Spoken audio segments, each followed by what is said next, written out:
It's been 33 hours since the terrible and unprecedented attack on the United States. There is, as we've said, an enormous search and rescue operation and enormous and intense criminal investigation. And we're just beginning to understand the extent of the catastrophe. From ABC News World Headquarters in New York, this is World News Tonight with Peter Jennings. Well, of course, it is part of our continuing coverage, and we'll try to do, as I said, something of an ordered World News Tonight, which will last not for half an hour, but for an hour in many parts of the country. Today we have somewhat of a clearer sense of the scope of what is involved in recovering from this catastrophe, which occurred in the country yesterday. We have significant new details to report. Late this afternoon in Lower Manhattan, you heard just a few minutes ago, those of you who are on the full network, about the remaining portions of the South Tower at the World Trade Center coming down.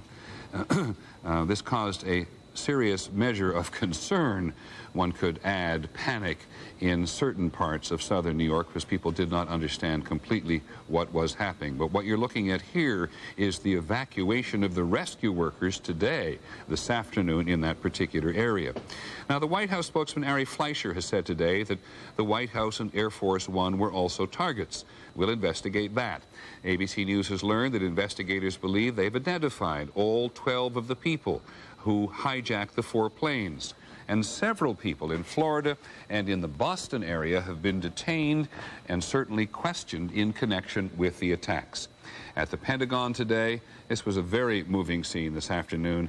Rescue workers unfurled a large American flag from the roof of the building, their way, in part, we think, of welcoming President Bush, who paid a visit to this afternoon. We'll have that. The President, in a meeting of his cabinet this morning, said the U.S. was committed to a monumental struggle of good versus evil, and it is not yet clear how the U.S. is going to respond or against whom.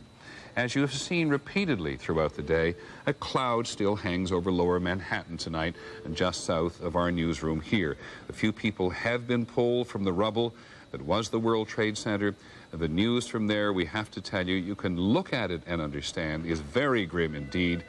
We went to the scene today, and with hope, one doctor told us, and he came out with a feeling of despair. Many people are believed dead. Nobody wants to put a number on it. We know how many people worked in the area. We do know that the numbers at the Pentagon are lower than certainly were estimated in the public arena yesterday, and that is as far as we got with those numbers, but we'll come back to them. Throughout the day, we have been getting the first reasonable clues as the result of the investigation as to who may have been responsible. So we're going to start this World News Tonight with a report from ABC's Brian Ross. Peter, the investigation is moving with great speed, with new developments even as we speak at this hour. FBI agents are dusting for prints at the Dulles airport. They've carried out a search warrant at a boarding house in Hollywood, Florida. And in Germany, police in Hamburg are active tonight. From Boston to Florida, heavily armed FBI agents and local police moved quickly and forcefully today to investigate what the Attorney General called acts of war. The Department of Justice has undertaken perhaps the most massive and intensive investigation ever conducted in America. As at this hotel in Boston, agents were looking for evidence of the terrorist movements and seeking to unravel what was an elaborate network that operated undetected for more than a year before yesterday's coordinated attacks. The 4 planes were hijacked by between 3 and 6 individuals per plane, using knives and box cutters, and in some cases making bomb threats. Starting last night, the FBI seized a car left at the Boston airport that led them to the identity of one of the estimated 12 terrorist hijackers, an Egyptian national by the name of Mohammed Atta. We also have identified through a number of leads, principally at the cities of origin, a number of individuals whom we believe may have had something to do with the hijackings, and we are pursuing those leads aggressively. By this morning, agents were at a small airport in Venice, Florida, where Atta and an accomplice took flying lessons and earned private pilot's licenses in the summer of 2000.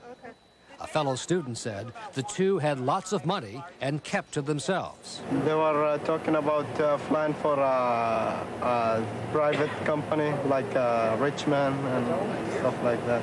The two men stayed at a nearby house where they were remembered as rude and unlikable. Very sarcastic, and it gave me the impression that they didn't really care that highly for ladies or whoever, and that's about it.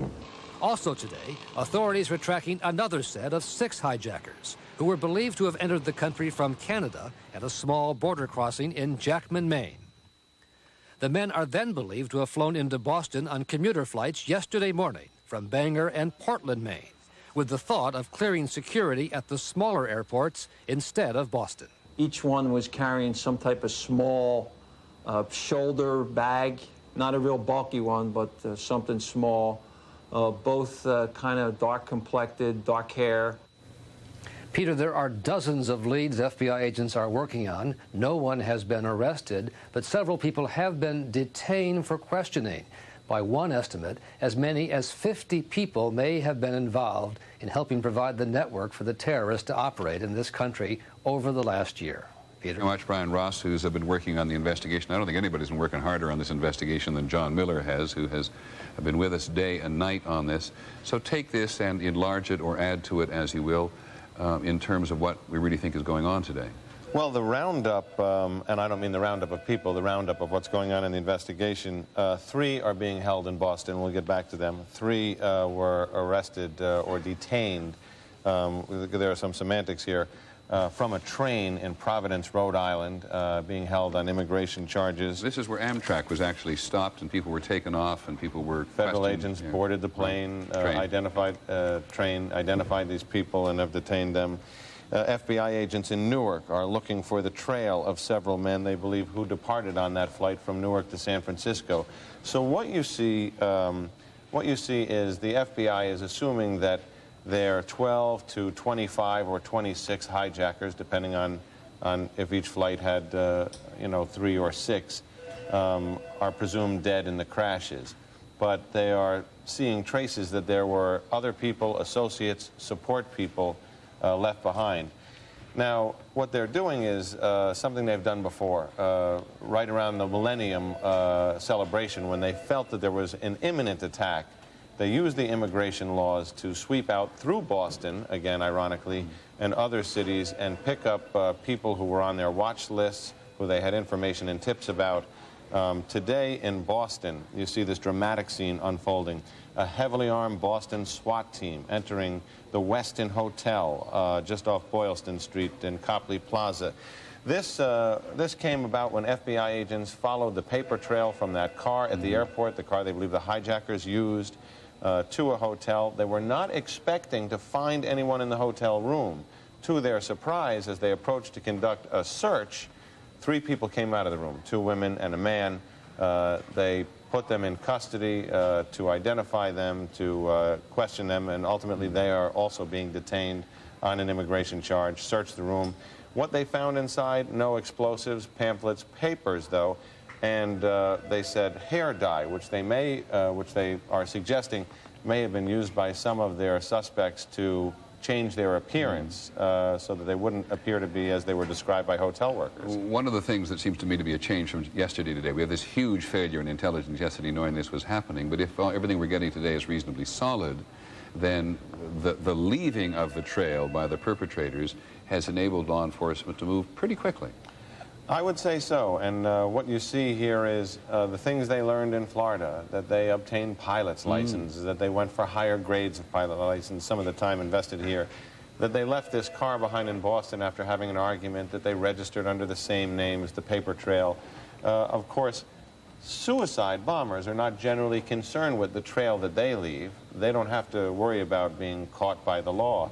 But what the law is hoping, the FBI and the intelligence community, is that they will get associates who had knowledge, who aided or abetted, and that from those people they'll glean a better look into who is really behind this. And that's why this is geared up with such energy now. Thanks very much, John Miller, who has been with us throughout the day and will be with us throughout the evening. I think the most startling thing we heard today was that the White House, in the person of the president's spokesperson, said that the White House itself was actually a target of one of the groups of terrorists on one of the aircraft. And that takes us immediately to the White House and ABC's Terry Moran.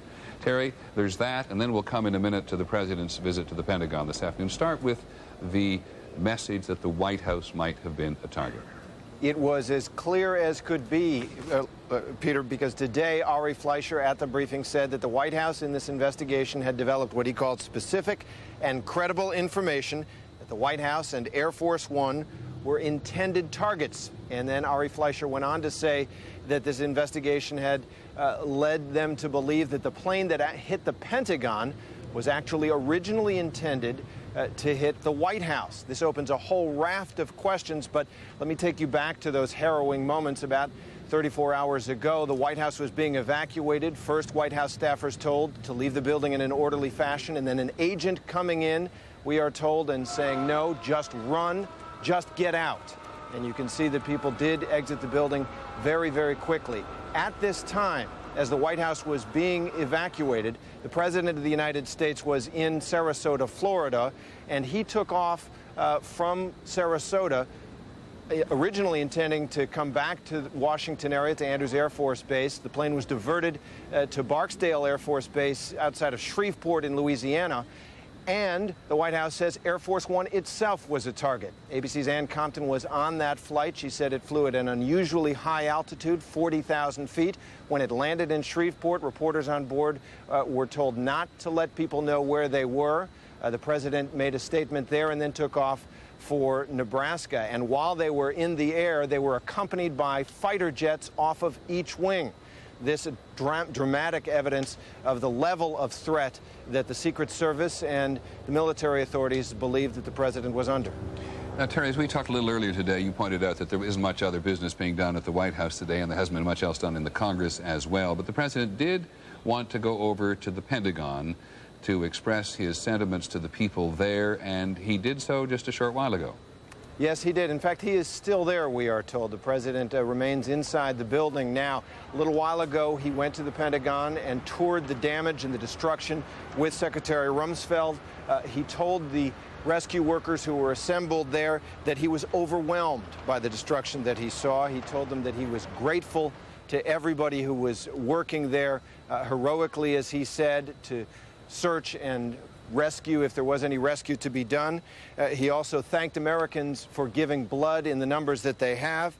He said being there made him sad and made him angry. He said the United States will not be cowed by this act and that we will go on, echoing the kinds of comments he's made throughout. This was a visit that we are told he wanted to make in spite of what we are told are continuing concerns about the president's security. Thank you very much, Terry Moran at the White House. We'll be back to you throughout the evening. Now let us turn to the two crime scenes themselves, the Pentagon and New York itself, but particularly New York, where everybody continues to believe that there has been a huge loss of life and nobody really wants to or is in a position to say so. But ABC's Diane Sawyer has been monitoring this and covering this all day long. Diane, what's the current situation and what has the day really been like? Well, Peter, first let me tell you that I've come up here on this roof about 4 blocks from the World Trade Center because I want to talk first maybe about a purely symbolic casualty. I'm going to send you 2 postcards.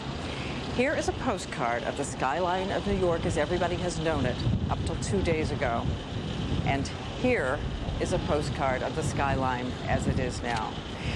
I also heard down on the ground some worrying news. They are talking about 4 buildings now, 4 additional buildings in shaky condition. The one they're most worried about is the giant Millennium Hotel. We know that yesterday night the windows had all melted in it, and they're saying now it is in a worrying condition. If it should collapse, think of what it's going to add to the work of the rescue teams as they try to sift through all the debris. Earlier, I know you reported and you showed everybody what it was like here when the rest of World Trade Center Tower number 1 went down, that spiny metal cathedral that was standing and groaning last night when I went down there to see it. It collapsed. People were terrified. They were racing from the scene. And of course, as you said earlier, smoke is now just cascading over all of Manhattan, and there are health advisories about the asbestos, plastic, and smoke in the air. Now, the casualty figures that you have talked about, the grim ones, we have been calling, we have been searching. Here's all I can tell you at this point. 11,000 people reportedly at local hospitals. 2,000 of what they're calling the walking wounded ferried over to New Jersey for treatment there. We're talking about the 55 known dead in addition to the 266 who were on the planes. We keep calling and saying, do you have any sense at all how many people have been reported missing? No sense at all how many people have been reported missing, as now the 3,000 to 5,000 rescue workers, teams of dogs, metal detectors, sound detectors, people looking for just the sound of somebody scratching on metal are out there trying to find people still in the field. And in just a few minutes, I'm going to take you down on the field and show you some of these emotional stories from the rescue workers there. But I'll tell you, Peter, if you want another symbol, it was the police officer who was downstairs on the curb as I came up, head in his hands, tears in his eyes, and he just looked up and said, it's just too tough. Peter? Thanks very much, Diane Sawyer. And as Diane makes clear, we're going to go back to her before very long. Today at the Pentagon, the Secretary of Defense, Don Rumsfeld, said that earlier estimates, and these were estimates made by non-Pentagon officials, that up to 800 people had perished in the Pentagon, were too high. Let's try to get the Pentagon in perspective now. Here's ABC's John Yang. Thank everybody. When the sun rose this morning, the firefighters and rescue workers were still on the job, just as they had been for nearly 24 hours. There's a lot of steel, there's a lot of concrete, glass, wood, metal rebar that's protruding from the building. It's very warm outside. Those all added together with the destruction itself kind of heightens the situation inside. They worked 12-hour shifts, and the work is gruesome. It's worse than they thought it was going to be. Stepping over things that they assume are bodies that they don't know for a fact because it's so dark on the inside. The collapse of part of the Pentagon left about 100 military personnel missing, while the number of missing civilians is unknown. Officials hope the death toll will be much lower than the 800 projected yesterday. From everything that we currently know, the estimate that's been widely reported is considerably high, and we certainly pray that that's the case. Some stories of the missing have happy endings. Hospital officials called Michael Kurtz about his badly burned wife. I came in teary-eyed. I didn't recognize my wife of 31 years. Others are still waiting for answers. Herman Hallman's wife is among the missing. Nobody could give me a direct, information. They said, call this hospital, call that hospital. These are the 5 hospitals that we took people to. In the fraternity of fire and rescue workers, the men and women toiling here at the Pentagon also felt the loss of yesterday's attacks.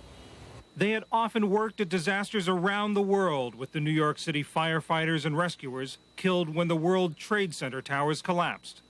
The loss, they say, makes them redouble their efforts. Our job is here and our job is now, so we continue to do that, if nothing else, to memorialize the greatness of these men and women that were killed yesterday. It is a job that will only intensify in the coming days. John Yang, ABC News, the Pentagon. And the president, of course, did see that flag because he was over at the Pentagon a short while ago and did see the flag which the firefighters had hung on the side of the building which he was going to visit. The Transportation Secretary said today that the government is going to allow very limited air travel to resume, and by this, Mr. Mineta means travelers whose flights were diverted during or immediately after the attacks in New York and in Washington may continue on their routes. But the country's air system is still very much in jeopardy. ABC's Lisa Stark, ABC's Lisa Stark covers aviation for us. Thanks very much, Lisa. Well, Peter, we had hoped early in the day that sometime around noon Eastern time, the Federal Aviation Administration would reopen the nation's airspace. Airlines could start resuming some sort of scheduled service. As the day went on, it was clear that was not to be, that the security measures were simply not in place yet to allow that to happen. So as you've reported, as of tonight, we have only very limited air service here in the United States. Today, virtually the only planes moving were flights diverted from their original destinations, including some that had been forced to land in Canada. Other passengers at airports around the United States were told they were going nowhere. At Dallas-Fort Worth, there was frustration from passengers and airline employees. It's been suspended by the FAA indefinitely. Now, indefinitely maybe is tomorrow morning. It may be 2 weeks from now. On a normal travel day, there are as many as 40,000 flights in the United States. On this day, as planes sat parked on the ground, many of the major airports were deserted. This was Los Angeles International. At Washington's National Airport, passengers were escorted in to collect luggage they had not been able to get yesterday. The delay in resuming air travel is due to stringent new security measures that airports and airlines must first put in place. They include an explosives check before airports reopen, no curbside check-in, ticketed passengers only allowed at the gates, a ban on all knives on planes, and planes will be thoroughly searched before passengers are allowed on board. I know that all Americans want us to move as quickly and prudently as possible to return our national airspace system to normal. And we will, as soon as we can do so safely. No doubt these security measures will lead to significant delays. Passengers will notice more uniformed officers, random identification checks, and restrictions on vehicles near the airport. It's inconvenient, but nothing compared to what people in the East have gone through. So you gotta do what you gotta do. I think everybody will embrace whatever new security mechanisms are put in place with a lot of welcome over the next month or two. But then they're gonna get tired of it. One airline told us it could be weeks before the air transportation system is truly up and running. And it is still very unclear when any regularly scheduled service will truly begin. It's supposed to begin tomorrow. Every airline has their own estimation of when that might be. Some airlines will resume those flights tonight, the flights that were diverted. Some will not even do so until tomorrow morning. So I would expect it will still be very chaotic tomorrow as the airlines and the FAA try to figure out how to get the system back up and running. Thanks Peter? very much, Lisa Stark. Lisa Stark, who's in Seattle and has been stranded in Seattle ever since. To some people, this is an inconvenience. To some, it's a real business problem. And to others, it is a real catastrophe. Here's an example. The chief of transplant surgery at the University of Pittsburgh, Dr. John Fung, told us that they had a liver which was available for transplant that would have gone to a person in Philadelphia, but they couldn't fly from Pittsburgh to Philadelphia, which they needed that kind of speed in circumstances like this, and so the person who most needed it did not get it. Instead, they've used it on a patient in Pittsburgh who was not nearly as sick, and that's exactly the kind of thing in extremis that is happening as a result of the aviation system continuing to be locked down. Now, we've been very concerned and curious and mystified by what's been happening, or what happened, not ultimately, but in the process of United Flight 93, which was the 757 left Newark to go to San Francisco and ended up crashing in Pennsylvania. But ABC's Connie Chung has been talking to United Airlines today, and I think may have more. Connie? Yes, Peter, I've also been talking to American Airlines representatives and mainly the families of victims who were involved in the hijackings of those families of victims who were on board those 4 planes that were hijacked. And what I have discovered is something that could be considered quite disturbing to many people. And that is that both airlines have offered immediately to the next of kin $25,000. Now, you may say this is a standard practice, but in these particular instances, both United Airlines and American Airlines are offering, right as they say, up front, automatically, as soon as they determine who the next of kin is, they send a letter with a check immediately to the family. The last time, what I was curious about was when did this practice start? I mean, we've heard about settlements between the families of loved ones who become victims in airline crashes, but is this standard practice? Well, American Airlines got back to me on that question and said the first time that that was ever done was just the previous incident. That was in June of 1999, a crash in Little Rock, Arkansas. Right at that time, apparently all the airlines began offering cash settlements up front. And prior to that, this practice had not occurred. One other question that I wanted to know was, is this $25,000 per victim? And it is. It is. If a family has more than one member who was killed in any of these incidents, it is upped beyond $25,000. Connie, thanks very much. Connie Chung, it's clearly something we want to talk to in the future to United Airlines and American Airlines. Connie points out at the beginning that it's standard operating procedure for airlines at the moment, and no further comment on it at the moment. You can feel a measure of irritation in the air. There's no question about that, at the very least. But yesterday's attacks have generated an enormous and visceral anger at a lot of things around the country, most of all that the United States was vulnerable and that these terrorists managed to reach their objective. Here's ABC's Dean Reynolds in Chicago.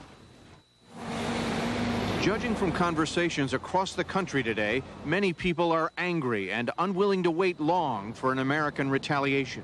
Revenge. I want to get even. This woman near Miami spoke for many.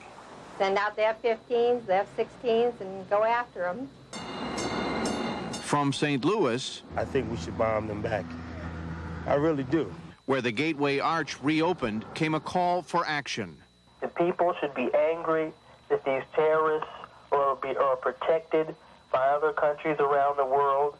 It will be hard to pinpoint a culprit, but many Americans, like this immigrant from Lebanon, said that was no excuse for delay. They know who's behind all this. They know what countries supporting all these people. They give them money, they give them weapons, they give them everything. A stranded flyer in Wichita was not interested in a measured response. They need to find out whoever did this, and they need to clean their clock. I mean, into the Stone Age. This is ridiculous. This does not happen in the United States. In Columbus, Ohio, it was all about stature. They can't push us around like this. We're the #1 nation, and let's do something about it. And in Los Angeles, a woman said anything short of a violent response would be useless. No, I don't feel vengeance, but I think the enemy's got to be eradicated.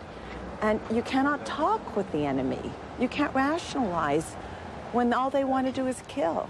For commuters in Chicago, there was no stomach for restraint.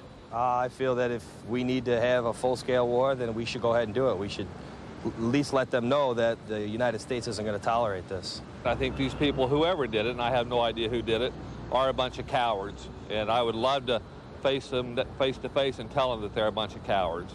A Palestinian worshiper at a downtown mosque supported the president. President Bush should go after who's doing this and who's harboring them. But as she dropped her young children off at school this morning, one mother touched on the difficulty a tough response would face.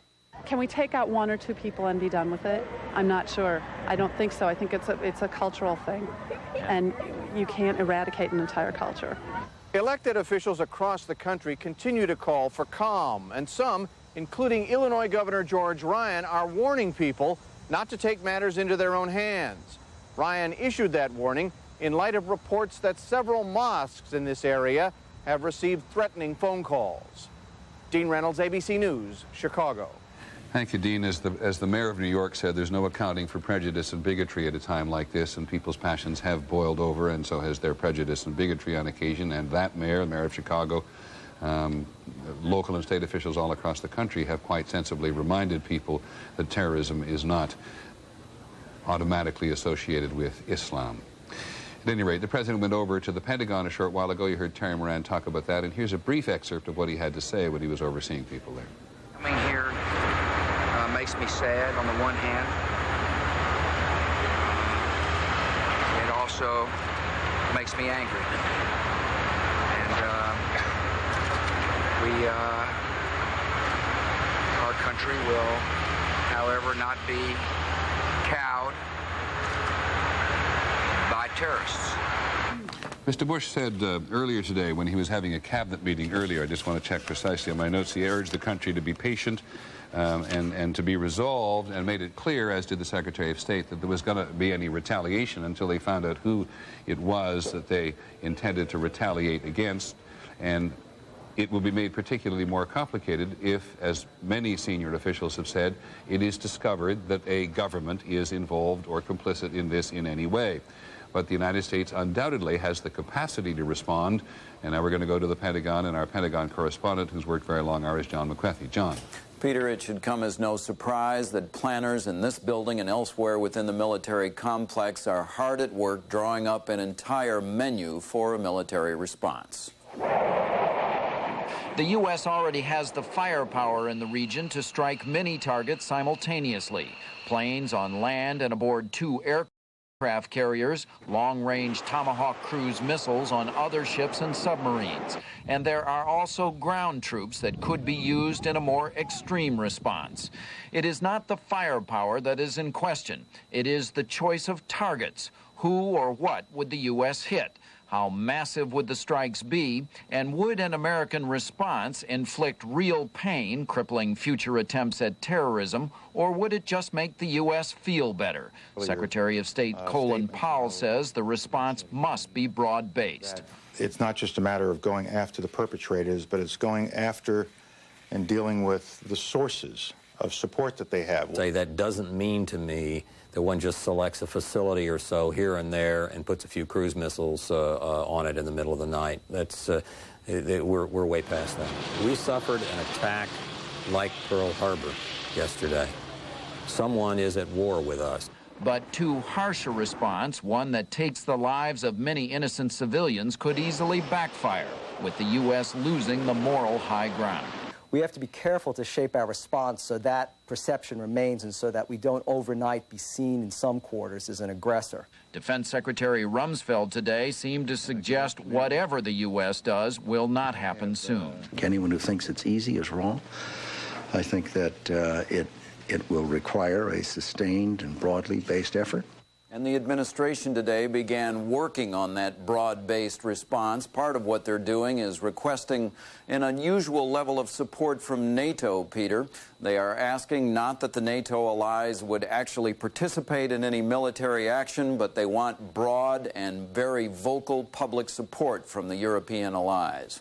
Jack, before I go on to talk about the U.S. and the rest of the world, the fire at the Pentagon today, which we talked about this morning, is it still burning? It is finally out, Peter, and they are finally in the process of sending in search and rescue people to remove what they expect are going to be only bodies. Okay, thank you very much, John McWethy at the Pentagon this evening.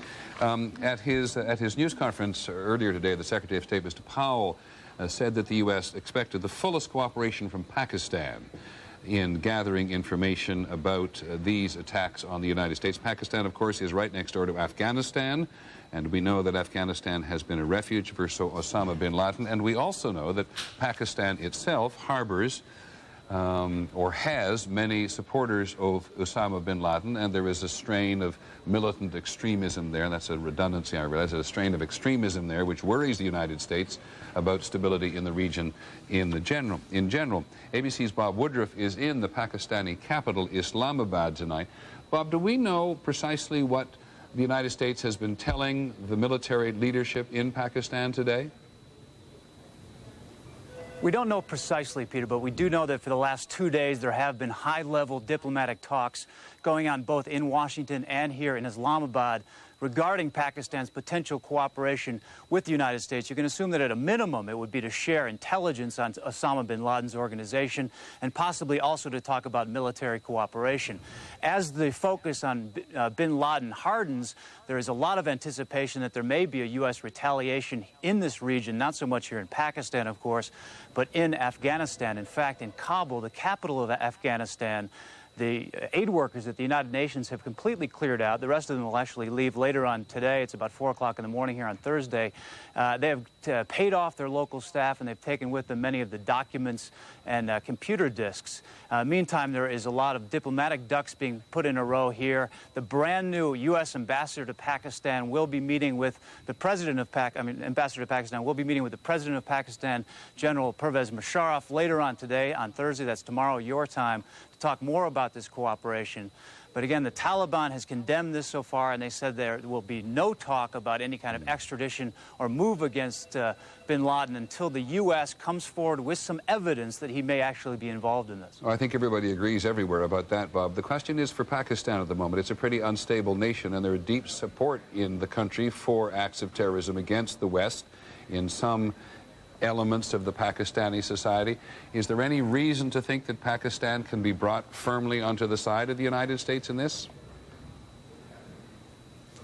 Well, there is some talk about possibly giving some extra support or aid to Pakistan to try to get that over. Also, and a very interesting thing, I talked to a government minister today in Pakistan, and he said, look, the World Trade Center was a very different kind of thing. This was a very international target.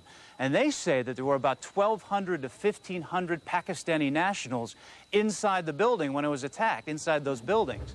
So again, there's reason now for the Pakistani government to be more sympathetic to the United States in this attack than other types of terrorist actions. So whether there are militants here in Pakistan that would support generally an attack against the United States is one question, but in this particular strike, would they support it or would they be more sympathetic to the United States? Okay, thanks very much, Bob Woodruff in Pakistan tonight. We're going to stay overseas. There's trauma and there is rage and there is anxiety in the region as a whole, just as there is in the United States tonight. Around the world, people have been reacting in very different ways to this. But leaders certainly throughout the Arab world have expressed their sympathy and their condolences. The Palestinian President Yasser Arafat actually donated blood today for the victims. And one of the Palestinians' leading spokesmen, Hanan Ashrawi, very familiar to Americans, expressed her condolences. And so did the Iranian President, Khatami. President Khatami expressed his condolences today. There's a whole network of complicated relationships being tested in the region and throughout the world this evening. Now, there are several reasons, it can be argued, which may have contributed to this attack against the United States by extremists and terrorists on this occasion, and ABC's Jim Wooten picks up that dimension of the story. This is the president's explanation for what happened yesterday. America was targeted for attack because we're the brightest beacon for freedom and opportunity in the world. America may be exactly that, but that is not why a few Muslims would murder so many Americans or why others would applaud their crime. In fact, the U.S. is a target because many Arabs see the U.S. as an accomplice of Israel, a partner in what they believe is the ruthless repression of Palestinian aspirations for land and independence. Many in the Arab world regard the United States not as an honest broker, but protecting and shielding Israel over very important political as well as religious issues. The most provocative issues? Israel's control over Islamic holy sites in Jerusalem, the stationing of U.S. troops in Saudi Arabia near some of Islam's holiest sites, and economic sanctions against Iraq, which are seen to deprive children there of medicine and food.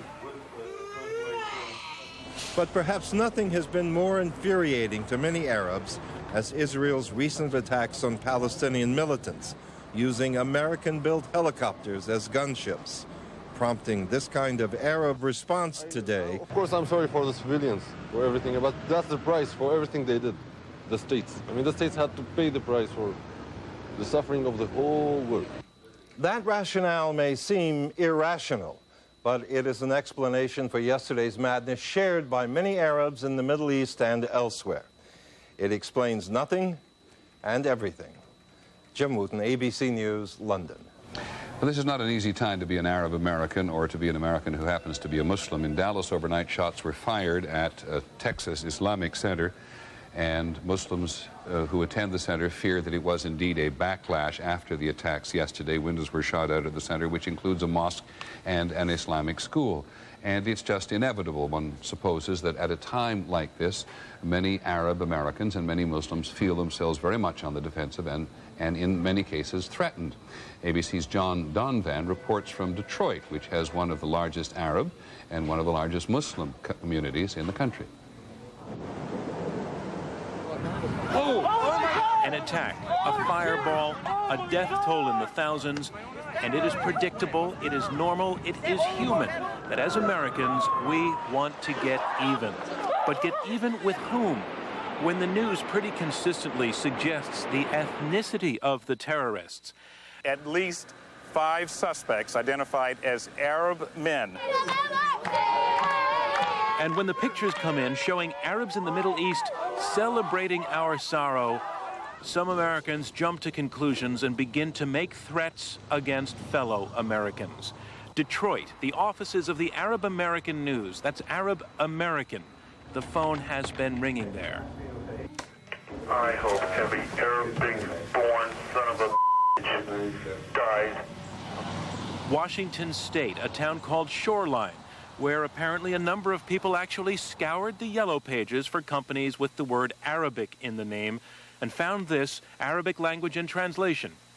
It's time for you pigs to get out of the country. And who is Arabic language and translation? A woman who moved here from Lebanon, a Christian by the way, 32 years ago to become an American. I just got emails from my friend, and she is 2 or 3 saying that they're afraid their kids are at school and what's going to happen to their kids. And then there are some of the postings to our own ABC News message board. The Muslims are a bunch of savages that should be nuked off the face of the earth. The Islamic way of life, their nations, their culture must be eradicated. We should deport them and make it illegal for Arabs to live here until terrorism is completely eliminated. And if you're an American who is a Muslim, or say anyone else of Middle Eastern appearance, how are you supposed to feel? Osama Sablani edits that Detroit newspaper. We are part of America, and we are part of the victims, not of the perpetuators. But you could hear it yesterday when New York City's mayor spoke, concerned that Arab Americans could become targets of an unfocused anger. Nobody should blame any group of people or any nationality or any ethnic group. Any cop in America will tell you immigrants from Middle Eastern countries are as law-abiding as anyone. They have unusually strong family values. They mostly vote Republican. But Oklahoma City happened in 1995, and they all felt like suspects. Now the World Trade Center, and they feel like it's happening again.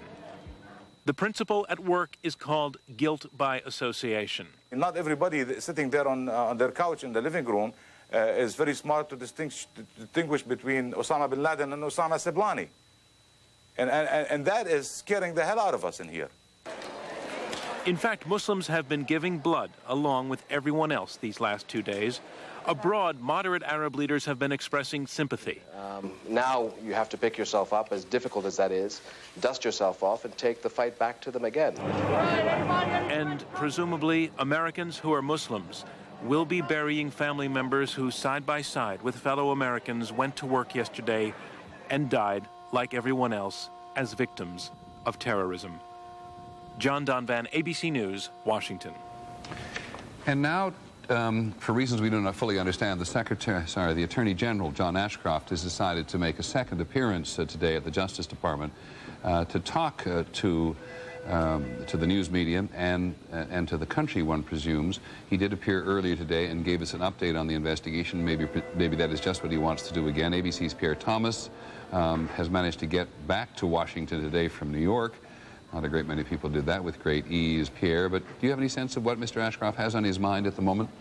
Well, I think he wants to continue to assure the American people that the investigation is unfolding very quickly, that they have leads that they're following, that they are pursuing people who are associated with the people who carried out this particular attack. Peter, we're told that at least 3 people who are associated, friends and or family of those who carried out the attacks, are being held. They're being held on various immigration charges, also state charges. Again, no charges specific to these attacks, but they're being held in order to gather information. The hope is that some of these people will cooperate. As you get back there and talk to your sources at the FBI and elsewhere in the Justice Department, Are they content with the pace of the investigation today? Well, again, on one front, they're frustrated. For example, they cannot begin looking at the crime scenes, doing the forensic work that they want to do. However, the flight manifest yesterday gave them leads. They are actively pursuing these suspects. And again, the fact that they know most of the identities of the attackers, they think, is very critical and is allowing them to expand the investigation. Okay, thanks very much, Pierre. The Attorney General has joined us. Now, Mr. Ashcroft, I apologize. I thought you were going to come and make a public appearance at again, as you did earlier today. I had no idea that you and I were going to have an opportunity to talk, but I'm grateful for it. Thank you. I'm sorry to keep you while I'm talking to Pierre Thomas, asking him whether you're content with the pace of the investigation. Let me ask you directly. Are you content? That's not the right word. Are you okay with the pace of the investigation today and what you revealed so far? Well, we've been able to mobilize quite a group of investigators, about 4,000 special agents of the FBI, 3,000 support personnel. We have specially trained individuals, scientists, lab technicians, and the like, additional 1,000 that are available. We have all of the field offices of the FBI that are activated here, and we're pursuing about a couple thousand leads, some more promising than others, and obviously those are important. So we have gotten this up and running. We've developed crime scenes at each of the places where the airplanes impacted the ground. The FBI has been in charge of those scenes to put out grids so that we can collect the kind of forensic evidence that'll be appropriate to our investigation.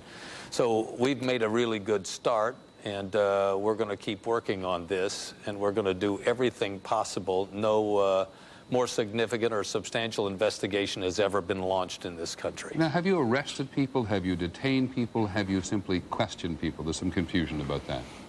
Well, there are no arrests to my knowledge. There have been people who have been detained, and I wouldn't want to comment on specific incidents, but the fact of the matter is, if there's anything that supports arrests or detentions that are valuable to us in developing an understanding of who's responsible and who provided some of the ground support for this situation, then we'll take that action.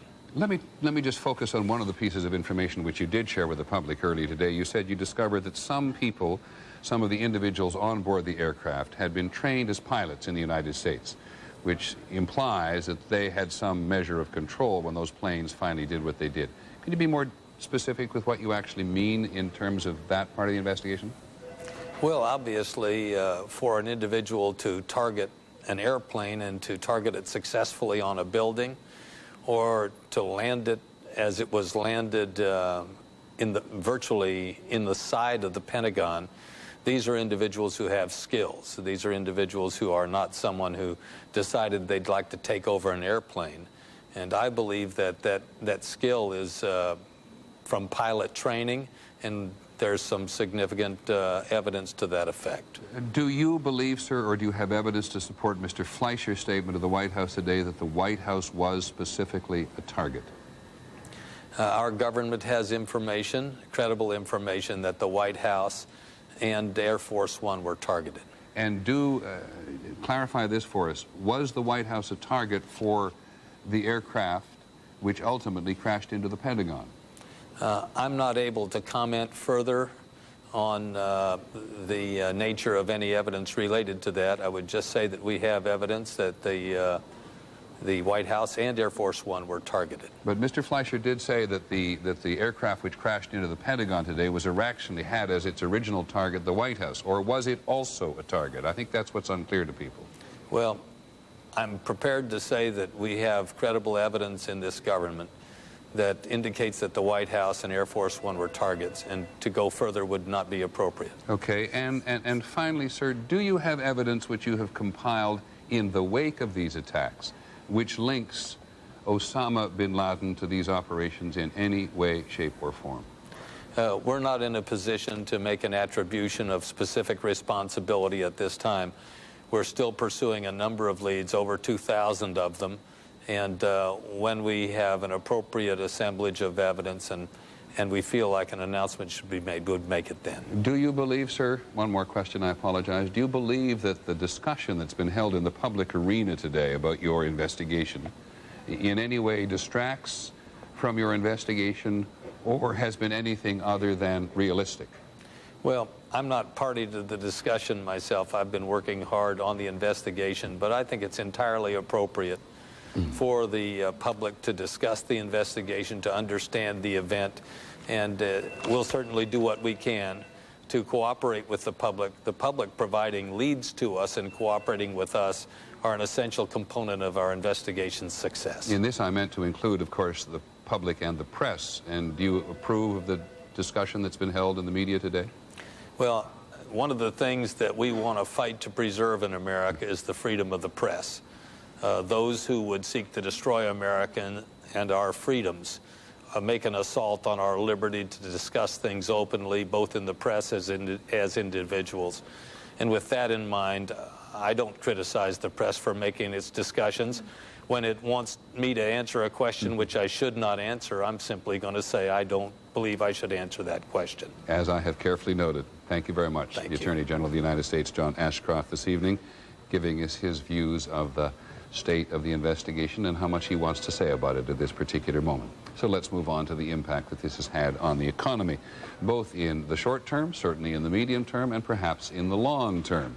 For a briefing on that, we're joined again by our business and economics correspondent, Betsy Stark. I apologize, I get you and Lisa mixed up sometimes. Well, let me start today with the very near term, Peter. One big question today was when would U.S. stock markets reopen, and the answer we got this afternoon was no later than Monday, no earlier than Friday. This would still make it the longest stretch of time the market has ever been closed. Market officials said financial firms need time to recover, rescuers need room to work, and the delay will also give emotions time to cool. Businesses around the country were open today, but it was not business as usual. Some stores opened late. The Limited cited security precautions, and many retailers reported fewer customers than usual.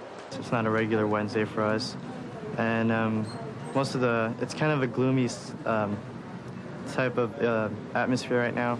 The manager of this bookstore in Chicago says customers are in no mood to shop. I think today people, the first day back after being at home all day yesterday watching television, everyone's sort of in a state of shock.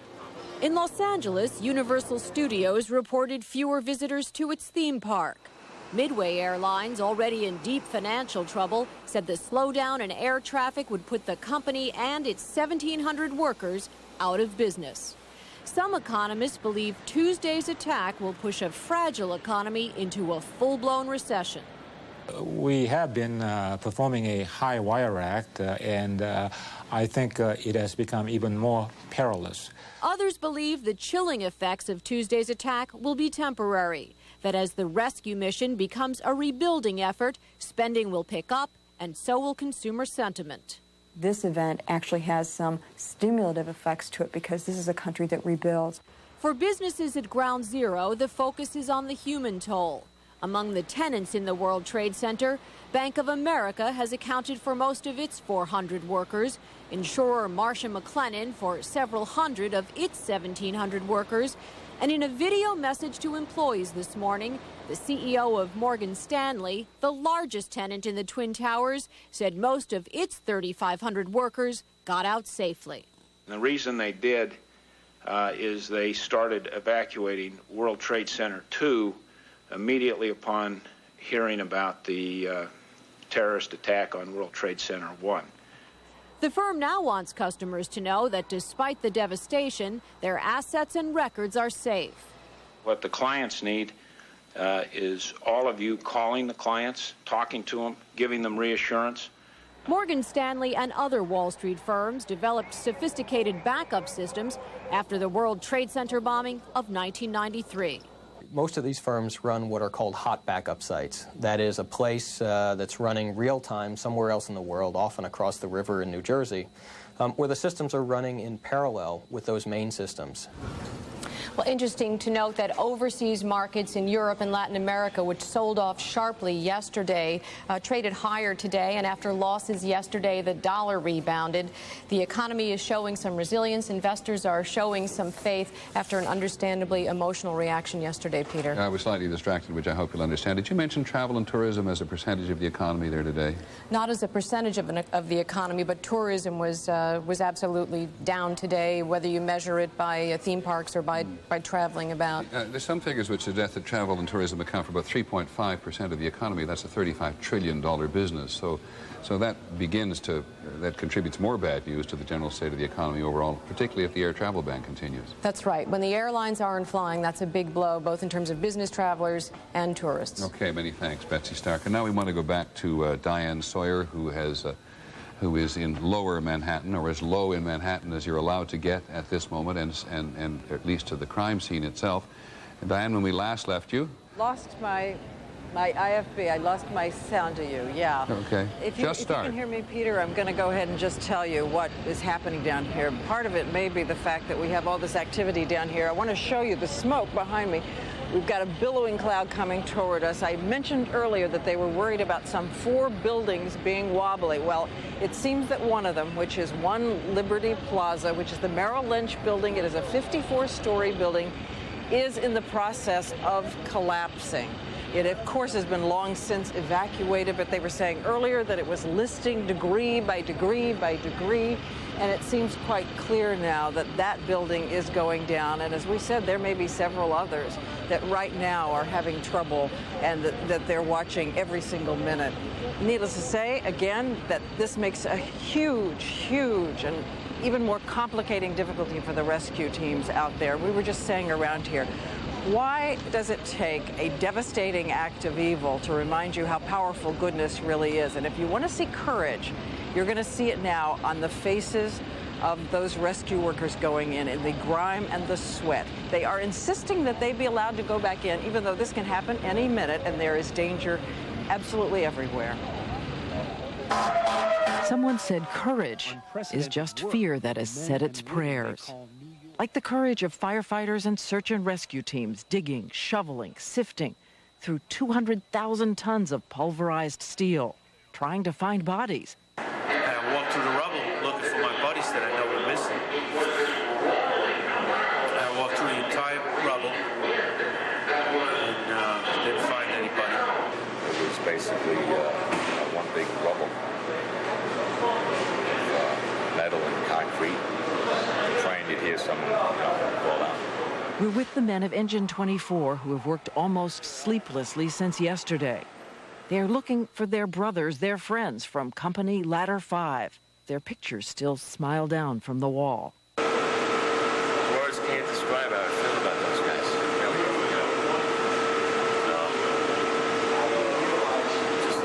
just praying and hoping to get some of our guys back. But there's a grim discovery. The twisted hulk of a truck.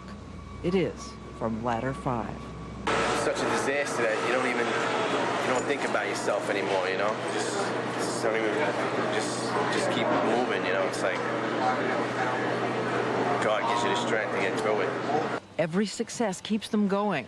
This morning, some of the emergency services team who helped rescue a police officer buried up to his chest in heavy metal. They got intravenous help to him and medication, sustaining him through the night. And all through the city, mothers, fathers, children, fiancés. Some of them walked miles to get here because so much of the city is closed. They carry photos, willing themselves to keep hoping. I'm just going to keep going. I'm not going to lose hope, and I'm going to go as long as I have to until I find it, because I know he's going to come back to me. We've been going to different hospitals, leaving them on poles and trucks, and I left one on your truck, and you got in touch with me. I appreciate that. And we've been in hospitals all day since yesterday, so if anybody could help us, there he is again. Sean. Back in the rubble, another rescue. 2 workers from the Port Authority. Buried for close to 24 hours, they called out, and they were heard. We got one out alive about 1 o'clock this morning, and then we got another one out about 5:30 this morning. Reinforcements are on the way from as far away as California, and from Indiana, from Pennsylvania, gathering at the Jacob Javits Convention Center this afternoon to get briefed on how to take up some of the burden. Already here, 53 search and rescue dogs who've been flown in from as far away as Puerto Rico, trained to the scent of a human. The rescue teams also have listening devices that can hear a murmur, a scratch, a thump. They will be moving out all night, moving carefully, like people who know what real urgency is. Every second, someone might still be breathing. Maybe someone whose life can be saved by one weary man. So, Peter, I'm going to leave this spot now and head back down into the street and try to get up to the scene if I can, because believe me, there is a story every inch as you move that way, and we want to start feeding them back to you. So I'll be going now from here. Thanks very much, Diane Sawyer, who is in Lower Manhattan tonight. There are a couple.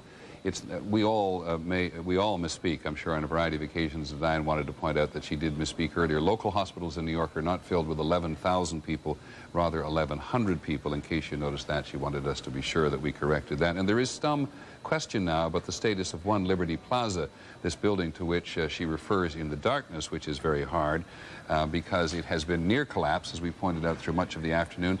And we're not absolutely certain that despite reports on the wire services that it has collapsed, that it actually did collapse. So that particular element of the crisis, and it is still a crisis in Lower Manhattan, is still very much on hold. Life in the country, in so many ways, is on hold. Here's ABC's Aaron Hayes. There were, early on, unsettling signs that maybe Americans were not handling this so well.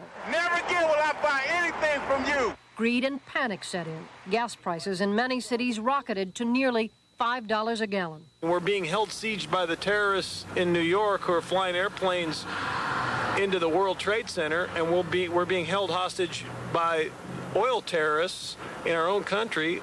This morning, though, priorities were being pushed back into place by Americans in no mood to give terrorists the satisfaction of seeing the nation come apart. There is absolutely no reason for a doubling or tripling of prices at the pump. Their intention was to break us up as a country, and I think it's not going to happen. You need to have a photo ID. As testament, crowds of people flooded into blood donation centers in Georgia, Illinois, Texas, everywhere. We've never seen anything like this, so we're not sure how many to expect. All patiently waiting to help. Part of my own personal sense of duty requires me to be here. This is all I can do, so I do this. I'm just amazed at how we've come together. And proud to be an American. Coming together in ways we didn't expect. With every airport now a ghost town, stranded travelers, millions of them, like these in a Dallas bus station, faced unpredictable days. 36-hour bus ride to Philadelphia, and then I'll figure out bus or train from Philly into New York. And behaved as stranded travelers rarely do, with grace. This is small compared to what occurred, so. There were efforts today to get back to the business of the country. Shops closed yesterday, opened today, but things were not really back to normal. Mostly I feel like I'm walking around this mall in mourning. I can't quit crying. I was fine yesterday. In many cities today, there were indications of our heightened anxiety. Bomb scares, police on the lookout, and on edge. There's a noticeable increase in police presence down here. And we, as a nation, were still riveted to this, sorting out in our own minds what to do. My feelings on yesterday are simply summed up in one word, and that is prayer. It is just now really sinking in. It just hurts. I don't know any of the people, and I don't know anyone in New York, but they're my brothers and sisters. It's just terrible. My emotions are from one end of the scale to the other constantly, and I wish I could back up time. Don't we all? Aaron Hayes, ABC News, Atlanta. Just want to try to get some clarity into this business of Liberty Plaza. Liberty Plaza is an important building. It's 54 stories. It is right in this immediate area. It is right at the, on the edge of the financial district here in the city. And it has been in difficulty all day. And there has been some obvious concern that it was going to collapse. It has been evacuated. That's the important thing, I think, to know. But if it does collapse, as we have just been told by Jerry Hauer, who helped to set up the Emergency Management Administration in New York City. It'll have a tremendous impact on the search and rescue operation down there, and that's why we are so focused on it at the moment. It has a number of clients in the building, but the most important thing is that if it does finally collapse, or may have collapsed, that's what we're trying to find out, then indeed it will have a significant impact on the search and rescue operation. So let's go back to the streets of New York one more time to ABC's Bill Blakemore. Bill. Peter, I spoke with Fire Captain Bill Bukowski. He told me a short while ago that they were very worried about number 1 Liberty Plaza. They have a number of scientists who are keeping surveyors' spy glasses on the buildings to watch that they don't move too much to one side or the other. And when they begin to see a little bit of movement, they're expanding what they call the collapse zone. They've done that now in the area around Liberty Plaza, as we understand it, and they're worried about 3 or 4 other buildings nearby. So whenever that happens, they get the fire and the rescue workers back out further out into a larger perimeter, and of course it slows down their work. Okay, Bill, thanks very much. Bill Blakemore, who is in Lower Manhattan, trying to give an extra measure of clarity to what's happening to 1 Liberty Plaza. New York City has such extraordinary energy, and those of us who are here notice 2 things about it. We notice many things about it today. One is the extraordinary effort being made by people to help. The other is the turmoil, organized turmoil in many ways, that continues at the foot of the city on the western side of the island of Manhattan. And in far more general terms, wherever else you go in the city, how this otherwise among the noisiest cities in the world is so quiet. Here's ABC's James Walker. In Lower Manhattan today, New Yorkers continue to evacuate their homes. The wind has changed, so the smoke is coming over our house. We sealed up our house, but it stinks, and so we're leaving. We're just getting out. Throughout the city, residents struggled with the incomprehensible loss. It's very, very, kind of eerily quiet. You know, there's no energy, there's no activity. You know, very few people, relatively speaking, on the streets.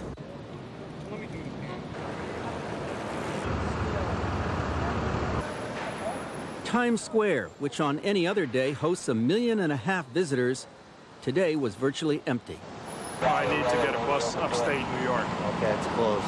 This is 8th Avenue at the corner of 40th Street. Ordinarily, there'd be gridlock here. Nothing would be moving. Over there would be dozens of taxicabs waiting to pick up hundreds of thousands of commuters who use the Port Authority building every day to go back and forth from New Jersey. Today, it's closed. Manhattan, which is an island, was never more one today. It was cut off to the outside. Bridges, tunnels, and major highways were closed. The advice that I would give to people today, if they're home from work, is to go about a normal day. Take the day as an opportunity to go shopping, be with your children, do things, get out, don't feel locked in. That's a tall order right now. It's very serene. It's very quiet. You know, people are serious. This is a really serious thing that's happening. What can you say about it, really? Many businesses were shut. Broadway shows were canceled, and schools and colleges did not open. You can feel kind of like fear in the air. It's just like disbelief. And it's quiet, but people are more like reaching out to each other, you can tell. Reaching out for support, because everyone feels the loss. James Walker, ABC News, New York. And there is no doubt that night changes the psychology of the rescue operation here and the city itself. They've brought in lights from all of the adjacent sites, though there's no shortage of light, but they're enveloped not only in the darkness now, but in this increasing sense of desperation that the hope people had earlier for finding survivors has to some extent diminished, and that will be compounded if it turns out that another building has actually collapsed on top of the rubble. We've talked to any number of people today who've managed to get close, and this is particularly true of the emergency medical service people who went in full of hope that they were going to make a difference and have come out. In the case of one surgeon who went in there earlier today, has come out just deeply dispirited. And we are constantly reminded of the words of the mayor himself, Rudolph Giuliani, who has said, Many times when asked about the casualty count in this particular part of town, it is going to be more than we can bear. But one Liberty player, Jerry Howard, thank you very much for joining us, who's here this evening, has not collapsed. All debris and removal and search operations have stopped around it at this moment. It is certainly in danger of collapse, as we have said earlier today. But as Jerry Howard, who helped to set up the emergency management office in this part of town, which is no more, and was no more after the attack yesterday, one of the cruel and strange ironies about this, that the preparations were among the place for the preparations, the place for organization, was one of the first places to be wiped out, is not anymore. But the search for survivors goes on, and we do indeed find them. Here's ABC's Juju Chang. This is a story of a young woman who lived through not one, but two of the nation's worst acts of terror. I said, "Mom, this is Jennifer. Something's happened in the World Trade Center. It just happened. You don't know about it yet, but I'm okay. I'm leaving the building now." Jennifer Ruth was at her desk early yesterday in the American Express building, just a few dozen feet from the North Tower. She didn't realize it at the time, but she had actually seen the first plane hit. At that point, it looked as though I saw the end of something going into the building, at which time I had no idea what it was. Nothing was logical. It didn't make sense what I was seeing. Slowly, almost casually, she and a handful of co-workers left the building. Once outside, she looked up and saw another jet overhead. We saw the plane flying through the air, and it didn't even strike me that that plane is going to hit the other building until it did. When that second plane approached, it looked like Independence Day, you know, where they explode the bottom of Manhattan. It was the exact same thing. Suddenly, she felt like a target. She started sprinting and didn't stop for 15 blocks. And I remember approaching or passing one woman who walks out of her building and walks immediately to the middle of the highway and looks up and says, "My husband's in there," and collapses immediately right there on the road. Then Oklahoma hit my mind, and are there trucks in the vicinity? The Oklahoma City bombing came to mind because in 1995, when she was just 17, Jennifer lived through the shockwaves of the Murrah building attack. When Timothy McVeigh's truck bomb exploded, people she knew were trapped and killed. And the infamous shot of him walking out of the courthouse in an orange jumper, it was one of the few times that people actually saw him in daylight. And I was standing there and I saw it, saw him come out. In situations like that, I think everyone grasps to make it real. They know it's real, but they can't get over that brink of it not being real. And so you grasp to be close to it so that you can go ahead and make it real. Two of our nation's worst terrorist acts hit close to Jennifer Ruth, and both times she's been lucky enough to walk away. Today I turned 24. Today? Yeah. Quite a birthday. Yeah, it's my birthday. Young woman with some reason to smile, though it's been hugely frustrating for people. It's hugely frustrating for people all over the country to try to find out more. And we want to be in a position to tell you more, and I think the various levels of government do as well. But what we find, among other things, is that the telephone lines are jammed very often. The cell phone interconnections were absolutely jammed yesterday, and people couldn't get through. We've had any number of frustrated, often desperate emails from people today who just simply can't get through even to answer a question.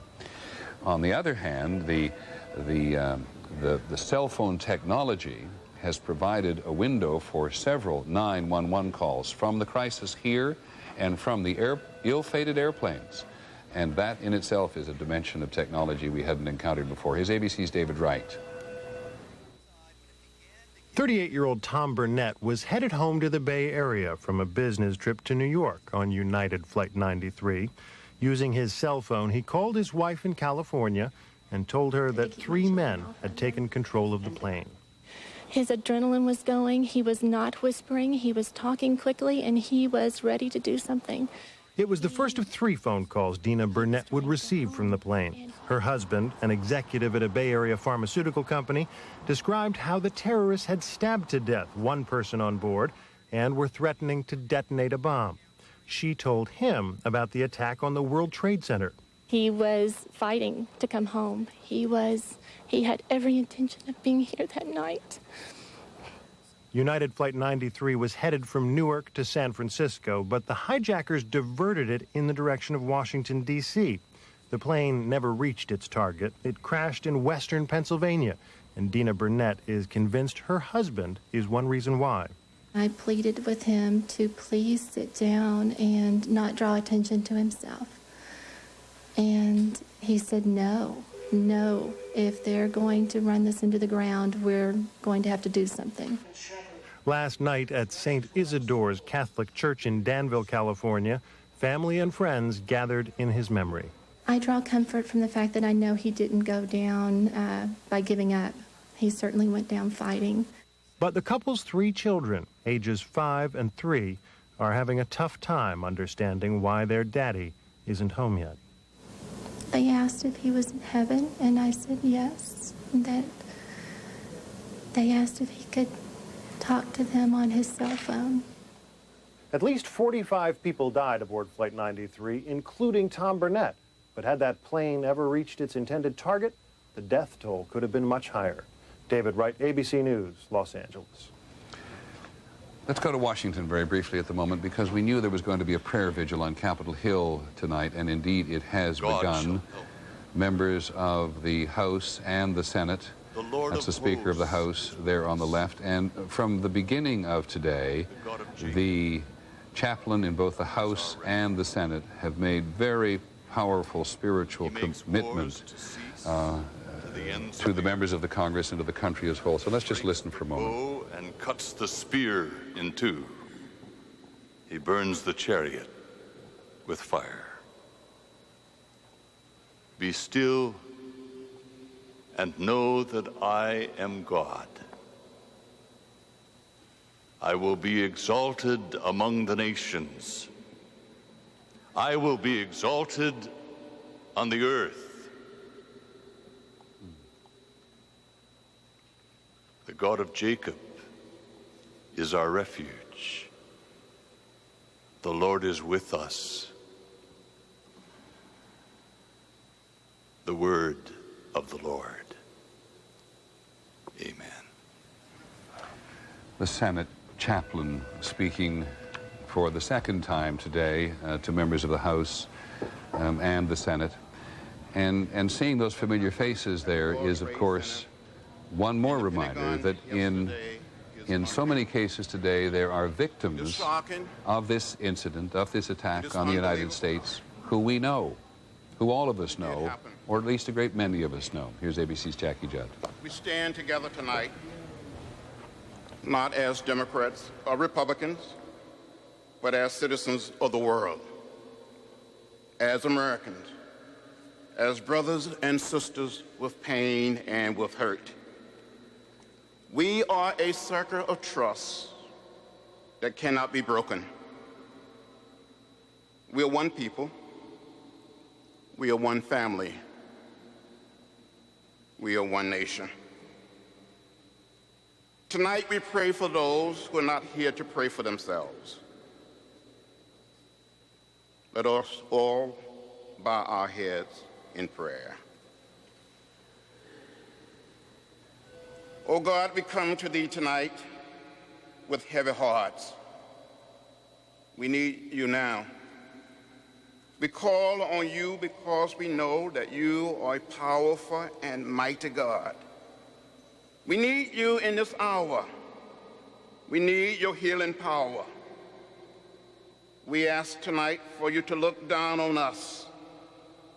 Please, God, look down on America.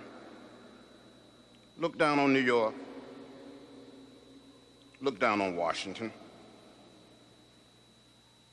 We ask your blessing be upon the President of the United States, the leaders of the Congress, and all of the members.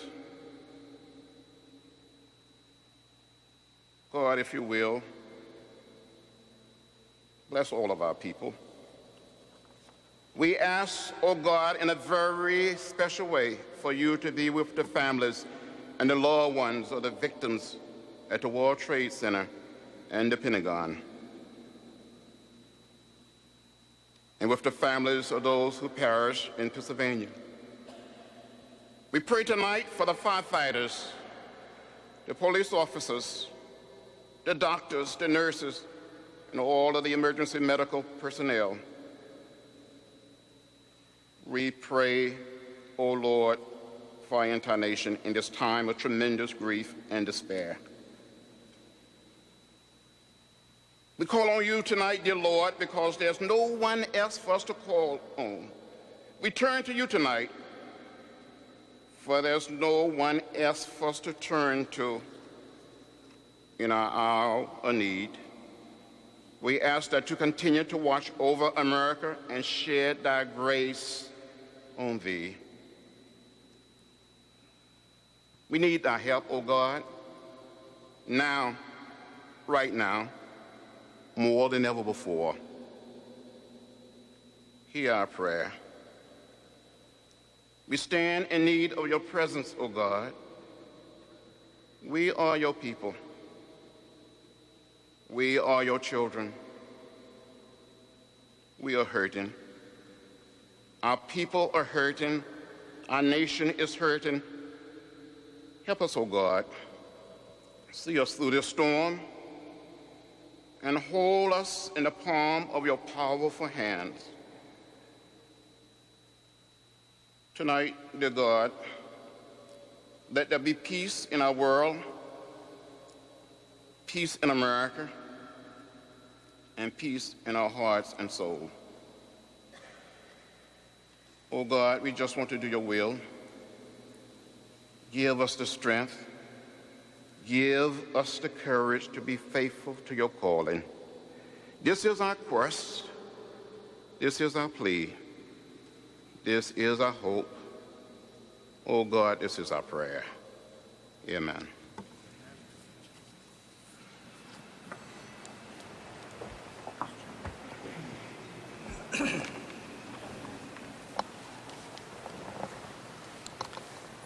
Hurting, he makes so clear. At 4 a.m. this morning, I was awakened by the stench of smoke from the fire still burning a mile away at the Pentagon. It made me feel sick and powerless, a feeling shared by many today. Only by turning to God Almighty will we have the wisdom and the strength we need in this great trial. Without God's Spirit dwelling within us, we are powerless. It is He from whom we derive all strength to console, to endure, to overcome evil, and to maintain our humanity in the faith of unfathomable inhumanity. And how do we gain this power? Only by asking God for His help. By opening our hearts can we receive God's grace and His all-powerful Spirit. God spoke in Jeremiah, "Call to me, and I will answer you, and show you great and mighty things which you do not know." God can show us the way, if we will but ask. We cannot explain what's happened. We don't have that capacity. Then how can we console those who've suffered so much through the loss of friends and loved ones? Yes, our hearts go out to them, but it's not enough for them or for us. The message again is to turn to God. He alone has the answers.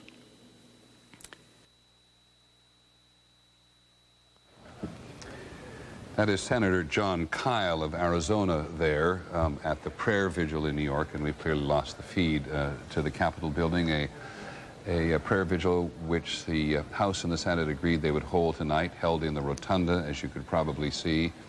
And not the end of the day, by any means, for the members of the House and the members of the Senate, or for any of the members of the political leadership in the country, but certainly a fitting end to the formal day in the U.S. Capitol today, where not too long ago Senator Tom Daschle, the Democratic leader in the Senate, told us members still do in some ways feel vulnerable, as people do in many parts of the country.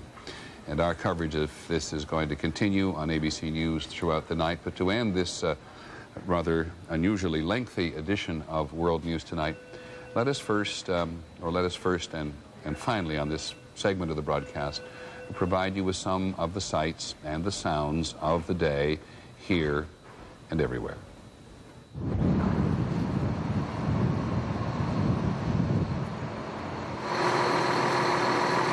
Of heavy debris. We're really just on top of the pile. We can't even, there's just a lot of crevices and holes, things you can look down into. You really can't see. The visibility is real poor. A lot of smoke, a lot of heat coming off of the debris.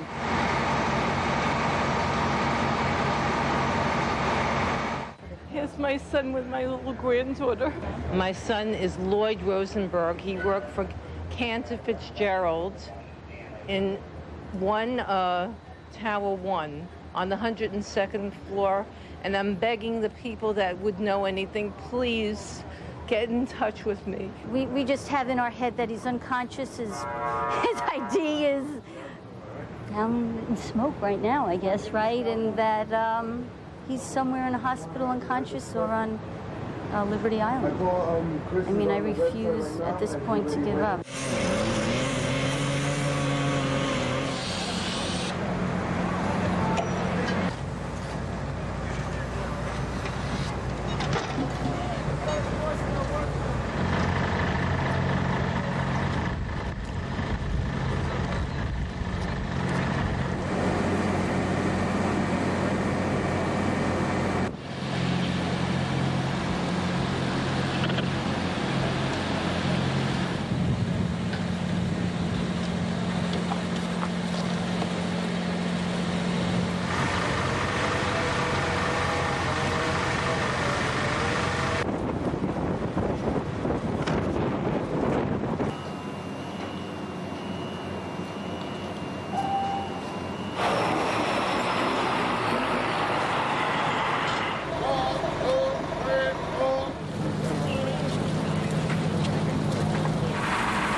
Found 2 Port Authority workers were trapped.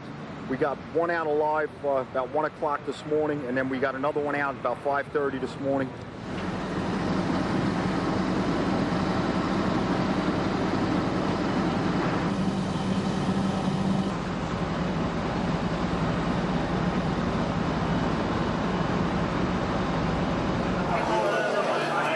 I need more regulators. We got any more regulators? Non-rebreathers. I know 2 tanks.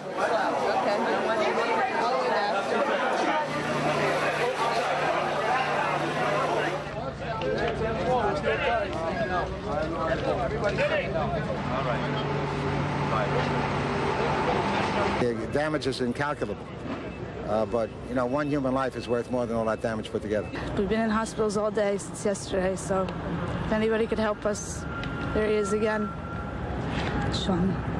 He started yesterday to work. Yesterday was his first day back? Yeah, first day. And he don't come back no more to their hands. You know, we still have hope for them, but if they were up in the building with the size of that fall and fire and the smoke, it doesn't look good for them. And this building's unstable. It was unstable. Go guys, come on. You're right. Oh, shit.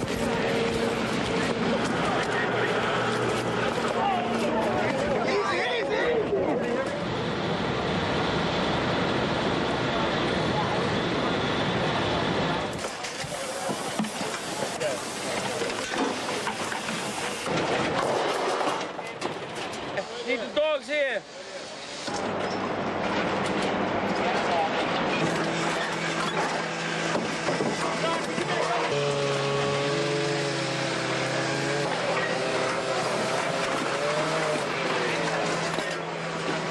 Walk it out of here.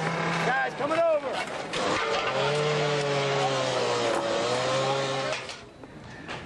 Well, I said that final collection of images from the day would be here, there, and everywhere. And of course, what I should have said was here in New York City and there at the Pentagon, outside Washington, and of course at the crash site in Pennsylvania. That is here for everybody in the United States today. I hope in the last hour of this special edition of World News Tonight we've been able to summarize the events of the day and bring you up to date with the investigation, with America's connections with the rest of the world, with the search which continues in New York and at the Pentagon as well, and at all three of those crime seats and in other places around the country. All of the investigative agencies of the United States are at work, and as you heard in the course of the last hour and you've heard today, there has been some progress made in identifying the terrorists on board the aircraft and perhaps at least getting for questioning people who may have been connected with them in the United States. So our coverage will continue, but for now, that is World News Tonight.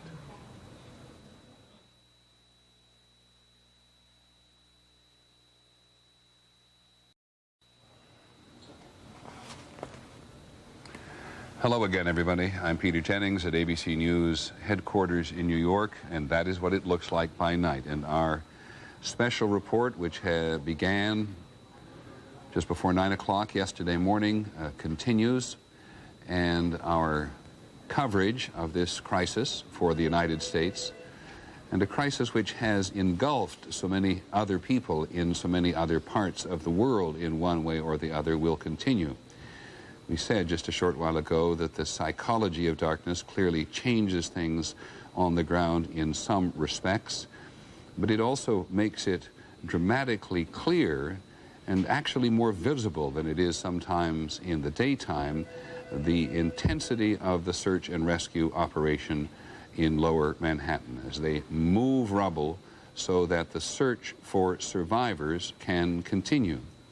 And we and other news agencies and all sorts of agencies of government at all levels today have in some respects been conveyor belts for queries and for information, and certainly, as we said more than 24 hours ago, for the American people at large to gather, stay close by their television sets and their radios, of course, and share in the continuing investigation of not what happened here, because we all know, but why it happened here and who did it and who is going to survive it. So we continue. And first I want to go to my colleague ABC's Charles Gibson, who's also here at ABC News headquarters, to pick up on parts of the day we may have missed in the last couple of hours. Charlie? Well, Peter, you've spent the last hour and a half in a special edition of World News Tonight trying to sum up where we stand, and for those who couldn't watch all of it with some trepidation and a sense of inadequacy, I will try to sum it up in 2.5 minutes to try to get some sense of where we are. And there's a lot of places where you could start today. You could start with the investigation. You could start with the fact that there are some indications from Washington that the Pentagon was not the intended target of the plane that crashed there. But I think the proper place to start is right at the recovery zone around the World Trade Center, because, as you have been pointing out in the last few minutes, there is the threat that another building could go down. There are actually two that they're worried about. One, Liberty Plaza. Somebody said there's a buckle in the building. It could go down. Others are saying they're really most worried about the Millennium Hotel. But we are in a situation where another building could go down in the World Trade Center site. So let's start there. Late this afternoon, there were the frightening indications that yet a fourth building might be near collapse in downtown Manhattan, another building structurally weakened by the collapse of the World Trade Towers. Touring the devastated site today, New York Mayor Rudolph Giuliani echoed the thoughts of every stunned American. When you look up there and you don't see the World Trade Center, it's unbelievable. One searcher poignantly said, "I never expected to see the World Trade Center go by me in the back of a truck." So far, 55 civilians have been confirmed dead, 1,700 injured, although the final toll is expected to go much, much higher, the final toll of casualties. Among those feared dead, 259 missing firemen, New York policemen, and Port Authority police, all heroes who risked their lives in the early minutes of the crisis. The deliberate and deadly attacks which were carried out yesterday against our country were more than acts of terror. They were acts of war. As for who is responsible, all leads seem to point to suspected terrorist Osama bin Laden. There was a startling announcement from Washington today that the Pentagon, which of course was hit by one of the hijacked jetliners, may not have been an intended target. Our government has credible evidence that the White House and Air Force One were targets. Each of the 4 planes hijacked, says Ashcroft, was taken over by between 3 and 6 hijackers armed with knives and box cutters. So far, there have been no suspects arrested, but many people have been detained, held as part of a spreading investigation. Police in riot gear searched a hotel in downtown Boston. Other police served search warrants on homes in Florida looking for information. Sadly, today, people gathered outside hospitals. Without a lot of hope, they were simply holding up pictures of missing loved ones on the slim, very slim chance someone had seen them. She has 2 daughters, and we haven't heard no response from her, nothing.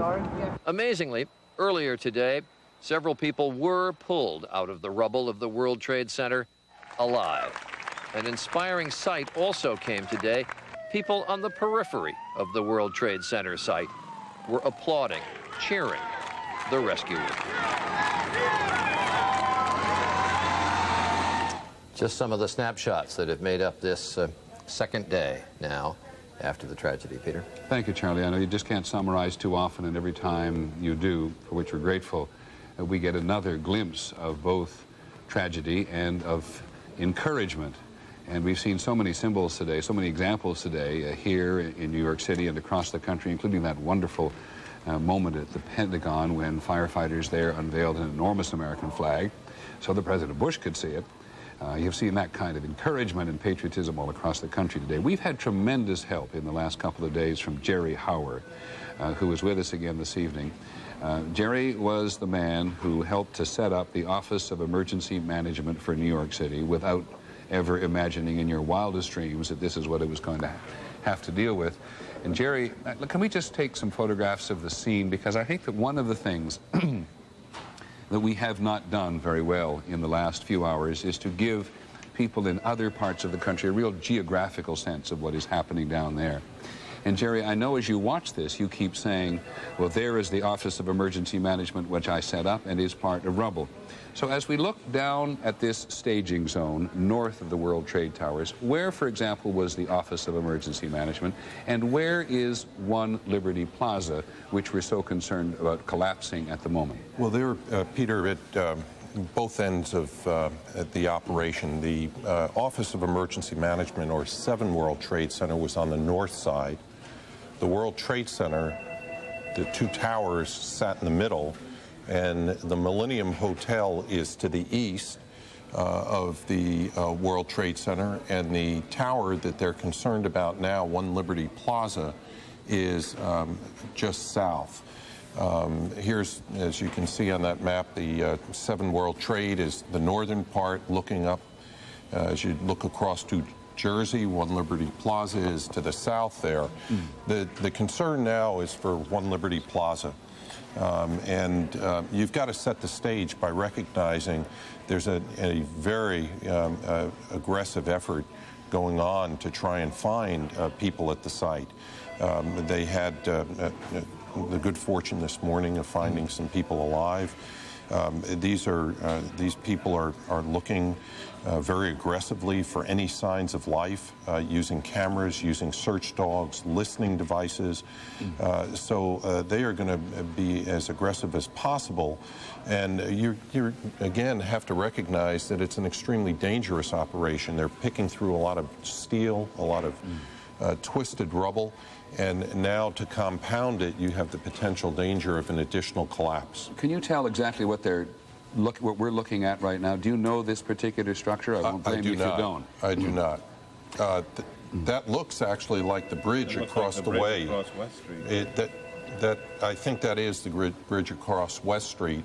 And I know from talking to folks today that the goal is to try and clear West Street and to try and clear a path. Because it's very difficult to operate in this part of town. There is only one really main road, is there not? And that's the West Side Highway, which goes right past between the trade towers and the river. Yeah, you either have to move debris either going north up the West Side Highway, or you have to move it going south down through the Battery Tunnel or around the tip of Manhattan. It's a little easier right now because all of lower Manhattan is shut down, so they're giving priority to the heavy equipment, to the dump trucks. The city has done an incredible job at staging equipment on Houston Street, which is north of the World Trade Center. And when one dump truck is filled, another one's in there. There is not a moment of downtime. They are moving very quickly to get as much debris out as possible. And at the same time, these rescue teams are operating in this dangerous environment trying to find people. Now, just for people in other parts of the country, remind them how close this is actually to Wall Street. Well, this is literally the Millennium Hotel. If it were to fall to the east or fall away from the Trade Center, could in fact hit Wall Street. The debris could hit Wall Street, depending on which way it's leaning. And my understanding is it's leaning in towards the Trade Center. Again, it's about a 25-story building. Wall Street is a block away, right on the other side of Broadway. Now, there are a huge number of ambulances waiting all the time as part of the search and hopefully rescue operation. One Liberty Plaza and these other buildings in the immediate area have been evacuated. Absolutely. So there's nobody in One Liberty Plaza. What are it's the consequences of it falling on top of other debris, which is what causes you so much concern? Sure. There's a couple of concerns. One, you have people operating underneath, trying to do rescues, trying to find victims, and you really have to be careful with your rescue operation and not put people in the collapse zone. We've already lost over 200 very, very brave people who were in the buildings trying to save lives. And lost their lives in the process. You want to do everything humanly possible not to let that happen again.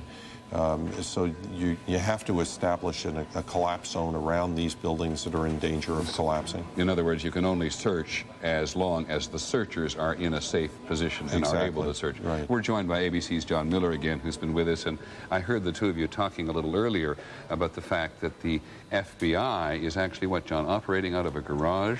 Yeah, the FBI left its headquarters at 26 Federal Plaza, the Federal Building in Lower Manhattan, a giant symbol of the government's might, a huge complex, and moved into a garage enclosed in a warehouse on the west side of Manhattan, assessing that their federal building had become yet another target for terrorists and that it would be better for them to operate off-site. And so they have set up a massive office, run hundreds of telephone lines into this cavernous concrete garage. And now the Federal Emergency Management Agency is going to move back into that building. So that building's in decent shape.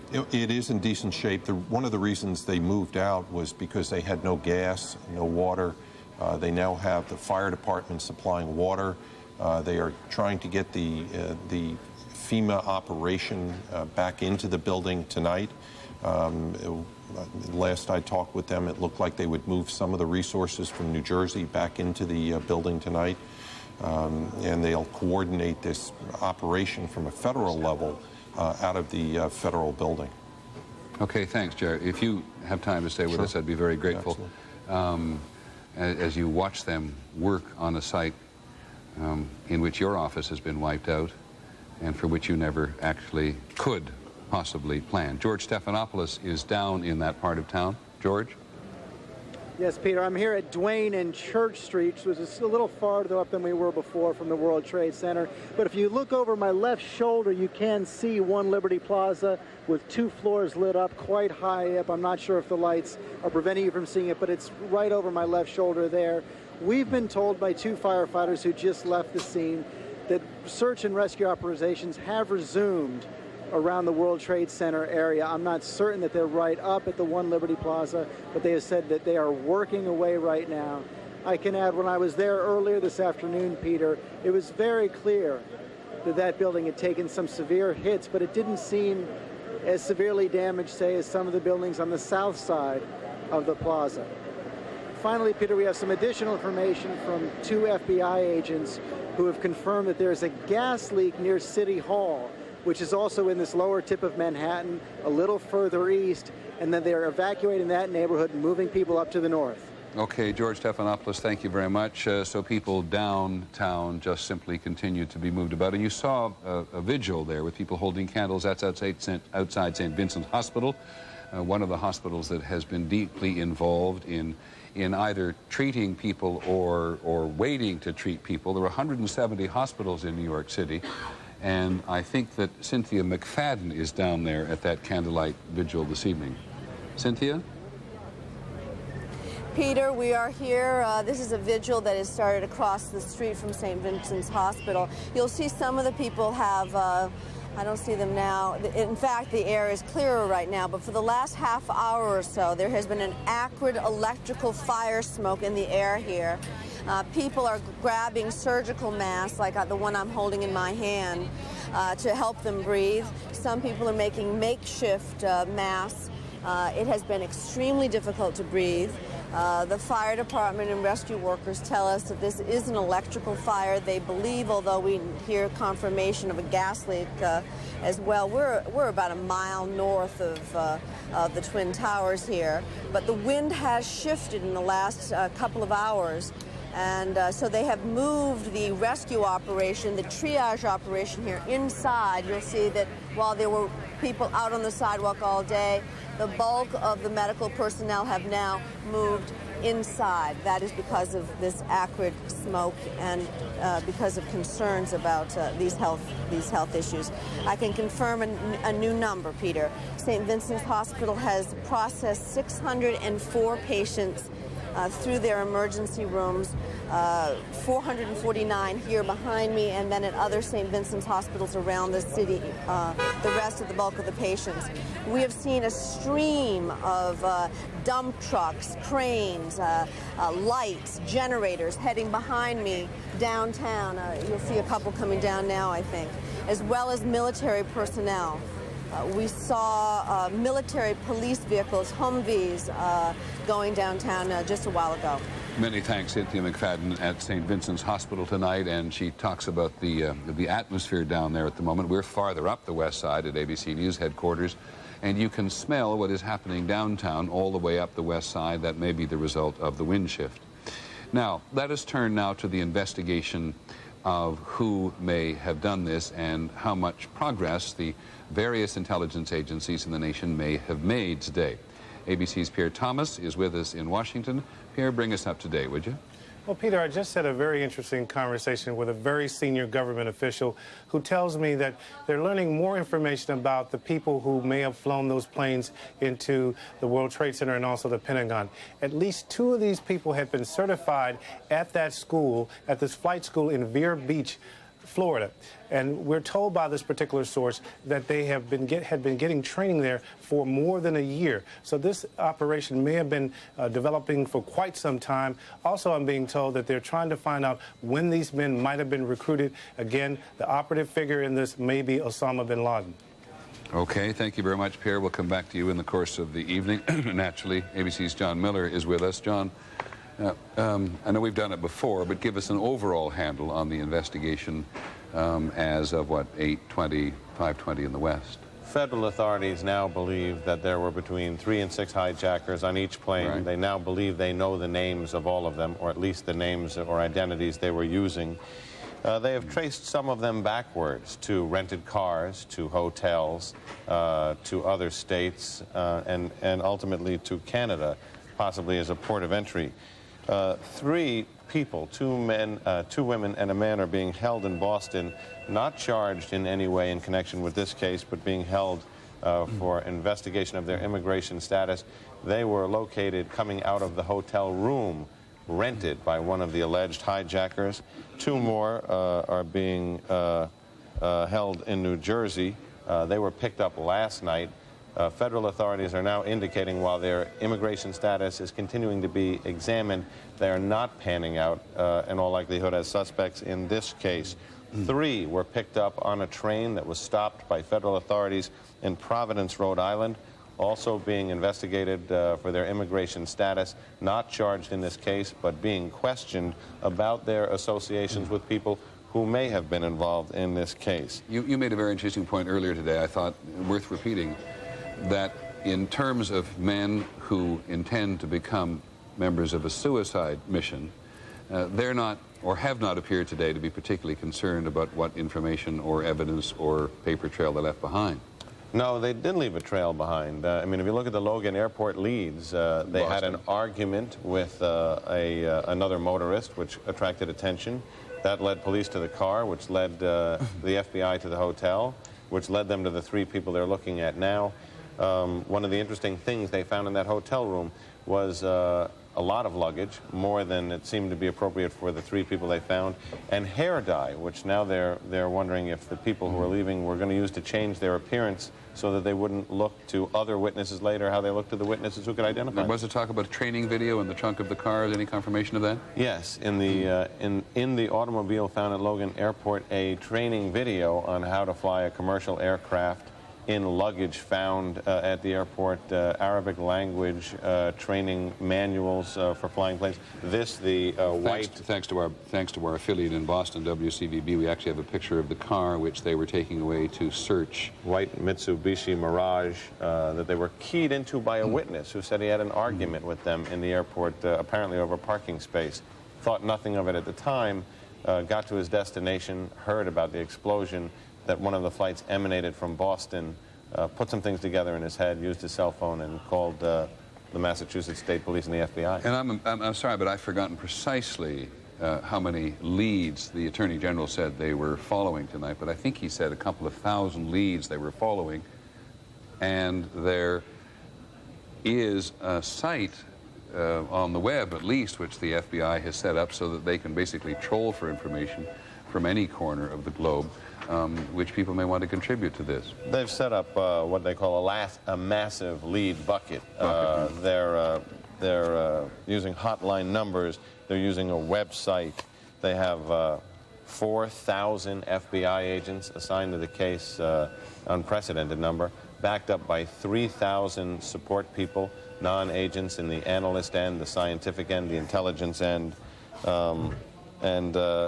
are looking at the rented cars, the telephone bills from the residences that they've traced these people to. Who did they call? Who are those people? What are their connections?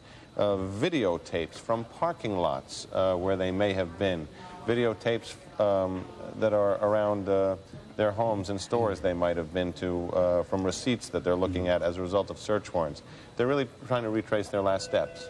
ABC's Brian Ross is also with us tonight, as he has been on various occasions during the day. I think, Brian, you can just add to this investigation knowledge, can you? Yes, Peter. A very sharp focus is on the various flight schools around the country, from Florida to Minneapolis, where they believe some of these terrorists may have obtained their knowledge of how to fly a plane, may have trained in simulators for advanced jets like the 757 or the 767. Any number of flight schools now have had visits from the FBI.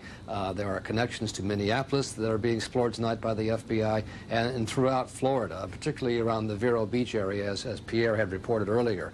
It seems to be an intriguing focus for the FBI, the extent to which these men set out more than a year ago to obtain knowledge of how to fly a plane.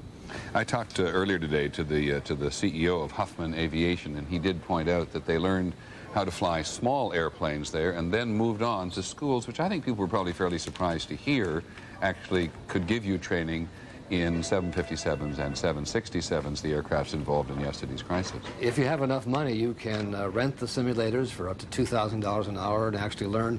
One school has a 16-day course to learn how to fly or to handle a 757 or a 767 if you have some sort of stated reason for doing that.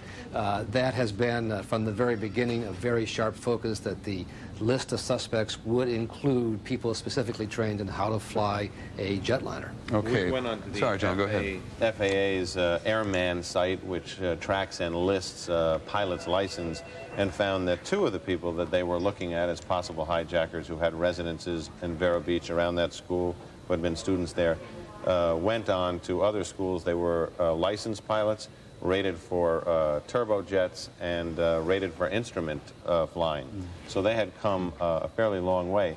And remember the type of flying that they had to do. The most difficult part, we were told, is taking off and landing, most difficult and dangerous. Right. They didn't have to take off, and they didn't have to consider landing. They had to master steering the aircraft, controlling the speed and altitude, and aiming. Thanks, John Miller, and Brian Ross as well. We'll come back to this subject repeatedly. Let's go to Washington now, though, to see how this city has ended its day, and it has been a very busy day on, Claire Shipman is there at the White House now, on a single subject. I don't think any other business has been done today, do you? No, absolutely not, Peter, although as a footnote, of course, the White House did reopen for public tours today, which shows that there might be some people thinking about something else, but certainly not very many. Starting at the Pentagon, we're told there are no hope of survivors at this point. A bit of good news, if you can even call it that, hopeful news that the estimate, and again, I want to repeat, estimate of the number of victims there was scaled back throughout the day from what we thought at one point could be as many as 800 people, perhaps down to 100 or 200. But again, the Defense Secretary has made it plain that's an estimate, and he is hoping that it has gone that low. President Bush, as we said he wanted to do earlier today, did end up visiting the Pentagon. He left the White House and spent a little bit of time over there meeting and greeting rescue workers and described himself as sad and angry. Peter? Sad and angry, pretty much the way the country is. Thanks very much. Now let's go to a news conference being held by the Mayor of New York, Rudolph Giuliani. Helped us in every way. The Speaker, Shelley Silver, who's with us, the Majority Leader. We're going to need their help and their assistance, including the work they're going to do for us tomorrow in the special session. I can't express to the elected officials that are here the sense of strength and support that I feel for the people of the city in having this bipartisan and very talented group of legislators and political leaders helping the people of the city that we all love and are joined together with that common love and common interest. Governor, thank you. Thank you. Governor of New York, George Pataki. Mayor, let me just again thank you for your leadership and the extraordinary efforts of you and your team. We are delighted to have so many of our Washington representatives and Director Albaugh here with us this afternoon. As I said earlier, within an hour of the incident, I'd spoken to both Senator Schumer and Senator Clinton, and they had said whatever we need from Washington, they would be there to do.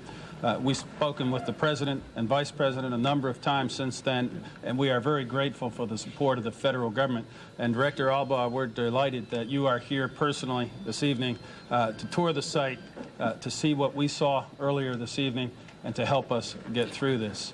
One of the things that the Mayor and I learned under very tragic circumstances with TWA Flight 800 is that it's not just dealing with the victims, with the immediate crisis, with the health and safety concerns of those at the site.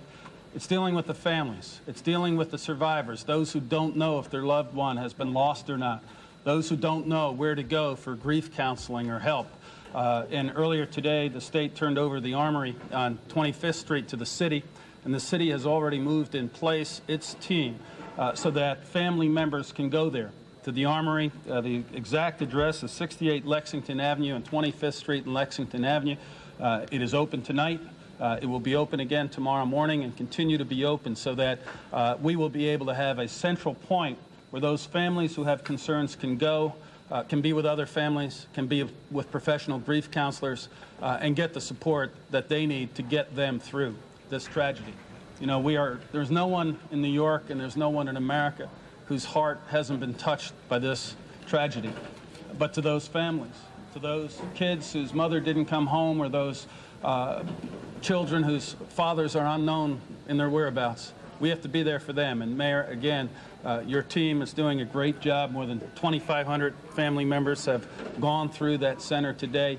And we will have this up, we will have this running, and Director Albaugh has indicated that we will have federal grief counselors there as well.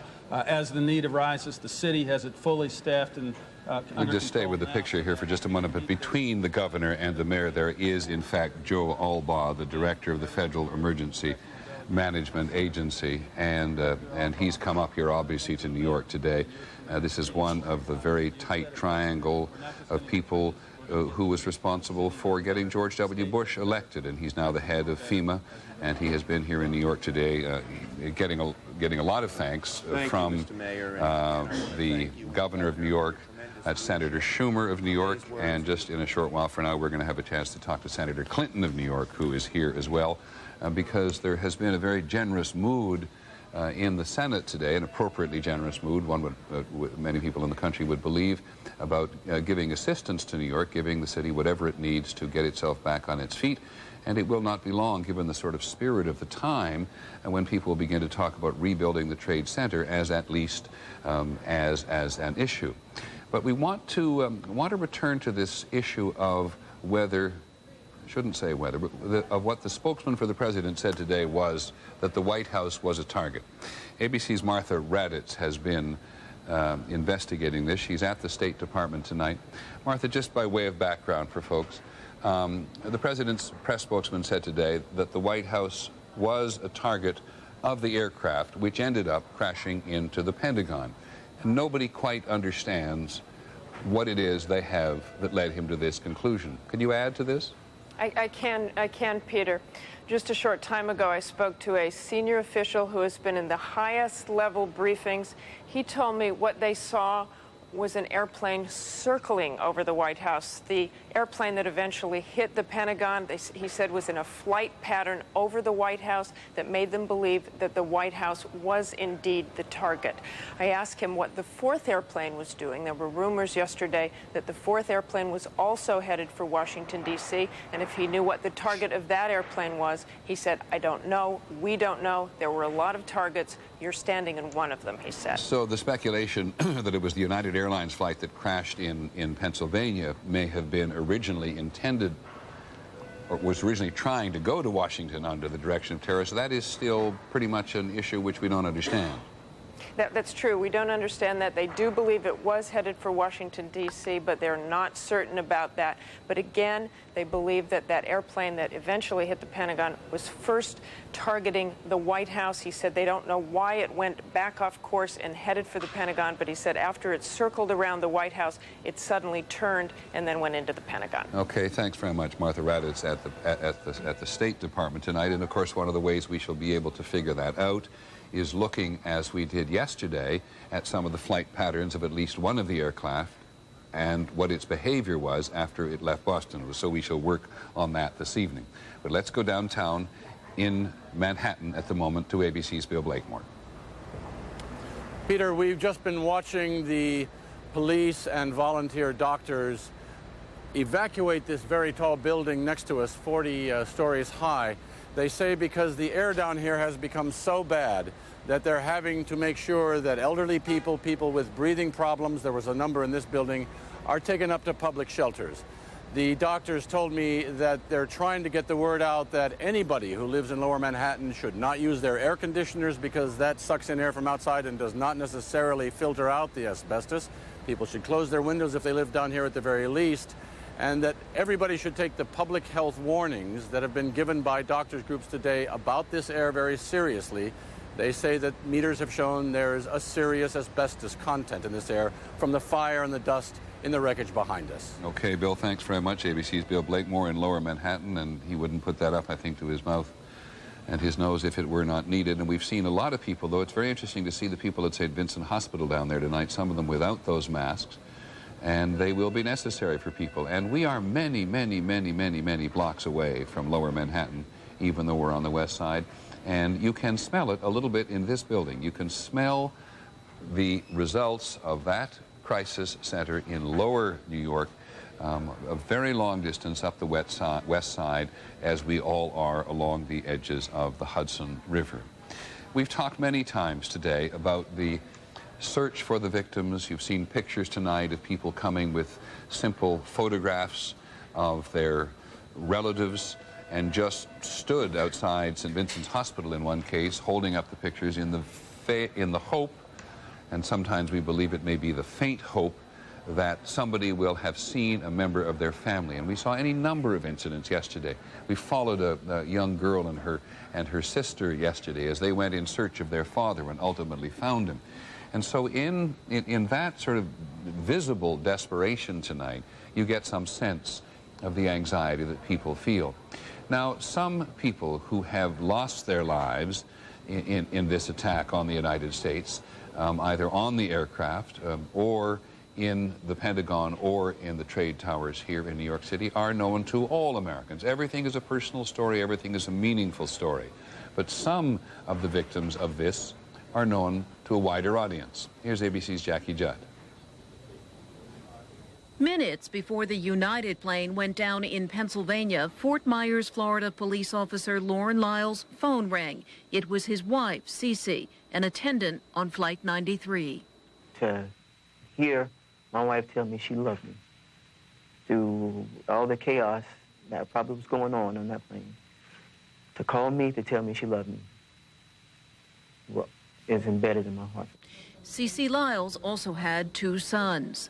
The plane that slammed into the Pentagon yesterday carried heartbreak for families all around Washington. 3 children and their teachers, selected to take part in a National Geographic ecology conference, were on board. Hilda Taylor taught elementary school.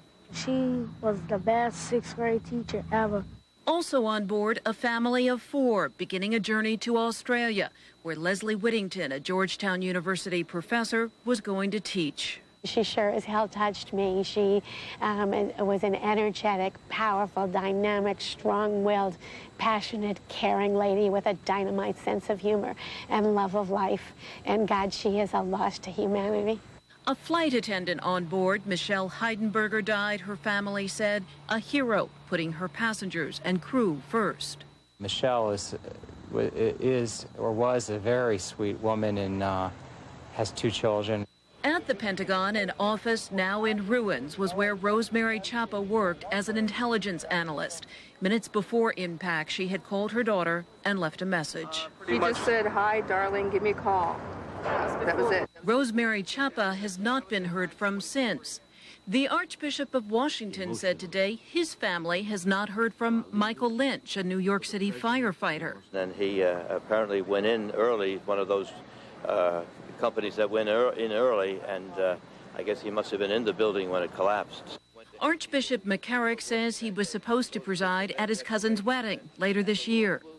Also in New York, the victim's number, John Oganowski, a father of 3, the pilot of Flight 11. It's hard to explain losing your big brother. There are, of course, many, many more victims. Today, the airlines released the flight manifests with the names of the passengers, the pilots, the flight attendants on all 4 doomed airplanes. Jackie Judd, ABC News, Washington.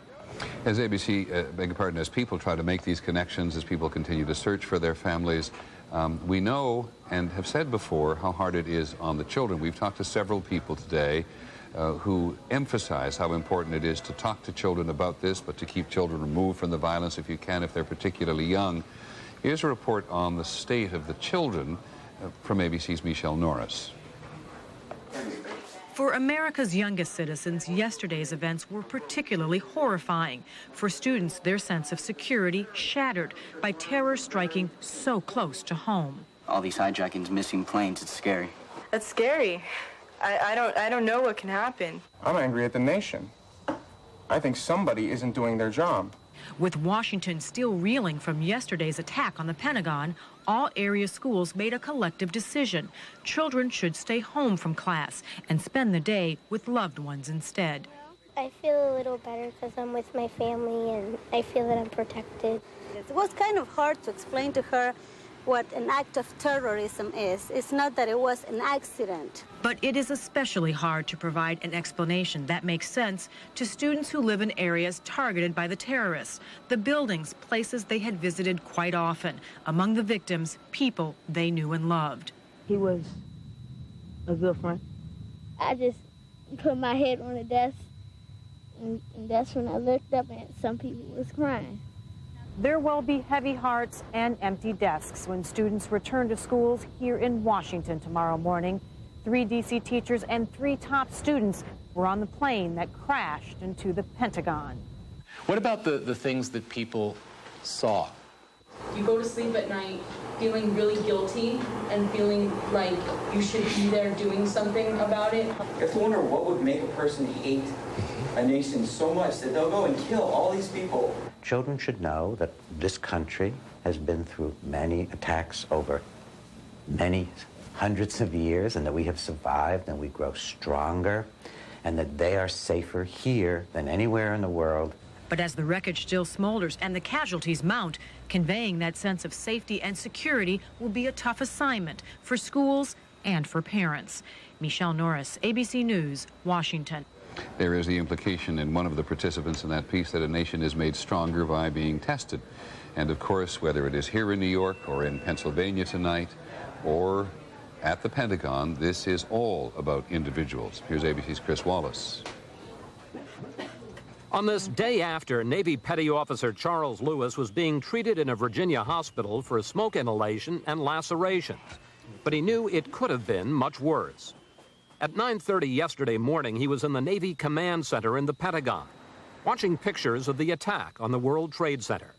There were a lot of people standing around watching the news footage and watching the live broadcast, and just thinking, if that happened there, I mean, there's no telling, you know, what's next. 10 minutes later, Lewis says he was in a meeting on the first floor deep inside the building, in Corridor 4 between the B and C rings. The next thing you heard behind us was an explosion, and it sounded like a big gust of wind, and it just slammed straight in the back of us. It was just pitch black, and all you heard was people screaming for help. All you heard was walls falling, just the whole room, everything just coming down on top of us. And what was the smoke like? What was? It was black, almost like tar. It's like the fumes were just heavy, and they just lingered there in your chest, just like your chest and your throat. Felt like it was just burning. Lewis says he was trapped for 15 to 20 minutes before emergency teams rescued him. He knows one of the other people in the room was also saved, but he still doesn't know what happened to the third person. When you were sitting there in that room, trapped, thick, black, acrid smoke, did you think this might be it? For a minute, yeah. I thought that was it. I thought about my kids. I thought about my family. I wanted to see my kids and my family again. Lewis has been in the Navy for 12 years and saw combat in the Gulf War. But he says this is the most danger he's ever been in. Do you feel that what you experienced yesterday was combat? Yeah, I do. I feel it. I mean, it was a deliberate act, and a deliberate act of terrorism. Another individual story, and of course everybody believes it was a deliberate act of terrorism, and the president said today that the country is clearly, this is an act of war, and the implications of that are extraordinarily serious for the United States, and everybody knows that throughout the United States today, everybody is hoping and praying that the person or persons and government or governments responsible for this, complicit in any way, will be identified very quickly. And as you heard from the Attorney General, there's a huge investigation going on tonight. I realize as we continue our coverage on a full-time basis like this that we repeat much of the information that you will have heard before if you've been around for the entire time. We also recognize that people get on with their lives and come and go, and so we keep revisiting our key correspondents and our key locations to simply bring us and you hopefully up to date, which takes us back to the Pentagon. John McCarthy, I think in some ways the most significant piece of news out of the Pentagon today, at least to my ears and perhaps others, is the fact that not as many people perished as had been bandied about last night. Well, the numbers are still very squishy, Peter, because they're discovering not only do they have to account for the military personnel and the civilian personnel, but what about visitors? What about the workers who work in this building doing the reconstruction of it? Those are people that they hadn't thought about, and they are still searching for answers to that. But it does appear somewhere between 100 and 150 people died in the Pentagon situation here.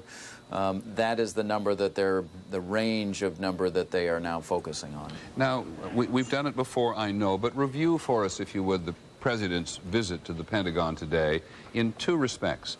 One, we have some videotape of him because we were allowed to accompany him over to the Pentagon, and also the impact it had on the people who worked there. Well, I think quite clearly when the Commander-in-Chief comes to the Pentagon, it is always a very special time. This was especially emotional. The President has been expressing a desire not only to visit this site, but to go to New York, and to go to New York is much more complex, and he might very well get in the way of things. But he was able to come and offer encouraging words to the firemen, to the workers, to the people who had been doing some of the more grisly work of beginning to remove the remains from the building. Today, that process really did begin. They've been tagging bodies, putting them in body bags, and moving them away. Now, the President's been walking around in the pictures we're looking at with the Secretary of Defense, Don Rumsfeld. Can you put into perspective for us today what Mr. Rumsfeld was trying to say? And that, by the way, is the President's National Security Advisor, Condoleezza Rice. And I think that's the first time we have seen her since this crisis began. She and Vice President Cheney were in the White House throughout, while the President was first in Florida and then on his cross-country trip. Let's listen. We're here to say thanks to not only the workers on this site, but the workers who are doing the same work in New York City. Coming here makes me sad on the one hand. It also makes me angry. And our country will, however, not be cowed by terrorists. And this was clearly one of the most memorable occasions of the day in a symbolic fashion. Everybody who lives in the United States, anyone who knows the United States, no matter where they live, understands how strongly the country feels about the flag. And that was a group of firefighters who, I gather, John, wanted the President to see, as much as anything else, the flag on the side of the Pentagon had been attacked when he arrived there today. Absolutely, Peter. During the course of the last 36 hours, there have been several flags draped from various positions in the ruined part of the Pentagon, and several have been hoisted on flag poles above the Pentagon. So all of the pictures of the area, although it was damaged, there was always a picture of the American flag visible. This larger flag that they draped there was clearly a symbolic gesture from them to let the country know that this building was open and that the business was continuing here, even if some of the business was pretty terrible today. Now, as I said, the Secretary of Defense was seen there with the President. He showed up quite spontaneously, or perhaps not spontaneously, but without much notice, in the press room of the Pentagon today, and described at first this definition of a new battlefield in the world. And then he quite directly, we couldn't quite figure out what he was saying about people who had access to information about the investigation were, among other things, compromising the country and violating criminal law by releasing this information to whom? To the press? To the press, partly, and to the potential enemies of the United States. This is a Secretary of Defense who feels obviously very strongly the whole purpose, I have been told, that he came down to the Pentagon briefing room was to deliver a message, and it's really not to the press that he's delivering the message. It is to other government officials, cabinet officials, It is to other people that work in the Pentagon who are providing detailed information about the terrorists and about some of the movements of the terrorists.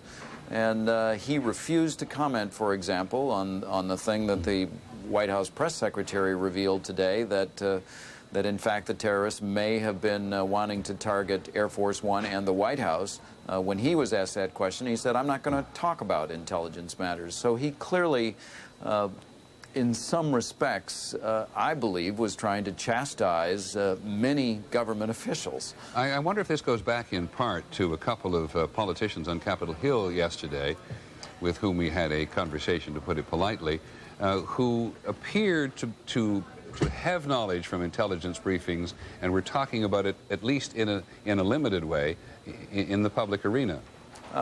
That may have been part of the conversation, but part of the reason that he came down to the Pentagon briefing room. But I really feel that it was aimed primarily at the people here in the Pentagon who deal with the press, and also other high-ranking government officials in the executive branch of the government that have been talking quite openly about some of those issues. Certainly, the senator in question was talking about some of those issues, and I'm sure Don Rumsfeld did not approve of that. I think you're referring to Senator Orrin Hatch of Utah. Yes, sir. The Secretary of Defense is not the first Secretary of Defense to struggle with the Pentagon as a universe unto its own. I wonder if in the last 24 hours whether or not he's made progress in getting a handle on the overall deliberations of the Pentagon that maybe he didn't have a week ago.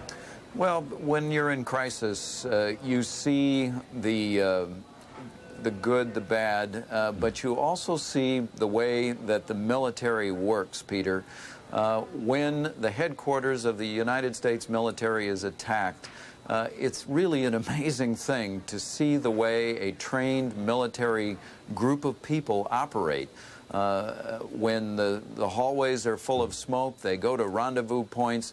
It's totally different in the civilian world than it is in the military world. There are preparations, there are plans, and people do amazing things. There have been a number of acts of heroism in the Pentagon during those first few crucial hours. Those people will not come forth, by and large, and talk to us. They want no part of being a public hero, but they do these incredible things. And finally, John, at least for the moment, if the President's press secretary, Ari Fleischman, is correct in his remarks today that the White House was the preferred target of the terrorists on one plane and the Pentagon was actually a secondary target, then the discussions yesterday about terrorists having hit at the heart of the military establishment in the United States has a slightly different cast. But what's been the reaction in the Pentagon to Mr. Fleisch's remarks? There really hasn't been much, Peter. The reality here is that there was a terrible blow struck in this building, not at the White House. People have been killed here. There are families of military members that are grieving now. This is where the attack was. And the evidence some of the people are telling us is fairly circumstantial, that the targets were elsewhere. But the fact of the matter was this aircraft did not approach from the direction of the White House. It approached from the south. It had been apparently moving along the major highway 395, which is a north-south highway, and it came from exactly the opposite side of approach than the White House is. So if it had been circling, they were awfully wide circles before it hit the Pentagon. Well, thanks, John. I actually think you've added to the context of this story either deliberately or inadvertently, but I think you're finally saying that from the point of view of the Pentagon universe, that collection of military families as represented by the services, that is its universe today, and that's what it profoundly most cares about. And I think the President probably feels exactly the same way. Thanks, John McCarthy. We'll come back to you a little later in the evening. We're joined now here at ABC News headquarters by a person we last saw on the streets. This is Dr. Andrew Feldman, who has, I have to look carefully again, because to be perfectly honest, I've forgotten your hospital. Orthopedic surgery at St. Vincent's Hospital. At St. Vincent's Hospital, and we've yanked you away from your immediate duties to have a conversation here, and we're very grateful. Thank you. I think what we heard you say on the streets, I don't know how long ago it was, perfectly honest, that you went into this site with a sense of optimism and you came out with a sense of despair has rested very heavily on people's shoulders. You want to think about what you said then and give us some context for that? Sure. Basically, anytime you're dealing with any type of injury, you're always hoping for the best. Obviously, at St. Vincent's, we're a level 1 trauma center, so we're used to seeing almost every possible type of devastating injury, whether it be motor vehicle or gunshot wound or jumpers or whatever it might be. But obviously, the magnitude is not there. When we went down to the site today, I was part of a team of a couple of doctors. There had been several doctors obviously there beforehand, and we were going there to lend a hand. And the most problematic thing is that there wasn't that much of a hand to lend because most of the people were buried. And does that appear to continue to be the situation tonight? Yeah, I think yesterday as the casualties started coming into the hospital, there was pretty much a steady flow at the early part of the day, around noon, 1, 2, 3 o'clock, and then it started to tail off. So we had the unenviable position of having too many doctors. There were too many doctors and not enough patients, and we knew then and there that it was going to be problematic. And that seems to be the situation at St. Vincent's tonight. I don't know how many people you've actually admitted overall, several hundred, I think. I think there's over 400, and I know I personally brought several of them to the operating room. There were certainly other teams operating all through the night, but it wasn't the volume that we would expect. And we cannot see, of course, the work that you're doing inside the hospital, you and other hospitals in the city as well, but the limbo in which you appear to be publicly at the moment seems to bode ill for the search and rescue operation. Well, that and the fact that I was down there and I actually saw what was going on. I mean, we at home see what the television shows us in 3 or 4 burnt-out buildings, but the devastation is really almost a 5 to 10 block radius of just twisted rubble and, you know, rescue cars that are burnt out and fire engines that are basically crumpled like little tinker toys. It's quite devastating. Tell us, if you would, then, while we look at the pictures, as you point out, that the rest of us in the country use to get as close as we can to the crisis itself. Tell us, just looking at these television pictures tonight, you can use daytime or nighttime, whichever you prefer. What are we missing? I think you're missing a couple of things. I think you're missing the amount of individuals that are there really doing their job and much more than their job. I also think you're seeing a lot of rescue workers on TV. But, I mean, one of the most interesting things was I was walking down the street and my car mechanic was there hauling cars out of the way. Now, this is a guy, he's not hired by the city. He was volunteering to help clear some of the rubble. So there's a lot of normal citizens there who are going above and beyond the call of duty, so to speak, to help with the rescue team as well. And I think it's probably true that as we look at this on television, we don't have any appreciation for the depth of the rubble, or as you said, within a 5 or 10 block area, the compacting of the rubble as these buildings fell in on themselves. I think the way that you can really visualize it is if you think of a disaster movie from the summer. I mean, that's really what it is. You go there. My office is actually across the street in Battery Park City, or what was my office, because I saw it and it's pretty much blown out. Really? But it basically is an area that you know very well, that is no longer an area you know very well. It looks as if an atom bomb had dropped there. And I wonder also at the moment whether, as a result of the many buildings that fell and the fires that go on and this acrid smoke, I don't know if you smell it up here many blocks away, or perhaps we may just be smelling you. You're smelling it on my coat. And we may indeed be smelling you. We've had that experience before. Does New York now have a public health problem?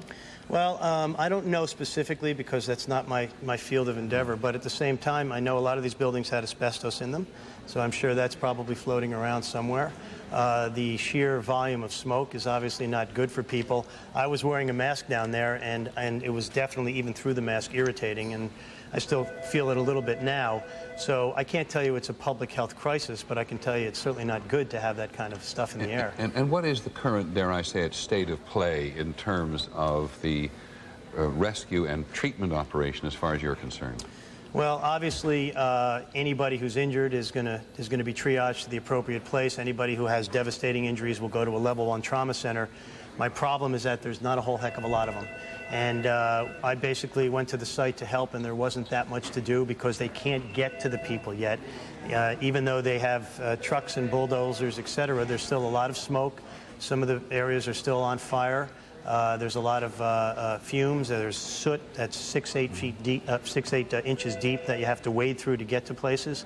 And I think it's going to be, at least as a layperson just looking at it, a number of days before they can really get to some people. And as you wander through the area again today, are you concerned, or were you told to be concerned about the possibilities of leaking gas and a gas explosion? We were told that when we were prepped originally from the day before. Again, when there's a disaster that hits, there are certain protocols that a hospital or the city will follow. And everybody followed that to the letter. And I just might add, I was so proud to be a part of the team at St. Vincent's because they did such an exemplary job of bringing people in, triaging them, and treating them appropriately. And I feel we really did save lives. We have mentioned we lay people triage on any number of occasions, which is a process of selection by which you, in the medical profession, choose people to treat. How does it work, and how tough is it?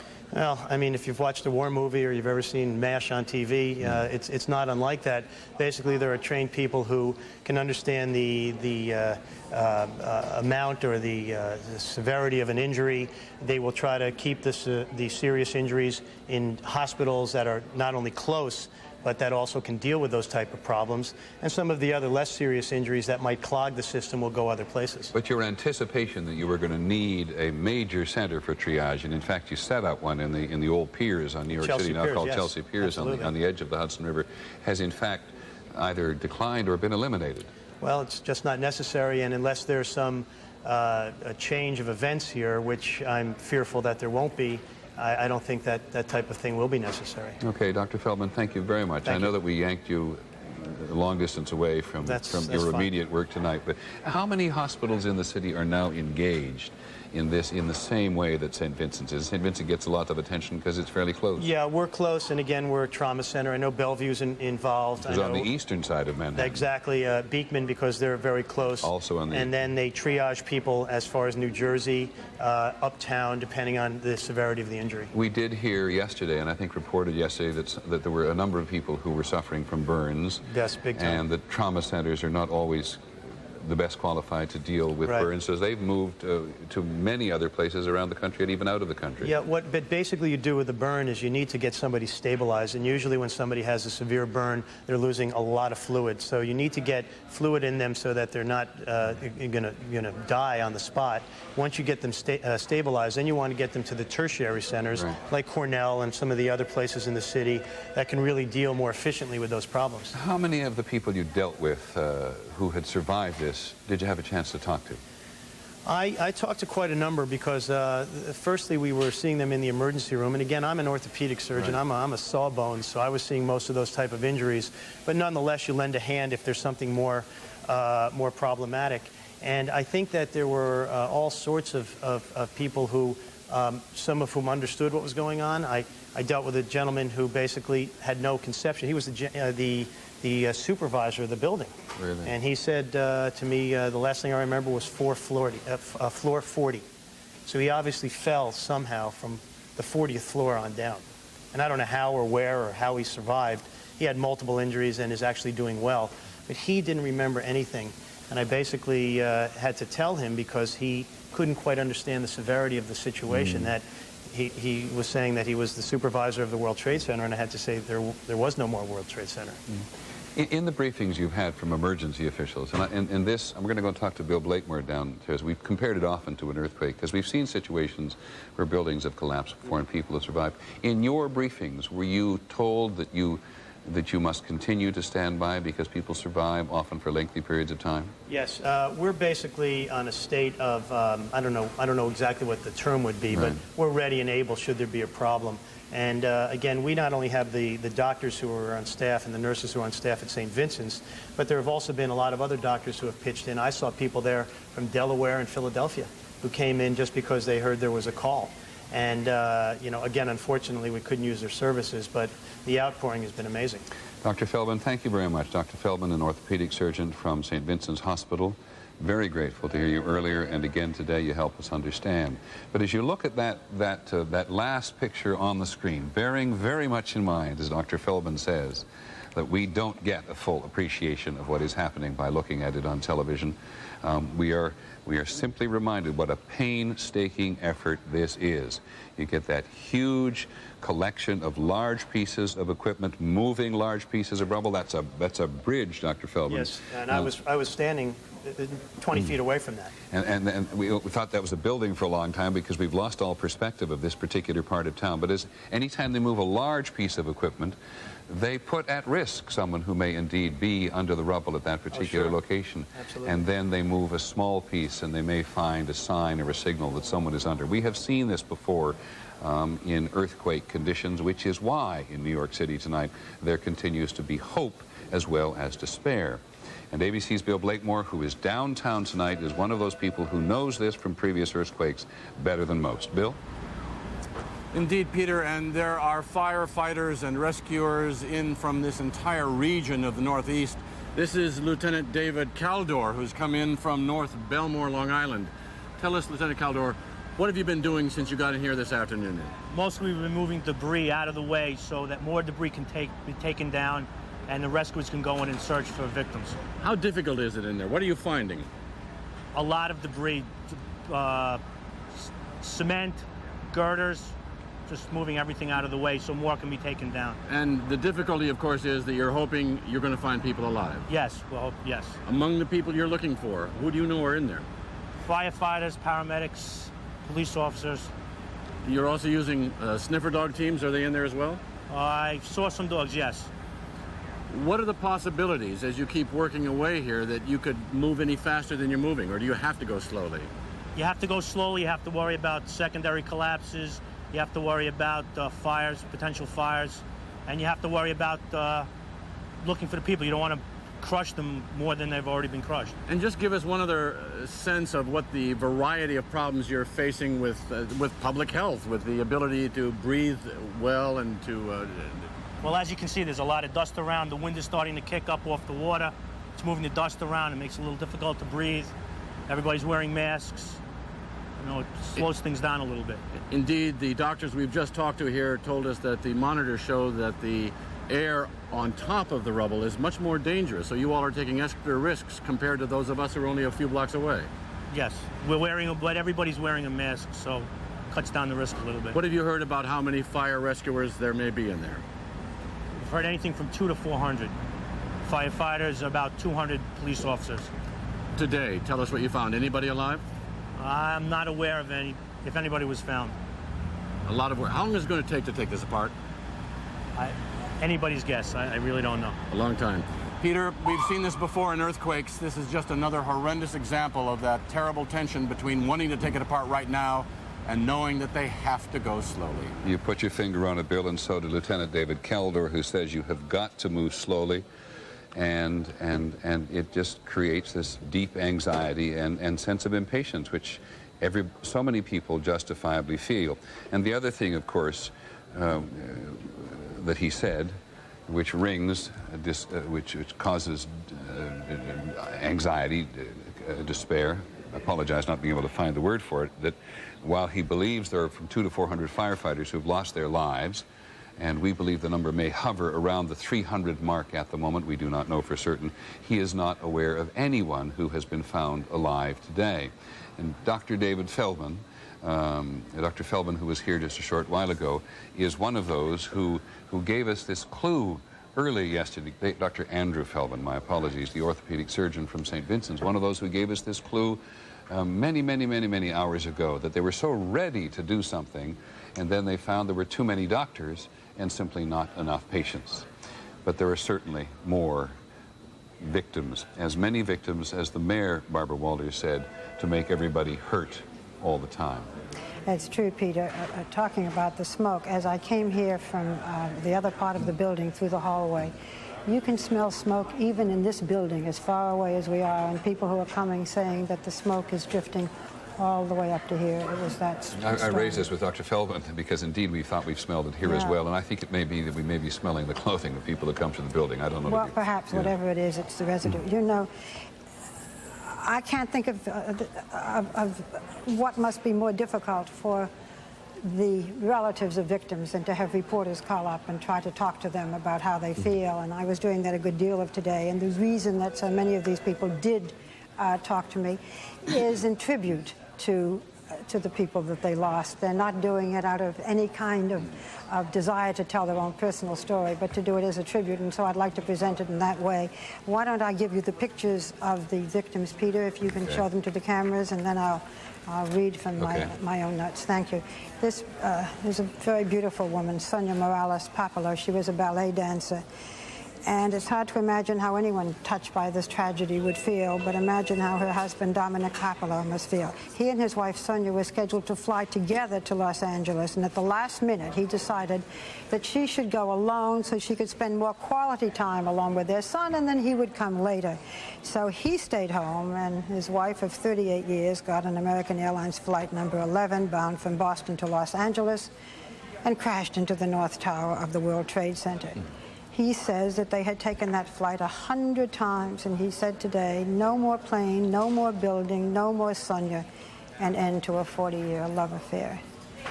Now we go to a young man who has lost his father. This is the victim, Doug Stone. He has an 18-year-old son, Zach, who loves spending time with his father, who used to tease him about the football games and help him with his homework. His parents had been divorced for 12 years. Zach spent every summer with his father on the East Coast. And this week, his father was going to help his son move in and start college at UCLA. So Zach was thrilled, waiting for his father, and he knew that his father took the morning flight usually from Boston to LA. And so when he saw the TV news, he was absolutely chilled. His father had been in the American Airlines Flight 11, which was the first flight to crash into the World Trade Center. And Zach's father will never get to LA. Now, this young woman, Lisa Frost, we told you the story of a son waiting for his father, and now this is the story of a father waiting for his daughter.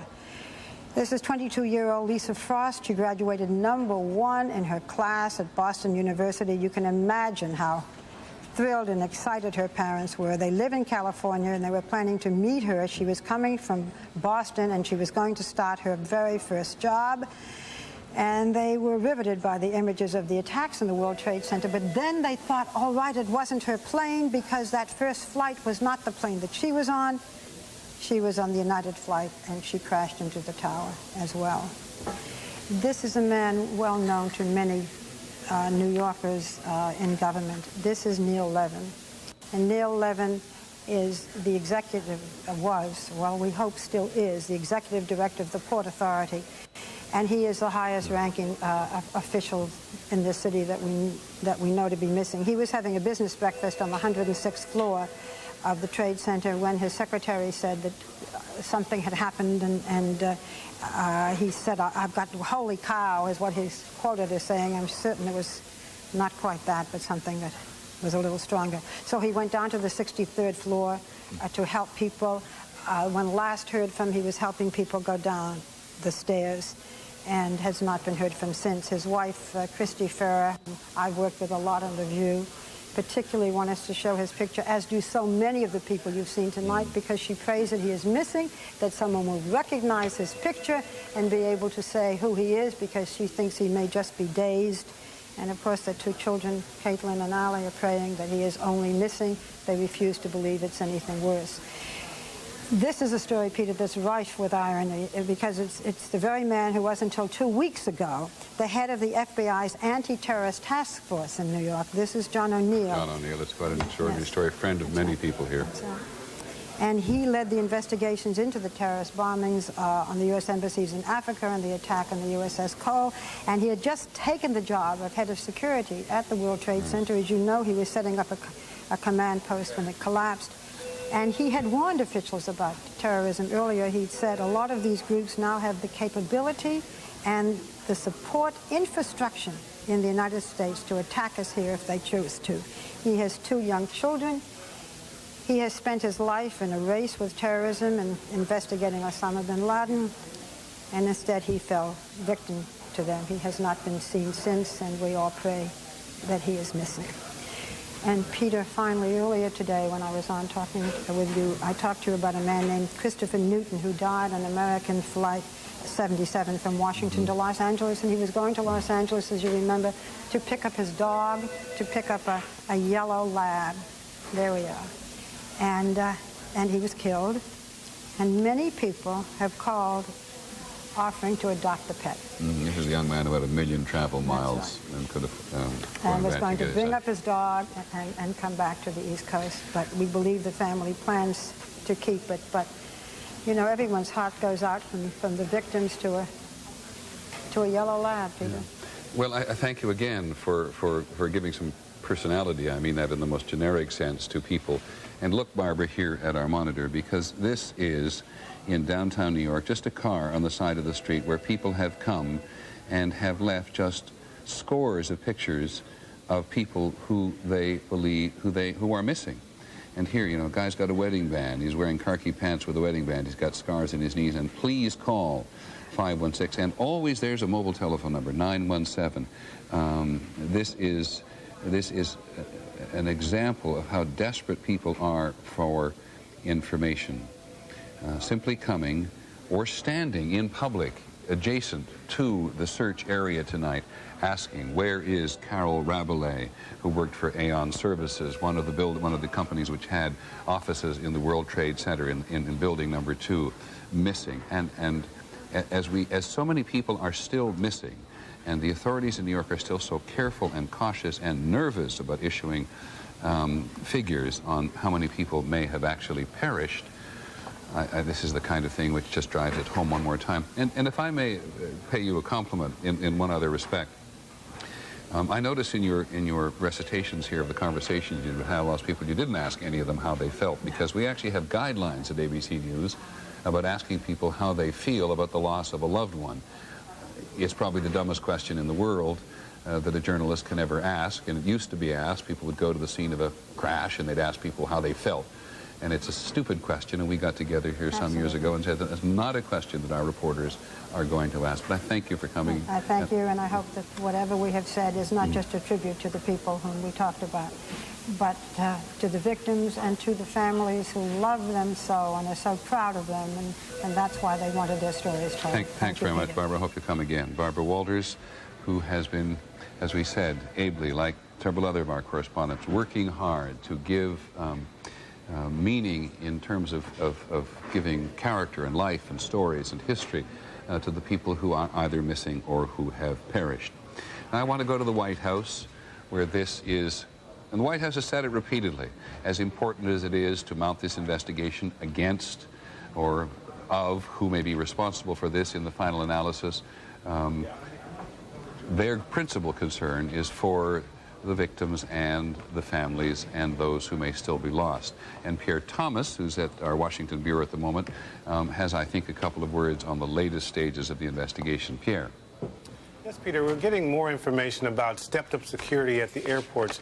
We're now being told that the Justice Department and the Treasury Department tomorrow will announce that U.S. Marshals, the Border Patrol, and also the U.S. Customs Service will be very visible working checkpoints at airports. So this is stepped-up symbolism and also a signal that the U.S. government is going to take security much more seriously at the airports. Another point I would add about the investigation, the roughly 4,000 FBI agents that Ashcroft mentioned today are nearly half of the 11,000 FBI agents who are sworn to investigate crimes in the U.S. So this investigation is one of the largest, if not the largest, ever. Pierre Thomas at the Washington bureau of ABC News. Is Terry Moran at the White House at the moment?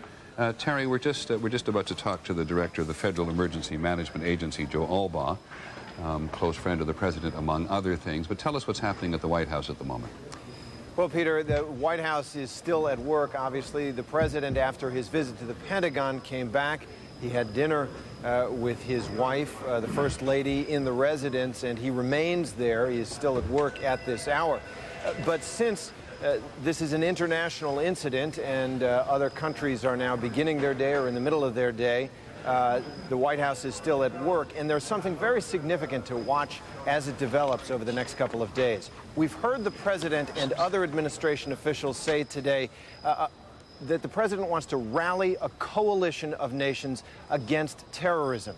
And we're being told now by White House officials, by administration officials, that that's not just a rhetorical expression of the solidarity that other nations are showing with the United States in this time of its attack. This is beginning to be, it seems, through intense discussions, a kind of framework for a potential response. Now, I hasten to add that every administration official I'm talking to is very hesitant to get into the details of any response that they are considering, even whatever might be on the table. But they are saying that all of the offers of assistance, including military assistance, that they are receiving from other countries are being taken in and digested, and that this may be another kind of coalition developing, just as President Bush's father developed a coalition during the Gulf War. Permit me, Terry, to be just a little bit skeptical about this. I think it's pretty natural for a great many nations in the world today to say to the President that we're behind you and we admire you and we deeply sympathize with the American people. But for one thing, the United States is currently so far away from finding out who actually did this. We know this. Every public official admits they're just beginning this long investigation. So that the United States is probably a very long way, despite NATO's comments today that an attack on one is an attack on all, a long, long way from the challenge of ever having to put together a military coalition to go after anybody. No question about it, Peter. And it's not just military response that is being discussed here. We're being told specifically to look for the full panoply of responses: military, political isolation, economic sanctions, perhaps. Those words aren't being used, but that the discussions that are ongoing right now are being called creative and intense, and that these are efforts to develop out of what, as you point out, a very natural expression of solidarity and condolence around the world, to use that moment, to seize it, and to try to build some kind of framework of a response, some kind of formal framework. Very good point, and thanks very much, Terry. And if this is, as Senator Daschle said to us from Capitol Hill tonight, that the world has truly changed, I think a lot of people will be skeptical about that observation as well, but that the world has indeed changed with this attack on the United States and these symbols of the United States in such a profound way that maybe things will change. But I think anybody in this administration or others before it, including the man who is sitting beside me, Joe Albaugh, currently heading the Federal Emergency Management Agency, will acknowledge that the world is a pretty complicated and cynical place when it comes to fighting international terrorism. Do you agree? It's a tough issue, very tough issue. We've asked you here tonight, you've been good enough to come to talk about your current role. The last time I think you and I talked on the telephone was about the Mississippi River. That's exactly right. And as tough as it seemed at the time, man, it just seems tiny now compared to what you've had to deal with today and yesterday. Give me first your reaction to what you saw yesterday and today. I am stunned by the devastation, quite frankly, Peter, but I am impressed this afternoon. We visited the site. I am impressed by the spirit of New York City, that resilience. And Governor Pataki and I happened to walk the street along with Mayor Giuliani, and we ran into several firefighters who had just come out of the rubble from Long Island firefighters. And you can see on their faces the devastation, the toll it's taking, which is something that I'm concerned with. Those rescuers right now, at some point we're going to have to roll those people out, get them some rest after about 48, 72 hours, make sure that everyone has the proper counseling. This is a tough, tough issue, Peter. Now, can we try to parse this in a couple of ways? You said you were struck by the extent of the devastation. We just had an emergency doctor who sat beside and said, you're just not getting it on television. And I think we all appreciate that. What are we missing watching it on television that you've seen at street level? Well, it's hard to appreciate the realism when you watch the film, watch the B-roll on television. When you visit the site in person, it rains down on you. The whole weight of the world almost rests on your shoulders when you see that. And just looking at the task down the road, it is almost insurmountable. But this country is resilient. We can handle just about anything. And those folks who are on the ground right now, we need to say a thanks, a prayer, especially those folks who lost their lives. What do you mean that it's almost insurmountable? The concept is almost insurmountable. I'm from Oklahoma. I know. I visited the Oklahoma City site the day after the bombing. And immediately it passed in front of my eyes, probably by a factor of 25 or 50, just the devastation. Take aside the loss of a life. Just the devastation downtown is just unbelievable. What we'll have to remove over the next several weeks, possibly even several months. This is a long-term process. This will take a while for everyone to heal. Everyone needs to have patience. And at the same time, we're working as quickly as we can to recover as many people as we possibly can. I know that it is almost the obligation of a public official to be optimistic in some way. You must have an optimistic face, or wear an optimistic face at a moment like this. But my guess is, based on other people we've talked to, if you haven't seen much out there in the last hours to make you think that many people are going to be recovered.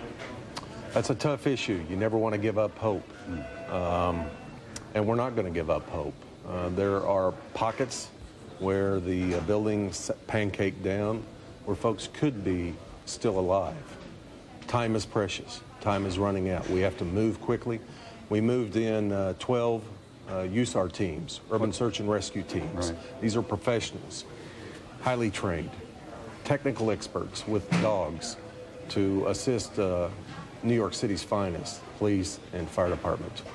We have medical teams, hospitals that we moved in, fully staffed with nurses, doctors to assist in the recovery effort, as well as, unfortunately, mortuary teams. We have to deal with that realistic part of this devastation. Explain to people what a mortuary team is. They will come in and they will assist local officials in identification more than anything else. Make sure that everyone is taken care of in proper fashion, in a respectful fashion, and a timely fashion. What does the national government actually have as assets that the city and the state don't have?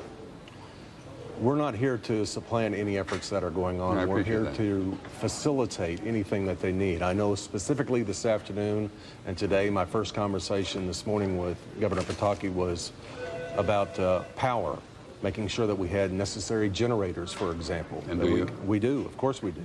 We have the full assets of the federal government, which is quite a vast array in supply. And it is a quantitative question you know people ask. And maybe it helps us measure the destruction only at this moment. Do you have the vaguest understanding of what this is going to cost the country and the federal government? No. Quite frankly, I think it's immaterial. It's always an issue. It's important to know what it's going to cost. We have no idea at this point. This is going to take weeks to develop and years to plan and rebuild. You and everybody else we've talked to, and we ourselves have been deeply impressed by the spirit of volunteerism from very distant points in the country, but this is ultimately a job that has to be done by professionals for the most part. Does New York City, does, to a lesser extent, the Pentagon, have the resources that it needs either in place or in the pipeline at the moment? Absolutely. We have everything that we need. We're being inundated, as you say, with requests for folks to come in and volunteer. One thing we have to do right now and be cautious is to say thanks, no thanks, not right now. We don't want to overburden the system that's already in place and hinder that process that's going on with those professionals. No, but we have everything what we need, Peter. And it's not your immediate concern. I appreciate it's more an issue for the Red Cross. But do you know the current situation on blood supplies? Because so many people around the country have wanted and have given blood. I appreciate that. They should give blood, quite frankly. The country, the world always needs a constant blood supply. I think for the foreseeable future, the next several days, we're going to be fine here on the East Coast. What are we missing? I don't know that we're missing much, quite frankly. I ask that question of my staff all the time. What is it we're not doing? What is it we ought to be thinking about? Praying for those who lost their life, praying for those who are trying to recover other lives right now. We have a strong country. This is an amazing land that we live in. People try to replicate the spirit that we have in this country. They can replicate some of the emergency procedures that we have, but they can't replicate that spirit, and that's what's unique about America. And we'll get through this, Peter. It's going to be tough, but we'll get through it. You're a longtime friend and an ally of the President at a very personal level. As I said, by way of introducing the fact that you were coming, you're one of the people who helped him campaign and get elected in the country. How much contact have you had with him? How's he taking it personally? I don't mean from a president's point of view, I mean personally. I've worked with this man for over 8 years now, and I have never seen anything in my life that has, or during that time period, that has affected the president as this incident has. I was with him yesterday evening for several hours. I've been with him all morning this morning before he instructed me to come to New York City. And I'll report back what I've learned today, and we'll make the necessary decisions based upon that. But this has had a profound effect on the president, just like it has on every American, as it should. Many thanks, Joe Albaugh, the director of FEMA, the Federal Emergency Management Agency. Good to see you again. Yeah, not under these circumstances, Absolutely. but it's nice to see you, Joe. Take care. Thanks very much for coming and giving us a briefing on this. We continue to focus on survivors and victims. This is a piece about survivors. Here again is ABC's Bill Blakemore. Bill? The stories are astonishing, but each begins with a normal morning. I was entering the building on the lobby level. I was in the revolving doors when the plane hit the building. David Dre worked in number 1 World Trade Center. One of the elevators, I think, came crashing to the lobby level, and all this debris came flying out of it. And a fireball emerged from the elevator lobby and was coming toward me. The first thing I saw when I ran into the street was a woman who was laying on her back in a fetal position on fire. She wasn't moving. I think that she must have come from the sky. I don't know how she could have come from the lobby. As the towers collapsed, even rescuers became victims. When we got into the atrium, which is the glass roof, that all started to collapse. So we turned back to run back into the corridor we came out of to try and get out that way, and there was a big ball of black smoke coming towards us from there. So this deputy fire chief will have a story with which to impress his grandchildren. We had a whole bunch of people in there screaming, and there was mass hysteria. We couldn't see, there was no lights. The smoke was black as could be in front of our face, and at that point we really thought we were dead. The whole building to the left of us was all collapsed. The whole building to the right of us was all collapsed, but that little corridor, for whatever reason, didn't collapse, and that's what saved our lives. Our first thought was earthquake when the building started shaking and rattling. Susan Doyle worked on the 35th floor of Tower 1. All 150 employees at her insurance company made it to safety. In fact, we know today that at a number of companies in the towers, every employee made it down the steps and into the clear before the buildings collapsed. It was very crowded. It was kind of like leaving a sporting event, wall-to-wall people. It was very smoky, and there were fumes. At the time, we didn't understand. I kept thinking kerosene, but in retrospect, it was probably jet fuel. Many in this neighborhood right next to the trade towers wreckage are also survivors. Kids trying to make sense out of a world suddenly coated with ash and dust. People shopping in grocery stores that have no electricity and no fresh produce or supplies. We know that thousands of people rushed from the disaster moments after the buildings collapsed. So there are thousands of survivor stories out there to be told and retold. And there is hope, however slim, that there are plenty of survivor stories still to be discovered as search and rescue continues. Bill Blakemore, ABC News on Greenwich Street in Lower Manhattan.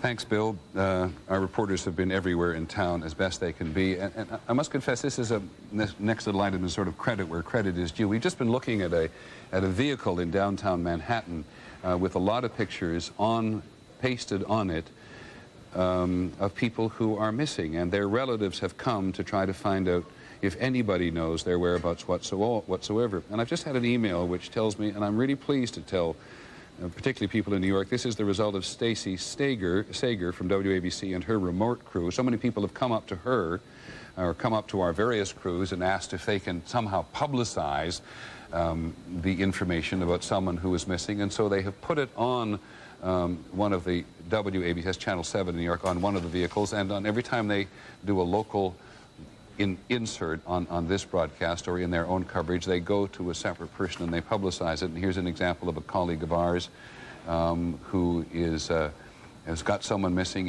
in the World Trade Center. And that's really local television doing a public service at its best, which makes us all very proud. And indeed, you can smell real smoke here on 66th Street on the west side of Manhattan, and I only raise that because we are so very far from the disaster itself on the west side of New York City. And that just simply gives you a measurement of how far the impact of that crisis has moved up the west side of Manhattan and assumedly on the east side as well. It's all about connections, as I think we've said before today. And here's an example of connections. When the World Trade Towers were built in the 1960s, the iron workers who worked on the building, you remember that we've told you before that the people who worked on the building, architects and engineers, have told us that the reason this building crashed was not at all having to do with the, well, not directly having to do with the aircraft which hit it. They actually withstood that. It was not because their very low understructures collapsed as a result of the concussion, but ultimately collapsed because the steel on the top, which was exposed to such intense heat, largely the result of the aviation gasoline which went into that building along with the aircraft. The heat was so intense that the steel melted and the building began to collapse down unto itself from on top. That gave our reporter Bob Brown the idea of going back and trying to find the sons of the iron workers who built the World Trade Center in the 1960s and went in today to help dismantle its remains. Bob. I need one for my partner. I got one. We just need people to work, that's all.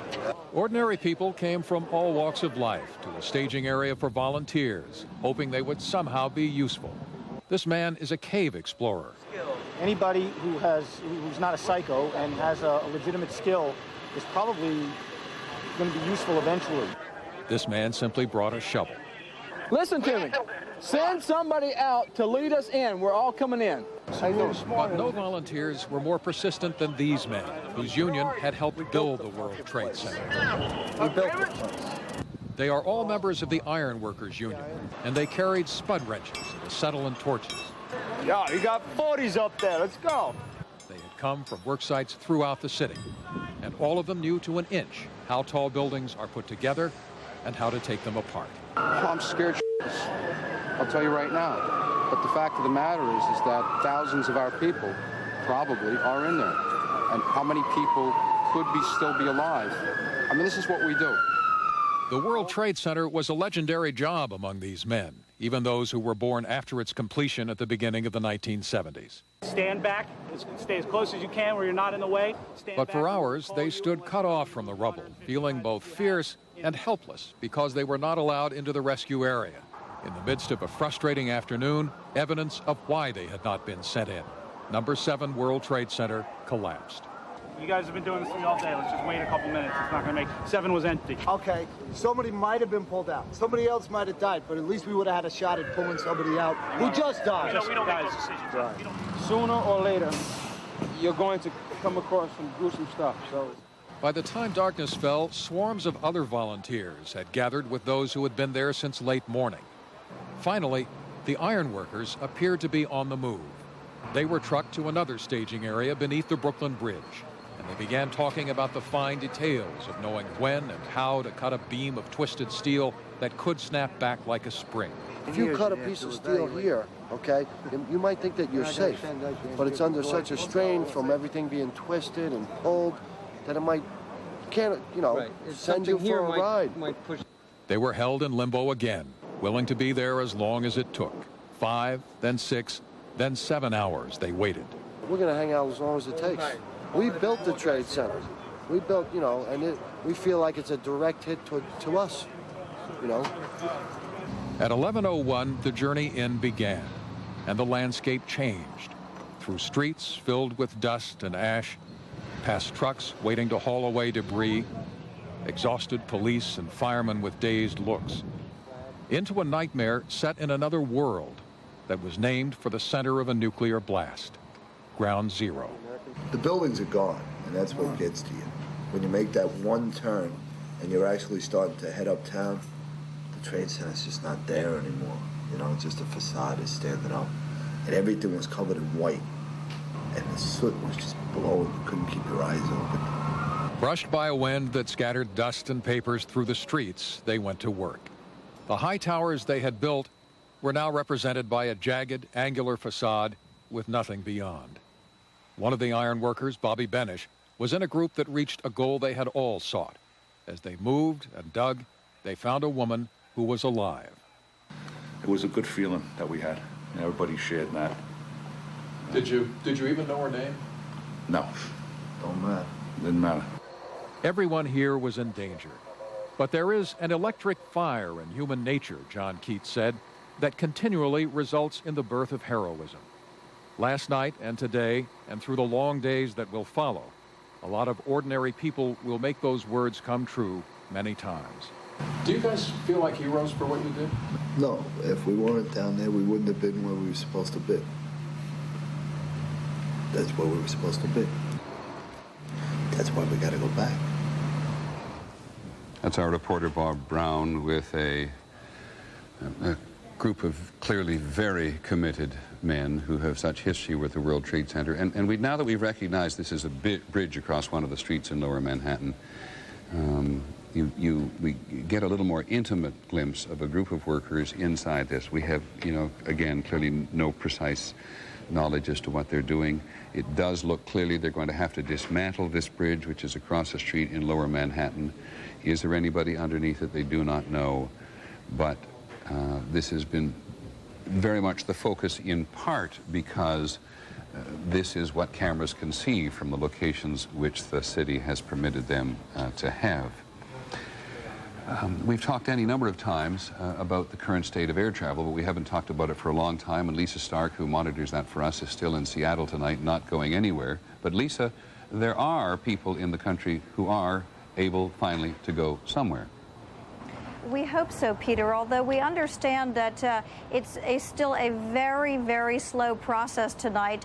Partly sources tell us because there has been some confusion between the U.S. and Canadian government. Many of the planes diverted to Canada. The international flights were diverted to Canada yesterday. Those are the first ones that are being allowed back in the air. But apparently there's a lot of confusion between the airports, between the FAA, and between Canadian officials about exactly what security measures must take place before those planes can take off and land in the United States. Let me stop you there then for just a second, because the Secretary of Transportation set out some guidelines before which seemed to be fairly simple in terms of getting passengers who were stranded on their way. Do you want to review those? The security guidelines that now will go into place, is that the ones you're talking about? Exactly. The ones that are in place for the people who were stranded and not going to move on to their final destinations. I think the confusion comes, my understanding from sources I've talked to is the confusion comes because the Canadian government isn't certain how far it has to go in carrying out some of these security measures before it can release the planes to the United States. Does it need to take everyone off? Do all the pieces of luggage have to come off? Do they need to be searched? Do bomb-sniffing dogs have to be brought in? And I think this is an ongoing discussion between the two countries to try to resolve these issues and get these flights back in the air. Okay, and assuming that gets resolved, take us now to the broader issue of air travel tonight and in the days ahead. Let me give you some context. I'm learning some context about what has been happening over the last 24 hours. I've talked to both industry and government sources tonight, and apparently there have been a number of very heated discussions over the last 24 hours about how much security is needed, how much is too much, and what exactly are the security measures that need to be implemented to ensure safe travel. Some in the industry feel that the measures that are being implemented, while they might go far enough, or while they might be good measures, perhaps don't go far enough and may not even address some of the issues that were raised in the hijackings that we saw yesterday. For example, one industry source said to me, curbside check-in, was that an issue? Is that really necessary to suspend curbside check-in? So these have been very heated discussions, I'm told. There is still a lot of confusion, apparently, about what will actually play out in the days ahead. I apologize for interrupting you. Just stop for a second. On this question of curbside check-in and the fact that you're not allowed to check your bags at the hotel anymore. You say the industry thinks this doesn't go far enough, and yet if this were eliminated, it would pose a greater burden to the airline companies, actually. So why do they think it doesn't go far enough? Well, one industry source was just raising the issue with me that that was not an issue for example, in the incidents yesterday, no one was worried about curbside check-in of baggage, obviously, in these incidents. That was not the problem here. The industry itself is calling for more stringent measures, such as a significant ramping up of the Sky Marshal program, also many more uniformed officers, armed officers at airports, and also, as we mentioned last night, they are pushing the idea of this federalization, if you will, of the security system, having the government, not the airlines, not the airport, really responsible for security at an airport. And that would be a significant departure, obviously, from the system that has developed here in the United States. Well, it would also do one very significant thing for an airline industry which is going to struggle in the wake of this and is already struggling. I assume it would shift the balance of the financial burden to the government and not to the airlines. Absolutely, and perhaps some of the legal burden, if you will, as well. There is this issue of cost. These security measures will no doubt be very costly. The airline industry, as we have reported, is not doing well financially right now, and no doubt this will be a factor. Although I have to tell you that I am being told by both the industry and the government that the issue of cost hasn't come up in these discussions at this point, which you can well imagine. I'm sorry, go ahead. I just want to deal with one thing at a time. I apologize. That's and okay. It may not be spoken at the moment, but while you're on a question of finance, yes. ABC's Connie Chung reported some hours ago that she'd been talking to American Airlines and United Airlines, and in each case the airline had offered to the families of people who died on those airplanes in the last couple of days $25,000 per victim. Right. And that was taken by some people, at least in this immediate area, as being cynical. Can you give us the context of this offer? Well, my understanding is this is not an offer to settle a case, if you will. Right. Certainly, there will be lawsuits. This is an offer from the airlines to cover immediate expenses, which there could be many. Okay. You know, getting somewhere, a funeral expense perhaps. And it is routinely done these days in the industry just to give them some immediate cash to try to cover immediate expenses. It's not any kind of a deal with the people that you won't sue us, this is what your compensation will be, because clearly there will be legal action down the road. I think that's precisely what many people actually did think at the time, that this was for immediate, this was in a way to assist the families rather than make the airlines not liable if the families do ultimately decide to sue. Absolutely. Okay, next subject, go ahead. Peter, I do want to add one other thing on this issue of cost. Although we understand that in these very heated discussions, the issue of cost wasn't specifically brought up. Clearly, it's in the back of the mind of those in the industry. And we understand from, again, sources on both sides of the table that it is very clear that once these security measures are implemented, they will be fairly stringent. Once they are implemented, that the airlines will likely have to cut back on their schedules because they simply will not be able to do business as they are now without significant delays if they are going to implement these security measures. And one airline I spoke with tonight said there's even discussion about whether there needs to be as much as a 20% reduction in schedules at some of the major airlines to ensure that they can get flights out in some reasonable fashion and stick to a schedule and still implement all of these security measures. Again, forgive me for being skeptical about this, but I wonder if this does not contribute to helping solve a problem which the government has had, which is getting airlines to reduce their schedules, particularly at peak periods, and we've had tremendous crowds at airports and in the country as a whole. Well, I mean, clearly there has been some talk about whether the airlines have overscheduled and done too many flights, but I don't think that's really what people are thinking about right now. I think the point is that I think it's sinking into the airline industry that these measures are going to be fairly onerous, that they are not going to be able to continue to do business as they have, and in fact they are going to have to change their flight schedules to meet these requirements. Okay, I have one final subject, and it's perhaps the most obvious one, and it's the biggest one, unless you have something else. There are 40,000 flights go back and forth across the United States every day, and the airline industry at the moment, under the orders of government, is paralyzed. I keep thinking of, on top of everything else, our colleague Ted Koppel in London, like thousands of people trying to get to the United States. So give us some sense of the timeline, if you know it, how this paralysis is going to end. I am less optimistic that it is going to end anytime soon. I think it's been very slow, already much slower than anyone predicted to even get flights back in the air. There's still a lot of confusion about what's required to certify, for example, that an airport has met the FAA security guidelines and can reopen.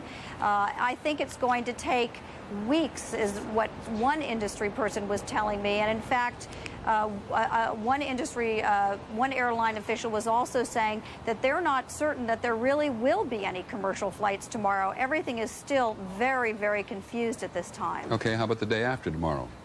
I don't know. I think it's really a wait-and-see thing. I mean, we were told by the FAA that they would have the system beginning to operate today at noon Eastern time. Well, it still really hasn't happened. So deadlines really mean nothing right now, it appears, because it is just going to take a lot of time to train the people, to get them in place, to certify that the airlines are ready, to certify that the airports are ready. It's going to be a very, very gradual buildup. But Lisa, you've been covering this industry for a very long time. You know it very well. Are you suggesting, based on what you're hearing from government and industry today, that we could come to a situation even as early as this weekend and North America essentially is without air travel?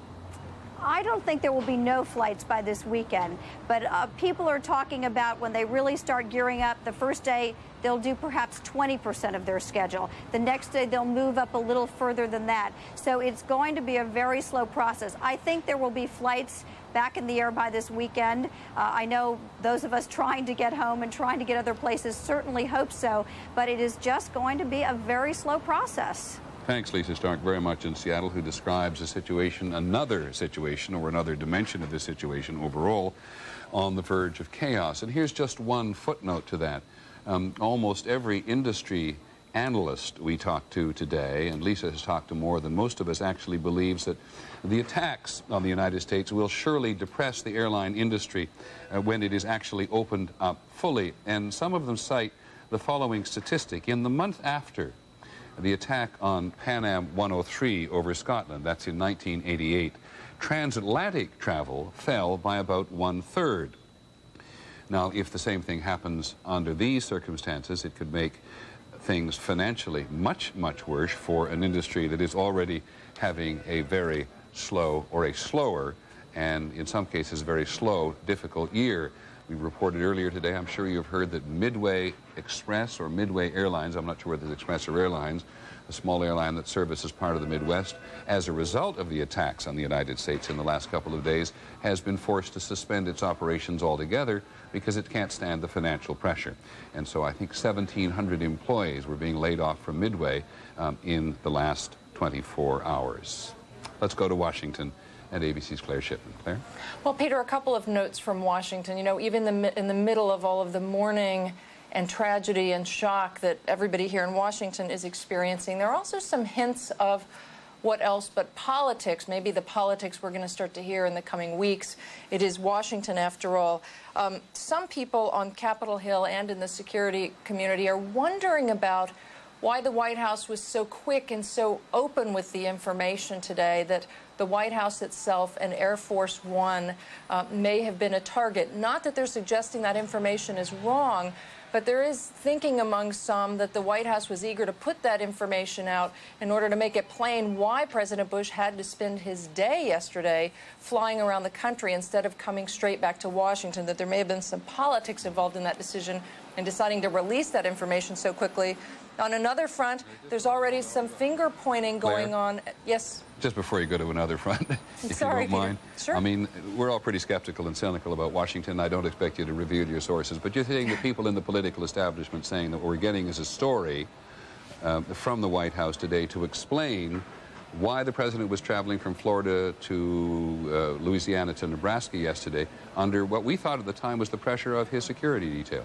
Well, I think that's right. And again, I want to emphasize, nobody is saying that what the White House and also what the Attorney General has said is not accurate. It looks plain from a number of sources that there may have been a plane aimed at the White House. People are just wondering about why the White House decided to put that information out so quickly, and it seemed to some clearly linked to an explanation as to why, in fact, the president had to take so long to get home. That's something the White House is eager, obviously, to make plain. Okay, please go on. My other point, there's also a little bit of finger-pointing going on, and I think this was also to be expected at the U.S. intelligence services already. One representative in particular, Curt Weldon, chairman of the House Armed Services Committee on Readiness, suggesting that U.S. intelligence services fell short. He said it was an indictment of our system. George Tenet, the CIA director, already on the defensive, forced to defend other efforts of the CIA, if not this one, Peter. Okay, Claire, thanks very much. In terms of the first issue you bring up there, this story from the White House, and I don't mean to say story lightly or even cynically here, but the announcement from Mary Fleischer, the president's spokesman, that the White House was indeed a primary target and the Pentagon turned out to be a secondary target. John McClethy, our Pentagon correspondent, observed just a short while ago that the plane had come up from the south when it hit the Pentagon, and we'll get this established in time. And indeed, if it had continued to come in that general direction, the White House would have been on its path, but it was not, as far as we know, on a flight path that descended from the northeast, I guess it would have been, which had the White House in the first position and the Pentagon in the second one. And with great respect to my colleague Claire Shipman, a little bit of finger-pointing at the intelligence services of the United States may be emerging in public with politicians, Curt Weldon wishing to put his name to this, but there's a good deal of acknowledgement and accusation, I guess, is perhaps a little too strong from many people in Washington and related services around the country that think this was a massive intelligence failure yesterday, and probably many people in the intelligence committee, as they go back and look for information to figure out what might have gone wrong, what did they miss, was indeed a failure, whether it's described as a massive one or less.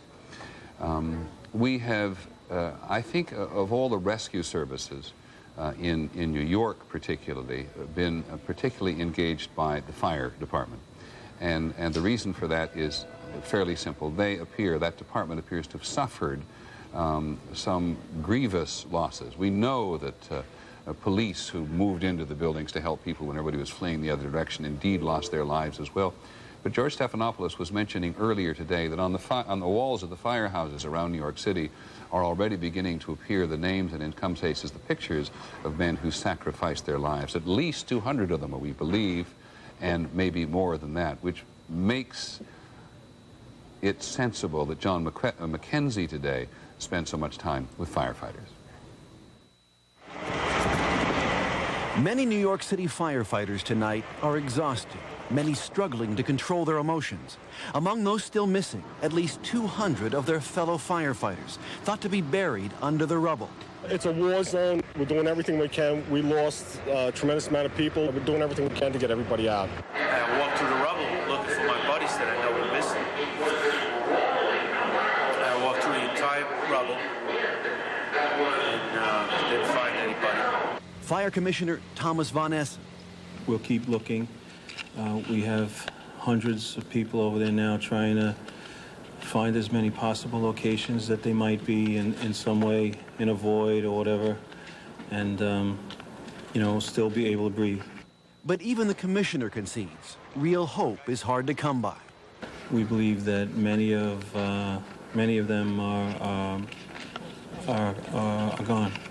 Among the dead, some of the so-called super chiefs, some of the highest-ranking officers in the department, including one who helped rescue efforts after the Oklahoma City bombing. Also killed one of the department's Roman Catholic chaplains who had raced to the scene to comfort victims. I talked to their families, and I explained to them that they were working very hard and they were working at what they love to do. And I'm sure their efforts will end up having saved other lives, and their families can be very proud of them. Some of the firefighters who responded quickly yesterday were not even scheduled to be working. For some, it was a day off. Others had just finished their shift. But when the alarm sounded, they volunteered to rush to this scene. When the Twin Towers of the World Trade Center collapsed, there were more than 400 firefighters at the scene, many of them inside the building, running up the stairs, trying to rescue people trapped on the upper floors. Others were near their trucks, caught under the avalanche of debris. Today, the firefighters could only pick at the surface of the rubble. Right now, it's not too good. You got a lot of heavy debris.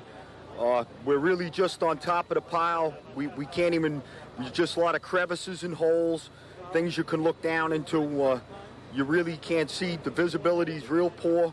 A lot of smoke, a lot of heat coming off of the debris. It's such a disaster that you don't think about yourself anymore, you know? Just don't even, just keep moving, you know? It's like God gives you the strength to get through it. The firefighters get a few minutes rest, a bottle of juice, something quick to eat, and then it's back to work. But with the realization, there are many fewer of them tonight. John McKenzie, ABC News, New York. And back to the streets to ABC's Bill Blakemore with his latest report. Bill? Peter, we've been talking today about the great difficulty in this situation where they all have the desire to take it apart all at once, but they can't. They have to go slowly because of the real possibility if they go too fast, they could make shifts in the loose rubble, and that could hurt people who are trapped alive. Well, I've just spoken with Lieutenant Colonel Craig White of the Air Force, and they're beginning to implement the only kind of solution we've ever come across in earthquake stories we've done when local authorities realize that the military can be great help. What's just beginning to happen in here, and he described the scene to us in great exact detail, all four services, the Marines, the Air Force, the Navy, and the Army, as well as a great many iron workers who have volunteered, are now beginning to cover the scene, now that it's cool enough, like ants on an anthill, he said. And they're using bucket brigades, taking it apart by hand. He called it bucket brigades, such as you see sometimes at a football stadium where a person will be passed in great good spirit from hand to hand across the whole crowd. They're sometimes passing even a whole girder, large blocks of rock, small blocks of rock. The answer is to take it apart by hand. And he said sometimes they come to a tunnel, they call for everybody to be quiet. There's a shout of silence and they all get quiet. They bring up the dogs go into the tunnel, sniffing, they listen for any sounds, and then they get back to work very quickly. So we've begun to see the evolution of this kind of solution. Take it apart by hand. Thanks very much, Bill. Bill Blakemore on the scene tonight. And we want to try now, I think, finally to set something straight. And I may need the assistance of John Miller here, but I had an email just a short while ago on this controversy, not quite sure how it got started, about whether or not One Liberty Plaza, which is adjacent to the World Trade Center, was either on the verge of collapsing or had suddenly collapsed. A piece of reporting that emerged several hours ago and caused some confusion in terms of the immediate crisis zone. We now believe that despite some media reports to the contrary, One Liberty Plaza has suffered no structural damage, although each of the buildings will require work such as window and lobby repairs, and none of the damage renders the buildings inoperable. This comes from the deputy chairman of Brookfield Properties, which I think is the company that manages the property. I may be wrong on that. But I think, John, you confirmed that this heightened tension the other day, several hours ago, that another building had collapsed. Seems like a day ago. That several buildings at Liberty Plaza had collapsed are simply not true. No, apparently what happened, according to people I spoke to at the scene, is surveyors who were there checking the structural angles of building to make sure they looked okay were using a building as a guideline, number 4 World Trade Center.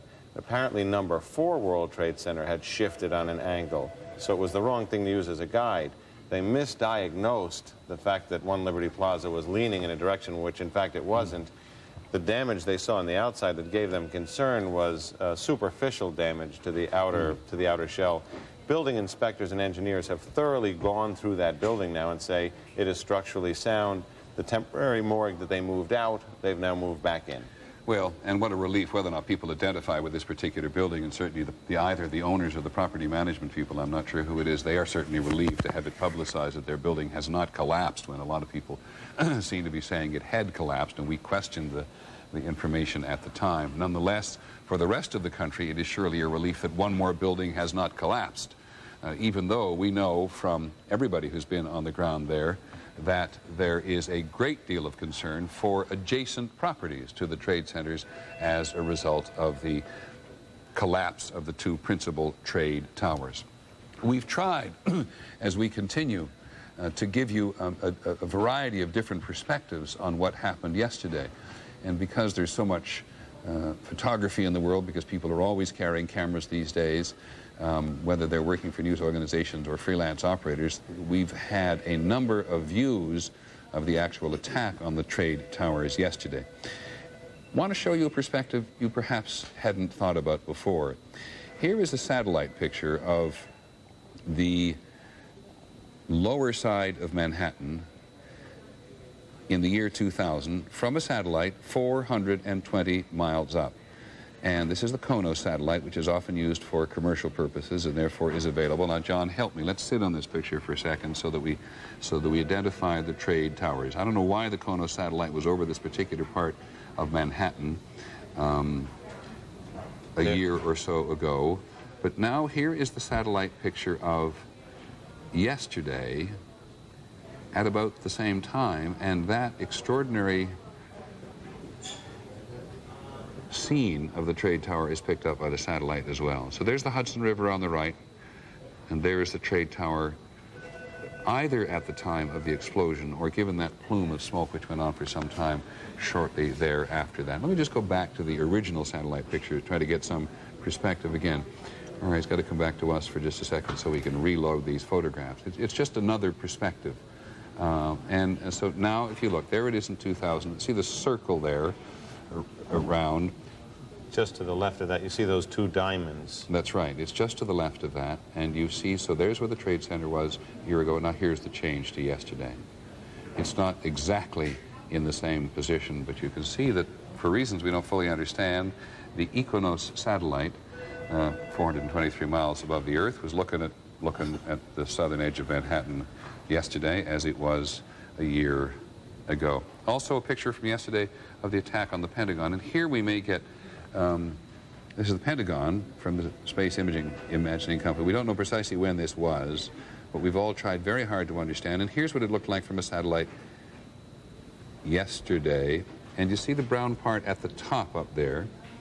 That gives you probably the best perspective we have had until now, the penetration of the aircraft. Remember, at first we thought it had penetrated a variety of these rings, as they're called, or lines, all the way to the inner courtyard. Well, as John McCarthy has reported several times to us throughout the day, it did not penetrate that far, but very serious damage to the outer ring or two on the Pentagon.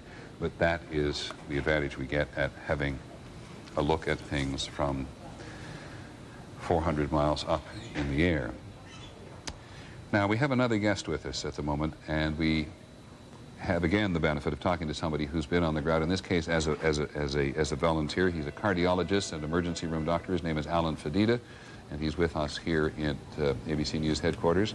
Good evening, Mr. Fedida, or Dr. Fedida, I should say. Thank you for coming and telling us what you saw in the course of your work in the last 24 hours. You spent, I know, some time at what this was going to be this triage center at Chelsea Piers. That's right. I spent the better part of yesterday setting up an area. There were, I think, 50 stretchers set up, some by hospital groups, some by volunteer physicians who were there with paramedics. And we tried to set up in anticipation of receiving patients who would be triaged there and then sent to other hospitals depending on their severity of injury. Do I understand that correctly that today you've been treating mostly relief and rescue workers? We were set up after appearing at Chelsea Piers at 6 o'clock in the morning. Physicians left by twos and with paramedics and supplies and by ambulances, and they headed south. I ended up at the entrance to 2 Financial Center, and we treated firemen, policemen, minor injuries mostly, a couple with respiratory problems that we sent on via ambulances to local hospitals, and there were severely injured, 2 or 3 severely injured people that I heard of being removed from the site were directly evacuated by ambulance directly to medical centers. Now, you mentioned respiratory problems. Are there widespread respiratory problems among the relief workers? Well, all the relief workers were encouraged to wear masks, and of course the mask came in a variety of shapes and sizes depending on the preparedness of the individuals. I think the disaster planners had the most advanced technology, and of course, as you went down the ladder to the firemen, they had the simplest masks. And at some point, we were even walking around distributing masks to firemen and to police officers and to anyone who didn't have any. And of course, ourselves, we all wore masks. The handful of physicians and nurses and paramedics that were manning the station. We had about a half a dozen stretchers, a couple of chairs. We would give breathing treatments, oxygen, irrigated a lot of eyes, and it's just an overwhelming day, actually. Okay, let me just stop you for a second, because while you've been talking, we've been looking at a scene behind you, which I think bears some explanation. I'm not sure we're able to explain it, but we've been looking at what is a good old-fashioned bucket brigade. Can we go back to that picture and try to see what is actually happening down in the crisis zone? Can I talk? That's right. We don't know precisely what they're doing here, but this is buckets being passed up one line and with something in them and back down the other. It may well be that what they're simply doing is moving debris out of a location where something requiring this degree of precision is important, and because you've got, you know, more than a dozen, 15 or 20 men and women in one case there, doing something of a fairly precise nature. But so much of this operation is precise. Let me come back to Dr. Fedita. What are the rescue workers telling you when they come in to see you? What are they telling you about the circumstances on the ground? Well, one fireman told me he'd been doing this for 30 years. He'd never seen anything like this before. He'd come from a company in the Bronx. They lost the first 2 rounds of shifts, the day shift and the night shift, and been killed in the explosion and collapse in the fire. One fireman had been there since the beginning, and he was just starting to exhaust at about noon today. He was feeling a little dizzy and lightheaded. We hooked him up to an IV. We hydrated him up a little bit. We sent him off to the via ambulance to the local emergency room. What can I say? Well, I tell you, we could this degree of exhaustion, which we just see, must be very apparent among the firefighters particularly, and all the other relief workers as well. Do you see that time and time again from your position down there? Well, yeah. There are a lot of people involved. There are all kinds of firefighters from mostly all around the area, not just New York. There are people coming across from New Jersey, from upstate New York, from Long Island, and they're all involved. And there's a big group of people, and then there's tractors with moving pieces, and there are lines of firefighters trying to get to the rubble, to try to clear out the rubble. Well, Dr. Fedita, thanks very much for giving us the time. I know that it's not easy for you to step away from your job at the moment and come and talk to folks, but I hope you feel that it's important to communicate what you've seen. Thanks very much. Dr. Alain Fedita, cardiologist and emergency room doctor, who's a volunteer.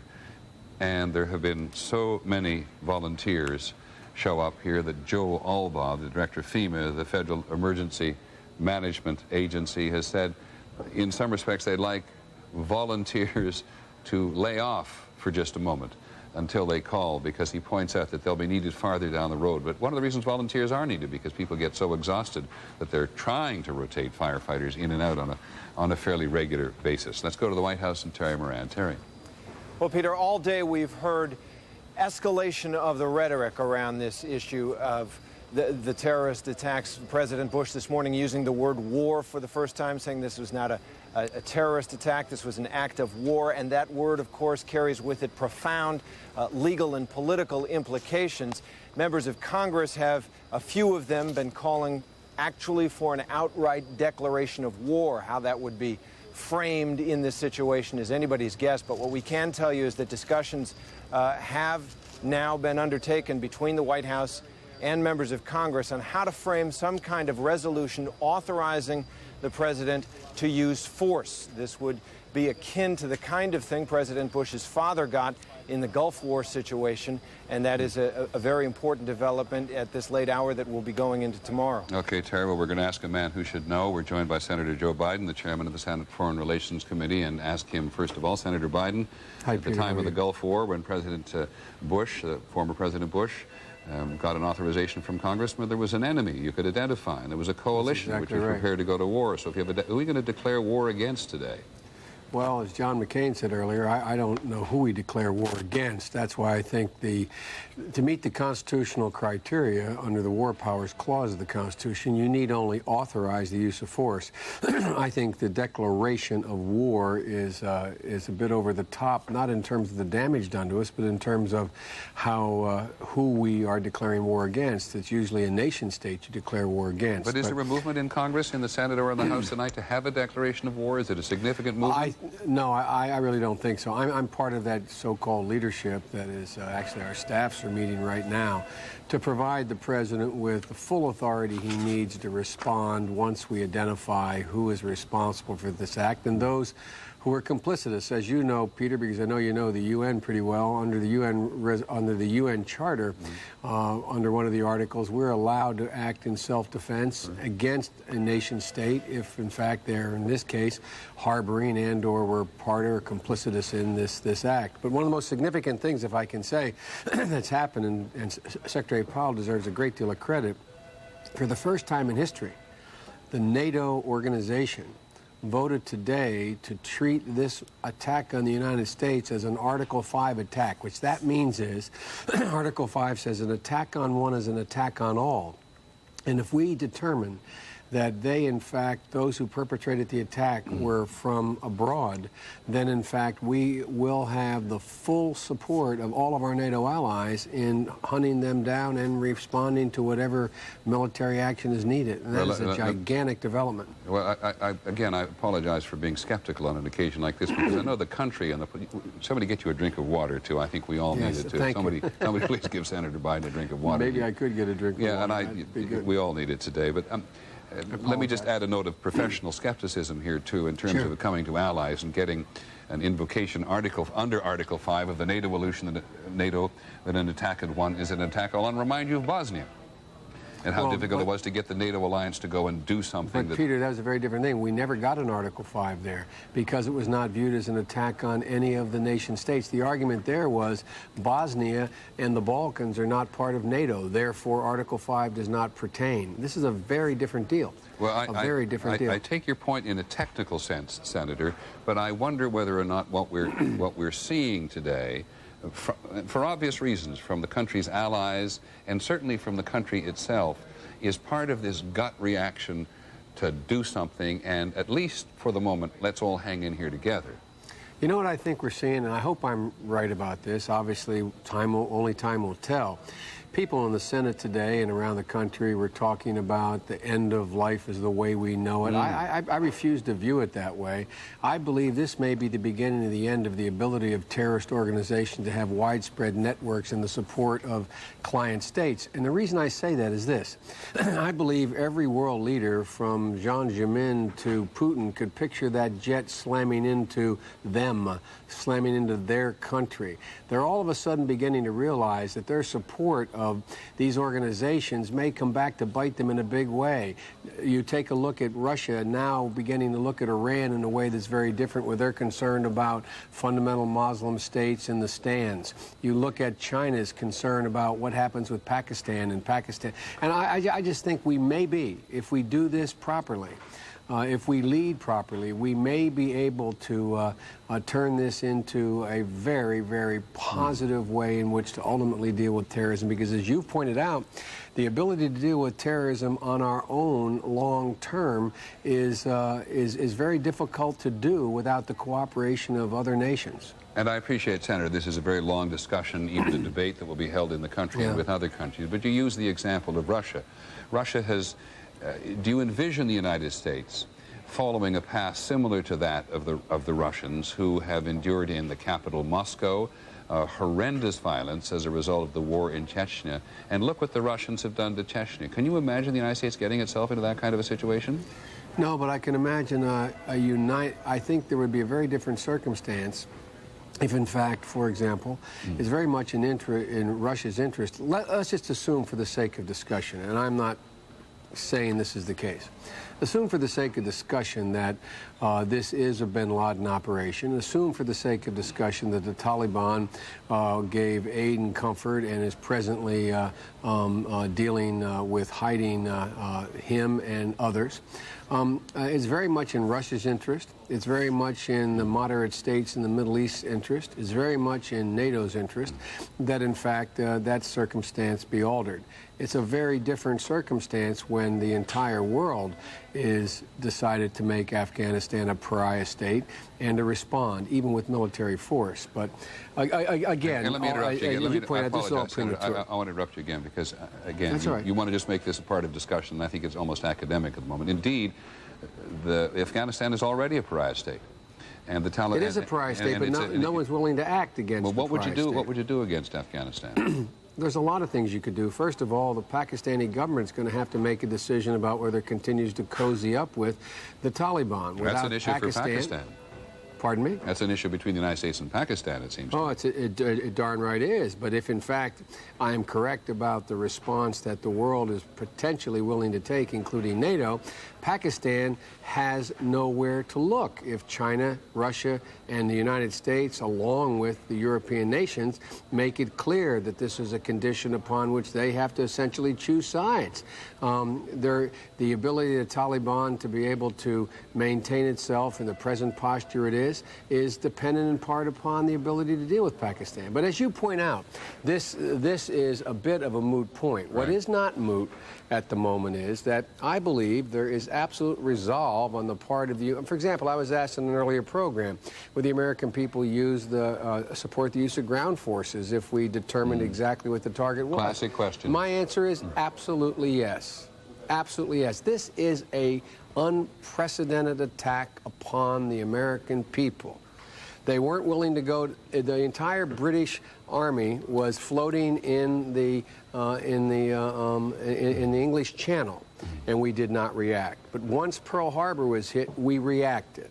There's a fundamental difference you guys don't get.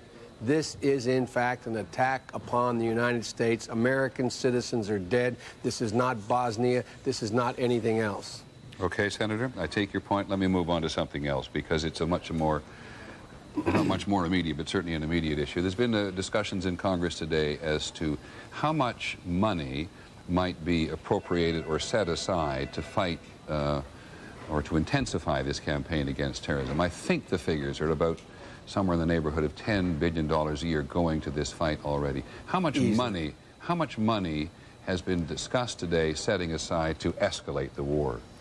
Well, there hasn't been much discussion about detail money, but those of us who have been dealing this a lot can give you some numbers. For example, there was a recent commission that has proposed a $30 billion 10-year program to deal with just corralling chemical weapons. There is a proposal that we need now for the intelligence community to be able to be beefed up before this happened, about $3 billion. We're going to have to make a very difficult decision, and it's easy for me, from my perspective. What is our priority in this nation in terms of our defense needs? Is it really to spend $500 billion, up to $500 billion on a national missile defense, or is it to now spend an additional $30 or $40 billion to deal with homeland threats that relate to pathogens, relate to chemical weapons, relate to beefing up our intelligence capacity? I hear you trying to change the parameters of the debate that is currently going on between your party and the president about the validity of having a national missile defense program. So I hear politics... It's not about the validity, it's about the priority. Okay, I take the priority. The president very much wants a national missile defense program. You and your party are resisting him, or certainly resisting the dollars he wants for it. Do I hear the debate changing? Well, I think the debate has changed. Okay. I think it has changed. Okay. Well, I very much appreciate your time, Senator Biden. I appreciate you having me on. Thank you. Always, sir. Joe Biden, the chairman of the Senate Foreign Relations Committee, making the point that it is now an issue about priorities, and there has been indeed very powerful political enthusiasm today for stepping up the war against international terrorism. And you begin to hear a phrase now as a defense of the homelands policy or defense of home policy. I apologize for my ears here.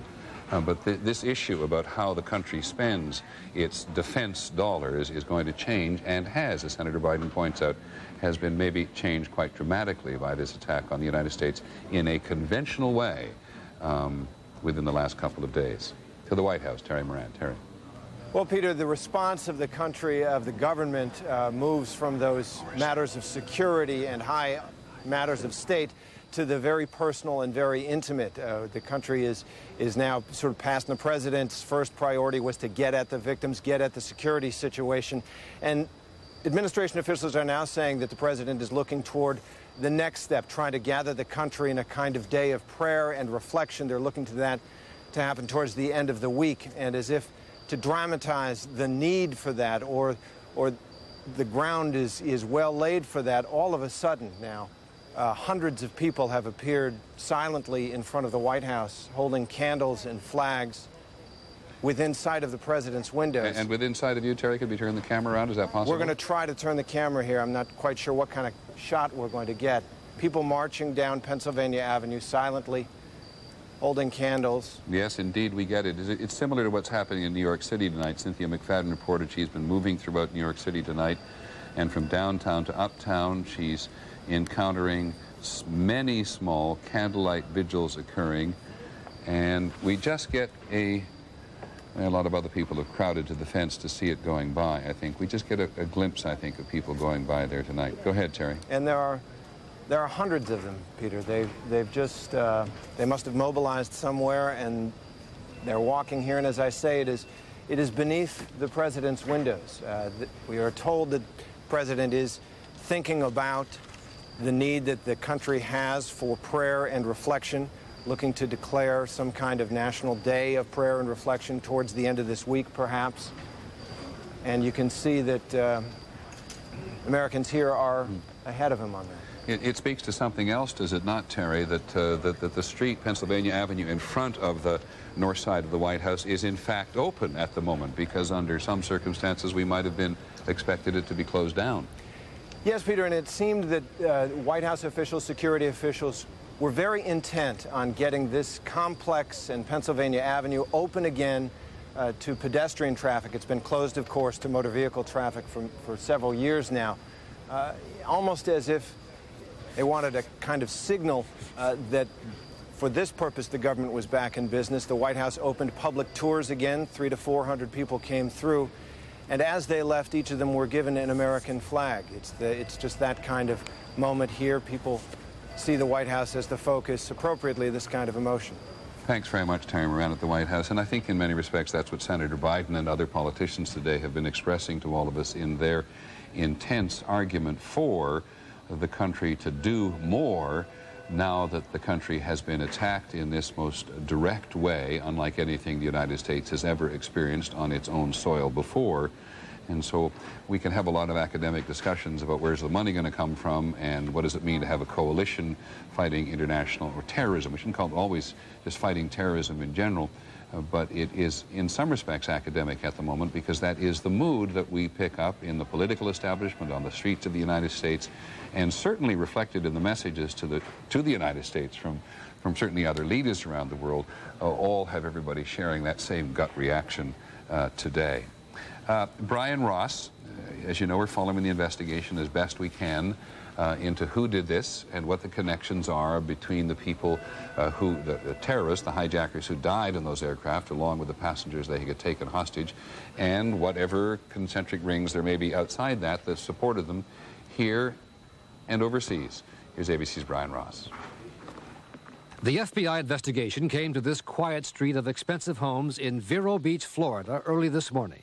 And 2 homes rented for the last few months by 5 men now considered possible suspects in the terrorist attacks.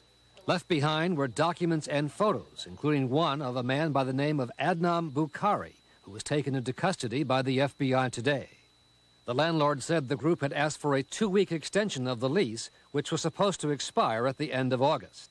4 of the men disappeared on Monday, and one of them, Amir Kamfar, who lived in this house, is now being sought by the FBI, which has warned that if he is alive, he may be traveling with an AK-47 automatic weapon.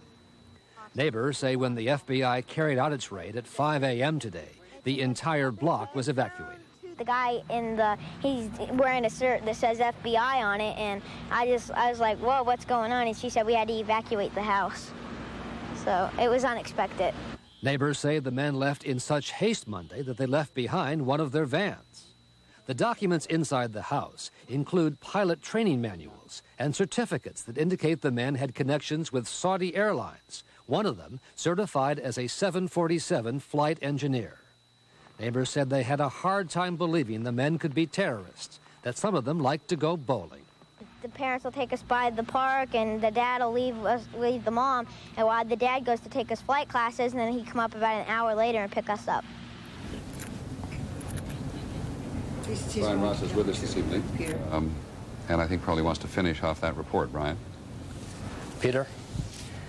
Yes, it's a new lead that came out of Vero Beach where a number of the possible suspects seem to have taken up residence in the last year. They were there undetected for quite a while, and many of them attended a local flight training school to become qualified to fly the big jets, and it has created great interest on the part of the FBI. One man who was picked up there today is in custody for questioning, not charged, but in custody. Okay, thanks very much, Brian Ross, who continues along with Jonathan Miller to be the principal reporters on the investigation, and we do our best to keep up with it. And we keep turning to check on the email every so often. In the wake of that conversation with Senator Biden, a couple of quick emails popped up speaking to the subject of what the writer seems to regard as a somewhat of a naive approach, even in these disastrous moments, to the war against terrorism. And one says just a moment ago, is it not rather naive, whoever it is, the president or anybody else, to find the enemy and go to war with them rather than understanding the systemic issues that lead to terrorism? And he raises this particular writer, I think it's a man, raises these issue of security and missile defense shield. We talked to Senator Biden about how the debate may shift on the financial priorities there. But here's one of a number of people we've heard from today who asked that we rethink the policy towards buying ex-Soviet nuclear warheads, towards nuclear testing, towards the risk in Kashmir, which is a struggle in a piece of territory between India and Pakistan. But the essential message here, what are the systemic causes of the vehemence and the anger and the hatred of the United States in some parts of the world, which the United States will have to deal with? In other words, going to have to be more of than just a simple military answer to any of the problems that have been made so stark in the last couple of days. Stephanie Brown, nice to meet you. Nice to meet you. Stephanie works as a bond broker at One World Trade Center in the North Tower for a company called Garban. That's correct. If I pronounce it correctly. Yes. And is one of a number of people who've taken the time, for which we're very grateful, to come and tell us what has happened. You were in the building for plane number 1, and you were on the ground for plane number 2, and I gather you, am I correct? I was in the stairwell for plane number 2. You were still in the building for plane number 1 and plane number 2, and then you managed to take off, and you took off, and before you'd gone too very far, you heard that your place of employment was gone. Well, we were actually on the train on our way home. We got out of the building right after the second one hit and ran uptown, up Broadway, and made it up to the 23rd Street PATH station and got on the last PATH train out of the city. You were going to New Jersey? Yes. Right. And we came out of the tunnel and looked back, and someone said, they're gone. The World Trade Center's gone. I said, it can't be gone. Where could it have gone? It doesn't just disappear. Yeah, it's the World Trade Center. Yeah. And then when I finally got in touch with my family, they told me they had watched my building collapse. Your family must have just been crazy. They were. They were all at my house waiting for me. Right. You've come to work, as so many people have, from across the Hudson River on the New Jersey side, and before you ever crossed the river, back from many, many miles away in New Jersey, the twin trade towers have always been there. Mm-hmm. Now, you've come across the river today. What's the experience of not seeing these two great landmarks there? It's a huge loss. I can't believe it. I saw the skyline, and it didn't even look familiar to me. I always see the trade centers and know that I work there. I can't even describe it. Do you know about the well-being of your colleagues at the company you work for? Actually, just a few hours ago, I heard from the last man that I work with on my particular desk, and he was okay. He was actually assisting some of the people working there, getting everyone out. And that's why he couldn't get in touch with us sooner. But I spoke to him, so far, my company, it seems everybody's all right. What have you been doing since? Watching the news. Really? talking to people. I've had phone calls from all over the country, my cousins and family and friends. It must make an enormous difference in terms of rebonding with your family. It does. Not only my family, but all my coworkers. I feel I can't wait to see them all because we've been through so much together. And the gentleman that I left the building with, Dan Lavalier, was the reason that I was able to get out of the city. Without him, I would have been stuck there. Now, as you watch the news coverage over the day and a bit since this actually happened to you, and you see what we're talking about, and you see it on television, what are we missing in terms of your experiences? The trip down the staircase was terrible. We saw people coming down that had been injured and burnt and were bleeding. They were walking 100 stairs down, and they were very stoic. And the firefighters that I saw going up, I saw probably 100 firefighters in the building. Who were passing you going up as you were coming down? On the same staircase and carrying all their equipment. They had a long way to go, and I know that they were just walking up stairs into a disaster. What floor were you actually on? I was on 25. So you had a pretty good distance to come down, not as far as some, farther than others. Yeah. Took about 40 minutes. It's been quite fascinating to hear people talk about the orderliness of the evacuation and the experience in the stairwell. In your case, it was all reasonably calm? Reasonably calm. There was water the last three staircases. The sprinkler system had come on? Right. And we got down to the bottom, walked across the concourse level, and just as we were getting towards 7 World Trade, they started to yell and scream that we needed to get out of the building immediately. And there was a sense of panic at that point because everybody had been very calm up until that point. We heard the second plane hit in the staircase, and the firefighters had walkie-talkies, so we heard what was going on. So we knew that it had not been an accident, as we had thought, but an attack. So on the way down, you could hear the walkie-talkies of the firemen as they were going up. Has it made it better to talk about it since? Yes, I would think so. To talk to other people that I work with and see how they got out and what their experience was, it has. Every time I see my building exploding, it's going down into nothing. I can't believe it, that I've been there for so long. There it is. Yeah, it's interesting. I don't think we realize, those of us who didn't work there or don't have an intimate association with it in terms of friends or colleagues, I don't think we appreciate seeing these pictures over and over and over again in anything like the way that you must. No, it's... I can see the planes go in because I saw it when I was there. I saw it on the news. We knew it was a plane, but we never thought it was an attack. And to see the building that I've gone to every day for a few years now, it's unbelievable. Well, we wish you well. Thank you very much for coming. I'm very glad you bonded with your family. Thank you. Very important. Stephanie Brown, a bond broker who worked in the North Tower on the 25th floor and is another of those who's been, if not happy, at least comfortable to share her experiences with us. Many thanks, Stephanie. I appreciate it very much. On the subject of a slice of life, here's ABC's Chris Cuomo. Thank you. Nice to meet you. Stories about the blast. These are some of the people we met just blocks from what used to be the World Trade Center on the corner of Church and Duane. Where do you live? 2 blocks from there. Michael Imperioli has lived through some dramatic plots in his role as Chris Molasanti on The Sopranos, but never anything like this. There's just no words for it. People were saying yesterday, man, this is like a movie. This is like a movie watching this. It's not like a movie. Felt nothing like a movie, no. I mean, you looked around and saw faces. It's just shock. It's just, you know, there's no way to even describe what you felt when you were watching that thing burn. The hole in the building before it fell, it was just like this symbol, like things have changed, you know, life is not as we knew it anymore. Life will certainly never be the same for Scott and Katie. Did you try to get down here yesterday? No, this is our first shot. They're trying to find out if they still even have a home. Have you seen any pictures? Do you know anything about what shape your building's in? Have no idea. With barricades at every corner, it won't be an easy trip. Even if we went east a little bit, all the way over? We're gonna have to move on that side of the street. Okay. On that side of the street. We're going. You guys need to be behind the east, not west. Go east. You can't go beyond the. Thank you. Keep going, please.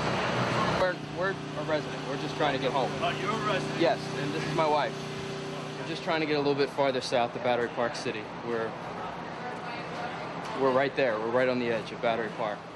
They're not sure if they'll get home today or even next week, but they know the most important thing. They're alive. And then we met Dr. Keith Rubin. As soon as he heard about the blast, he volunteered to help with the wounded. I'm thinking about what do I have to do, what has to be organized, and you know. He hasn't been home since, exhausted physically and emotionally. Came back this morning and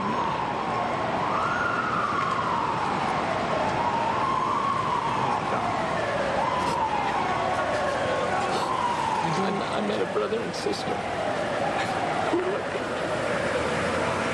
who were looking for their brother. They're trying to find the morgue. It's just so sad. To a healer, when you see something like this, it's just such a waste. It's such a waste. Life is so short. Some people don't realize it's a quick journey. It's really quick. It's so sad. And then Dr. Rubin went back to work. And why should it not be hard on doctors, too? An example of how hard it has been on the people trying to help. We've been focused on the victims, of course. We're focused on the survivors, and we're going to do that now again with Diane Sawyer. But how could the relief workers, you know, when you're covering a story like this, this is perhaps maybe too inside, but journalists who cover wars, who cover disasters like this, very often are the first people to descend into black humor, and is often taken as an offense by people on the outside who are party to it. But it's pretty much of a protection that people use, and you hear it among firemen, and you hear it among cops too. You hear raw language about the circumstances that they are involved in. You certainly hear it with the military in combat, and it is a measure of self-protection. And here's a doctor who, in many respects, thank goodness, has the opportunity to lose it for a moment before, as Chris Cuomo said, he decided to go back to work. Diane Sawyer and Survivors. Where are you from? I'm from Turkey. Whether it was luck or instinct or a guardian angel, these 5 strangers now share one precious title, Survivor. Susanna Cancro was in Tower 2 on the 100th floor. David Dre, Tower 1, 54th floor. And Sylvia Bulland and Dean Petkus outside on the ground. When the first plane hit, not one of them knew what had happened, but something inside each of them told them to get moving, get to safety. I saw out the window this huge shooting flame. I mean, it was like 4 stories of flame. I mean, it was just all flame. I said, "Carl, give me my bag." And he grabbed my bag and he gave it to me, and I said, "I'm getting out of here." 100 stories below, Bullant Petkus and his wife were on their way to immigration when the ground shook, and they clung to their son. Yesterday morning was supposed to be the happiest day in my life. We were heading to go to the immigration building to get my green card. Back in the sky, Susanna made it to the 78th floor. There was an announcement for everyone to stay put. And it said, you know, this building is not in imminent danger, so stay where you are. And we all stopped, and we all looked at each other. And this one woman looked at all of us, and she shook her head, and she kind of charged in front of us, and we all looked at each other, and I said, "Nuh-uh," and we all just kept going, and we ignored it. Susanna's grandfather was a fireman and had drilled her as a little girl. He would sit us down and say, when you're in a building, you always look around for the fire escape. You got to know how you're going to get out. If there's a fire, you got to know what you're going to do and where you're going to go. A few minutes after she cleared that floor, the second plane hit almost exactly where she had been standing. We were all in a stairwell, and you got knocked off your feet. People fell, people were thrown into the wall. I held onto us like a banister. David Dre kept moving through paralyzing fear and mass confusion. The first thing I saw when I ran into the street was a woman who was lying on her back in a fetal position on fire. She wasn't moving. I think that she must have come from the sky. I don't know how she could have come from the lobby. After 50 minutes at a packed, panicked stairwell, Susanna made it outside. Everybody on, let's go! And I get out there and I look to the right and everyone's staring up, and I look up at the towers, and that's the first time I've seen them, and that's when I just started to completely lose it. In the chaos outside, the Petkus couple got separated. I didn't know if I have a husband anymore, because I knew how close he was to those buildings, and when they collapsed, I said, that's it, I don't know if I have a husband anymore. While Susanna and David made their way north, so did a frantic Sylvia Petkus. Instinct led her to St. Vincent's Hospital and into the arms of her husband. Thank you, God. And Susanna finally reached her family. Even they couldn't believe they were actually hearing from her. Every one of them told me they thought I was dead. They just grabbed me and just said, I can't believe you made it out of there. There is nothing better than a story which shows a family reunited. And I want to tell you again that the authorities in New York City are very reluctant to make any assessment of how many people are lost. We know just by looking at all and looking at and hearing all of the appeals from family who are disconnected from family members particularly and colleagues who worked in the trade tower. But there's nothing better than a family reconnecting under these circumstances. We have incidentally confirmed that the New York police have evacuated the Empire State Building because there was a bomb scare there.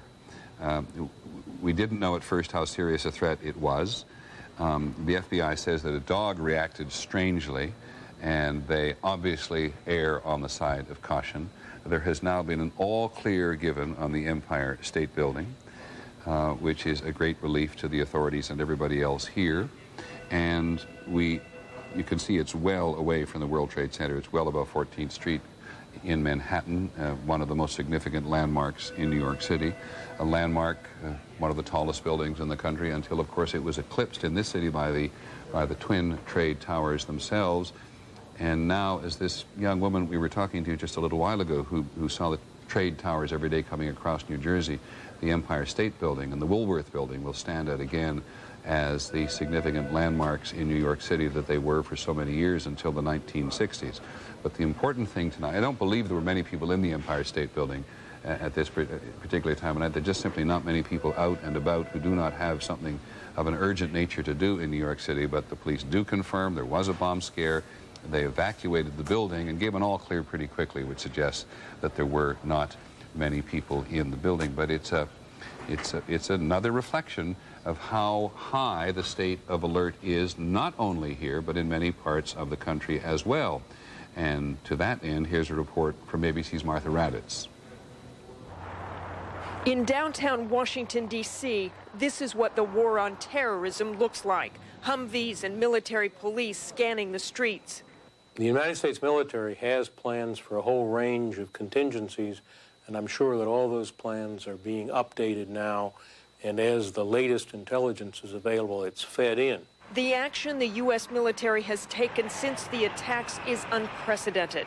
At sea, the Navy aircraft carrier USS George Washington, with roughly 50 to 60 strike aircraft on board, is off the coast of New York. Another carrier is stationed near Washington.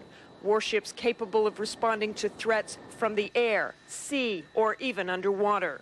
In the Pacific, the aircraft carrier USS Stennis, along with guided missile destroyers and cruisers, are providing protection along the West Coast. And overhead, AWACS, the Pentagon's airborne early warning system, and fighter jets are flying over New York and Washington. Every military airstrip in the country has F-15s and F-16s ready to fly.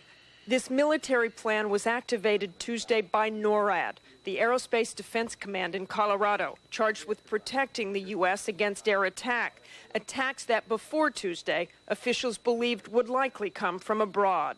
We are, in a sense, seeing the definition of a new battlefield in the world, a 21st century battlefield.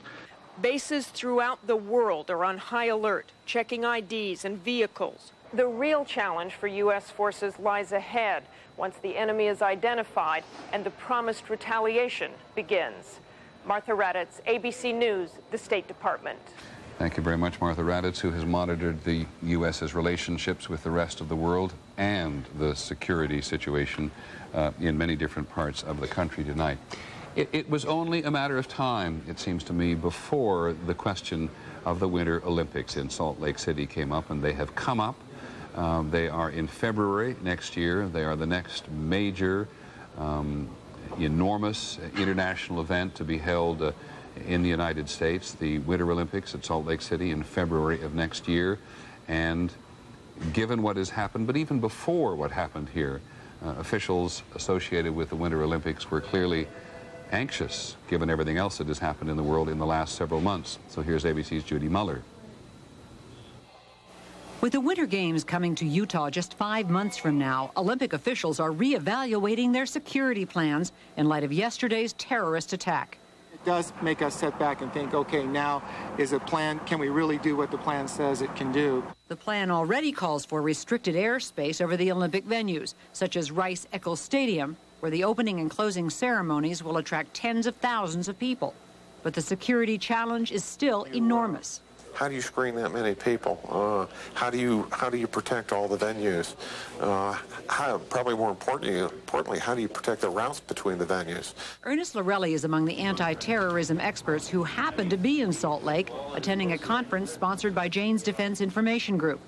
The Olympics, they say, present a tempting target for someone who wants to send a message, as we learned at the Atlanta Games. Approximately 10,000 members of the press are in town. They're all set up. They're looking for stories. It is an enormous security challenge. The venues are scattered for 100 miles all along the Wasatch Mountain Range. Transit systems and tourist attractions outside those venues could present prime targets that may be impossible to protect. I don't have an answer for that because it would be impossible to put a police officer every 10 feet. Can you have 100% security? Not without, searching everyone individually, everyone, every bag. The challenge for Olympic officials is to balance the need for security with a respect for civil liberties. Given this week's events, however, they may find the public more willing to sacrifice one for the other. Judy Muller, ABC News, Salt Lake. Judy Muller, who's been working in the western part of the United States tonight in many respects, and that report, as we said, about Salt Lake City was just bound to come up. We had Senator Joseph Biden here a while ago, we've had several people in to talk about what the Congress has been doing today and what it plans to do tomorrow. Senator Clinton from New York was going to come and join us this evening. She canceled, and nobody blames anybody for canceling under these particular circumstances. Tomorrow, the President is going to meet with the joint leadership of Congress. I think we believe that now, sometime mid to late morning at the White House. Is Terry Moran still with us? Okay. Okay, all right. And I want to continue to try to work through the situation about the security yesterday as far as the White House is concerned. But it's very difficult at the moment. We're very concerned in trying to establish what it was that caused the White House to believe and say publicly today that the White House was the initial target and not the Pentagon. It is certainly true that the President got moved along yesterday from Florida to Louisiana and to Nebraska. Even before they got to Louisiana, the decision had been made to go on to Nebraska. So there was clearly something going on in the airspace. He says post-attack, after the attack, in the airspace over Washington, or the White House believed there was, or the intelligence community believed there was, or the military or the Secret Service believed there was, that continued to keep the White House on the move yesterday. And it may be, in the words of one official coming to our reporters, that it did seem like things were unraveling and they were trying to plot out a strategy along the way. And this may account for the White House's concern today that it was the White House as a target. Let's go back to the Congress now. ABC's Linda Douglas is on Capitol Hill. Linda, they've had a very moving day up there. There's no question about it. They had prayers this morning in both the House and the Senate. They had a prayer vigil this afternoon. How much has been accomplished, or how much discussion has there been, and has it been heated or not, about what the United States should not do and how the Congress should support the President, and on what level and basis? Well, it hasn't been heated yet, but it has been very tense here. There is a lot of anger. You're right, people are grave and somber and filled with prayer, but there is a very strong feeling that the United States should react militarily. I was interested to listen to your interview with Senator Biden because many of the Democrats are calling now, certainly amongst themselves, for the president to take some kind of military action. And the question is, what shape would that take? How would that be funded? They're also having specific conversations about how much money is going to be needed for the entire operation. That is not only for repairing in New York and for providing more security for the airports, but also for fighting back, for settling the score with what they're calling the enemies. And there is talk now among Republicans that the White House is ready to ask right now for $20 billion right now just for this year. And one key Republican told me that would just be a down payment. It's a huge amount of money. What would that do to the overall spending limits, and certainly what would it do to those requests which have been made for other elements of the military establishment? Well, clearly it would put the budget on a very different footing than it has been on, or at least a different political footing than it has been on for some time. You may remember there's been all this talk about dipping into Social Security surplus, the excess funds that are paid into Social Security. That obviously would dip right into Social Security. But the chairman of the Budget Committee here in the Senate, Kent Conrad, a Democrat, said that right now defense is our core priority. I ran that by some other key Democratic senators. They were a little surprised to hear he'd said that. But if you hear people like the chairman of the Budget Committee saying defense is a core priority, then clearly the dynamics are changing here. Now, you're an experienced reporter on Capitol Hill. You and I both recognize, as does the country, that we're in the middle of a very intense situation. You think this attitude is going to hold in the Congress, where suddenly the defense of the United States becomes the absolute core priority? Well, there are many audiences to whom these members are speaking. Now, first of all, we should not be too cynical. There is genuine alarm here and anger and grief, and all of those sentiments are very real. But also, these members are speaking to their constituents. The country is outraged about this. They want some action. I would imagine that in the minds of many Americans right now, defense is their core priority. So while bipartisanship is not likely to hold, they're going to find ways to divide pretty soon.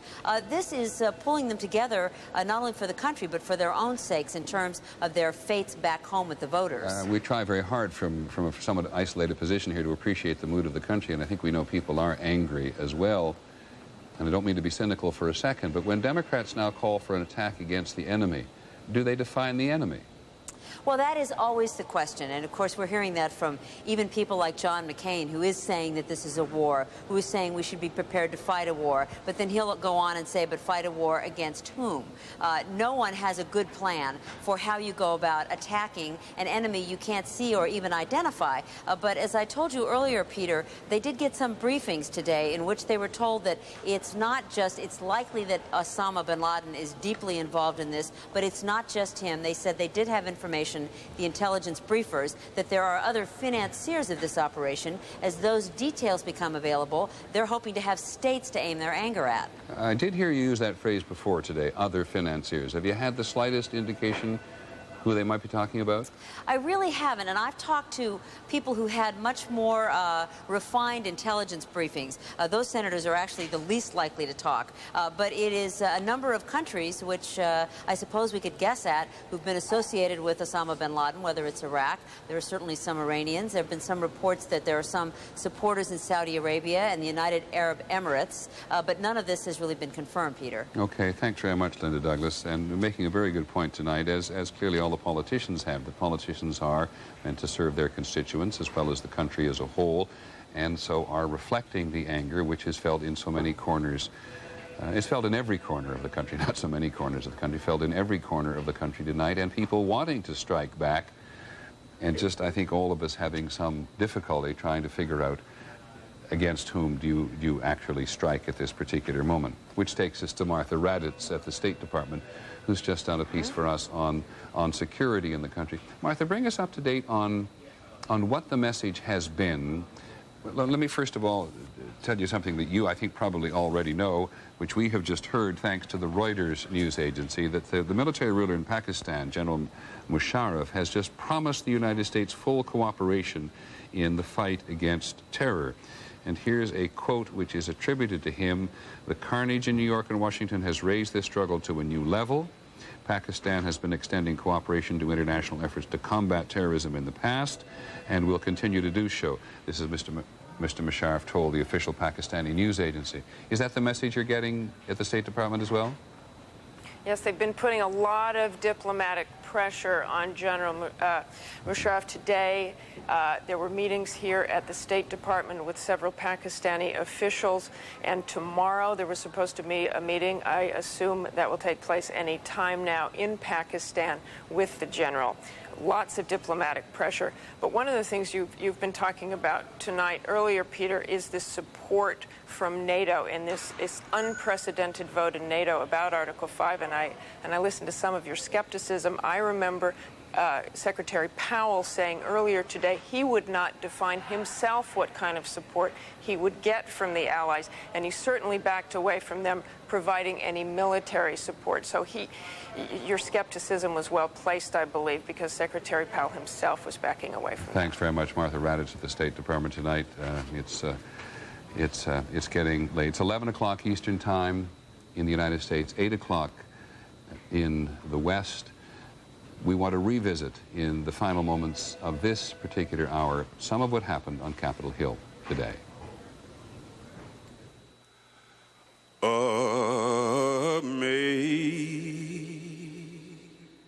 Amazing grace, how sweet the sound that saved a wretch like me. I once was lost, but now am found. Was blind, but now I see. 'Twas grace that taught my heart to fear, and grace my fears relieved.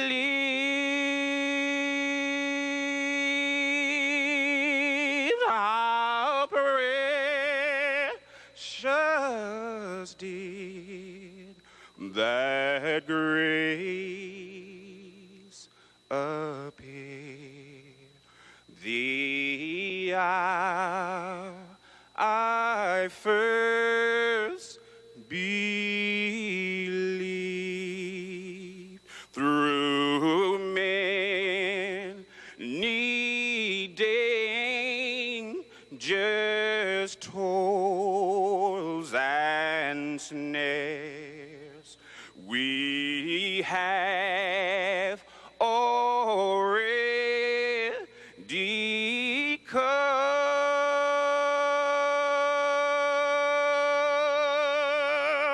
and the grace that brought us safe thus far, and grace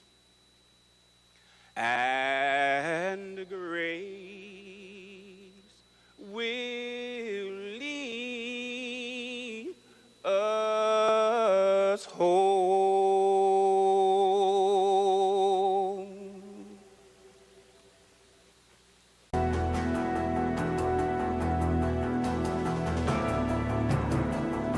This is an ABC News special report.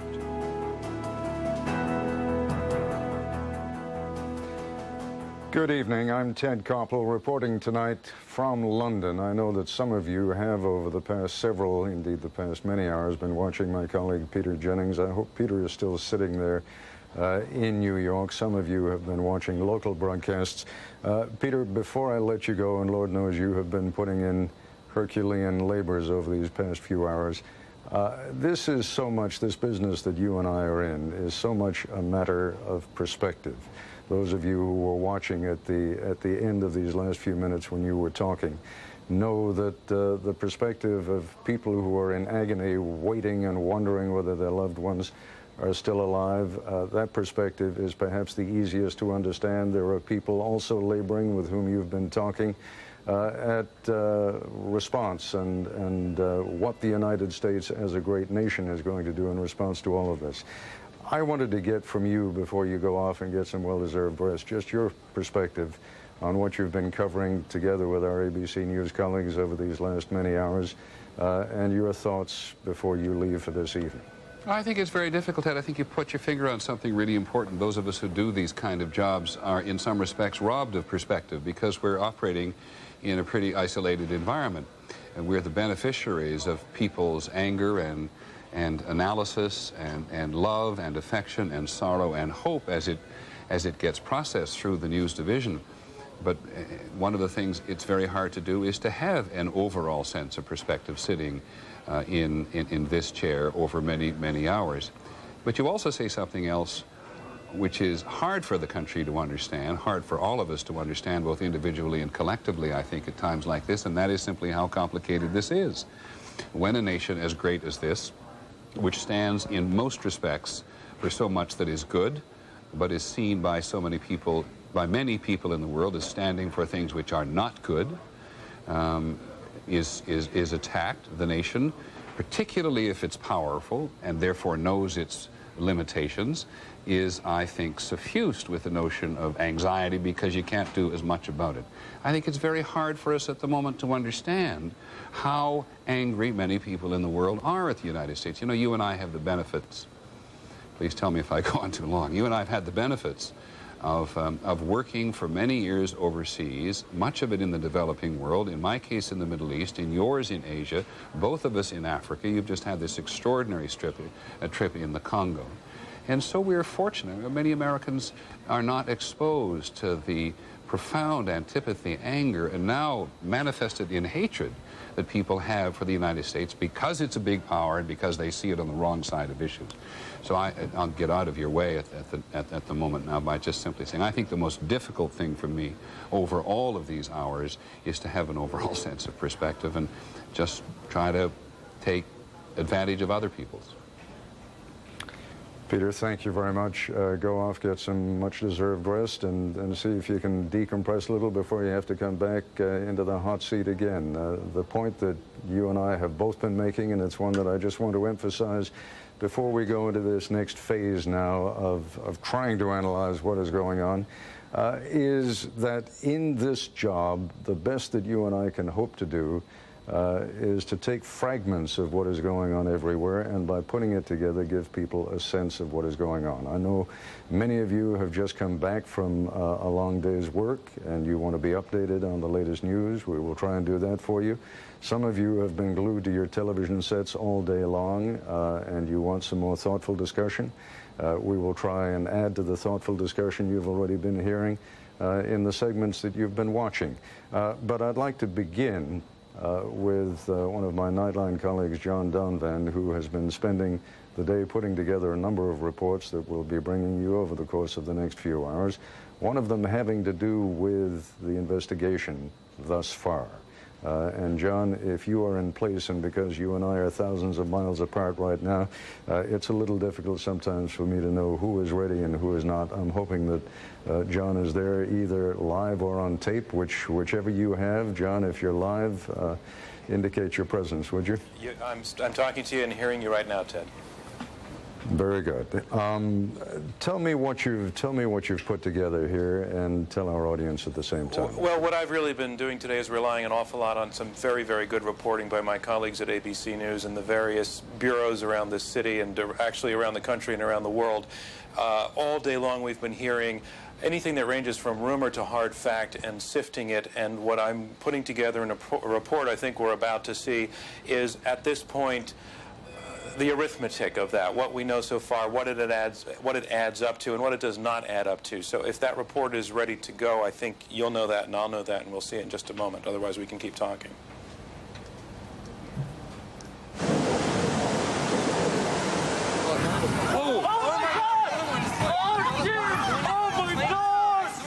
For roughly the first 24 hours, a huge explosion now raining debris on all of us.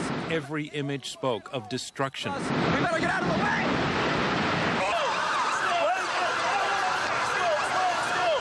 Confusion, vulnerability, and darkness. Darkness especially over the questions of who flew those planes into the towers and how did they take control of them and why. The Department of Justice has undertaken perhaps the most massive and intensive investigation ever conducted in America. Today, U.S. authorities said they made progress on answering some of those questions. Some of what they were up to we could see. Late last night, the FBI seized a car parked near the American Airlines terminal at Boston's Logan Airport. This was ABC News at sunrise this morning. And it is believed that that vehicle was being driven by at least some of these suspects. And we're getting further information about that. The Boston Herald is reporting that of those suspects, that they believe one of them was a trained pilot. And, again, consistent with what George was saying just a few minutes ago, that some of these suspects flew to Boston early Tuesday morning from Portland and that they had entered this country from Canada. The FBI also identified a hotel that one team spent the night in South Portland, Maine. Two suspects left another rental car in Maine and were seen on videotape. I can tell you that the two individuals are both males in their mid to late 30s, based on the photo that I saw, and that each one was carrying some type of small shoulder bag, not a real bulky one, but something small. Both kind of dark-complected, dark hair. Also this morning, in Coral Springs, Florida, neighbors reported that FBI agents overnight raided a house listed as the address for a man named Mohammed Atta, an Egyptian who was believed to be a hijacker on one of the jets that rammed the World Trade Center. They got the address from Atta's driver's license. He is a known associate of Osama bin Laden. While in Florida, Atta was trained as a pilot by this flight instructor. We're looking as a commercial outfit in the United States to train people. And if these people come with the right paperwork, immigration, etc., passports, then we did our job and we want to train them. This morning, the president was on television. The American people need to know we're facing a different enemy than we have ever faced. This enemy hides in shadows and has no regard for human life. This is an enemy who preys on innocent and unsuspecting people, then runs for cover.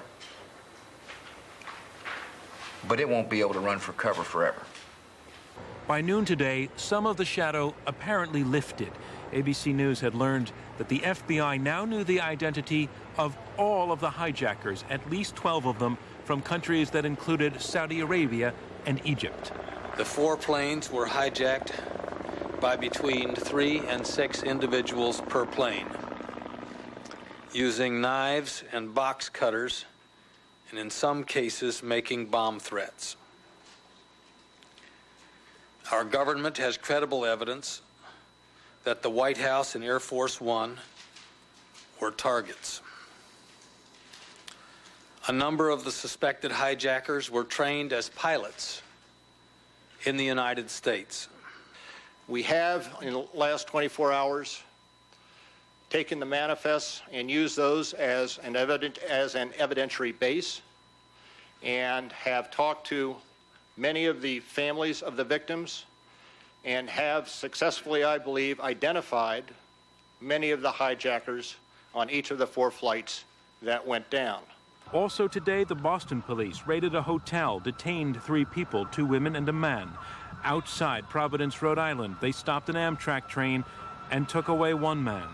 Late afternoon at the White House, the president's spokesman goes public with what before had been only a rumor. We have specific and credible information that the White House and Air Force One were also intended targets of these attacks. The plane in question is the one that ultimately flew into the Pentagon. Early this evening, investigators were dusting for fingerprints at the check-in counters at Dulles International Airport.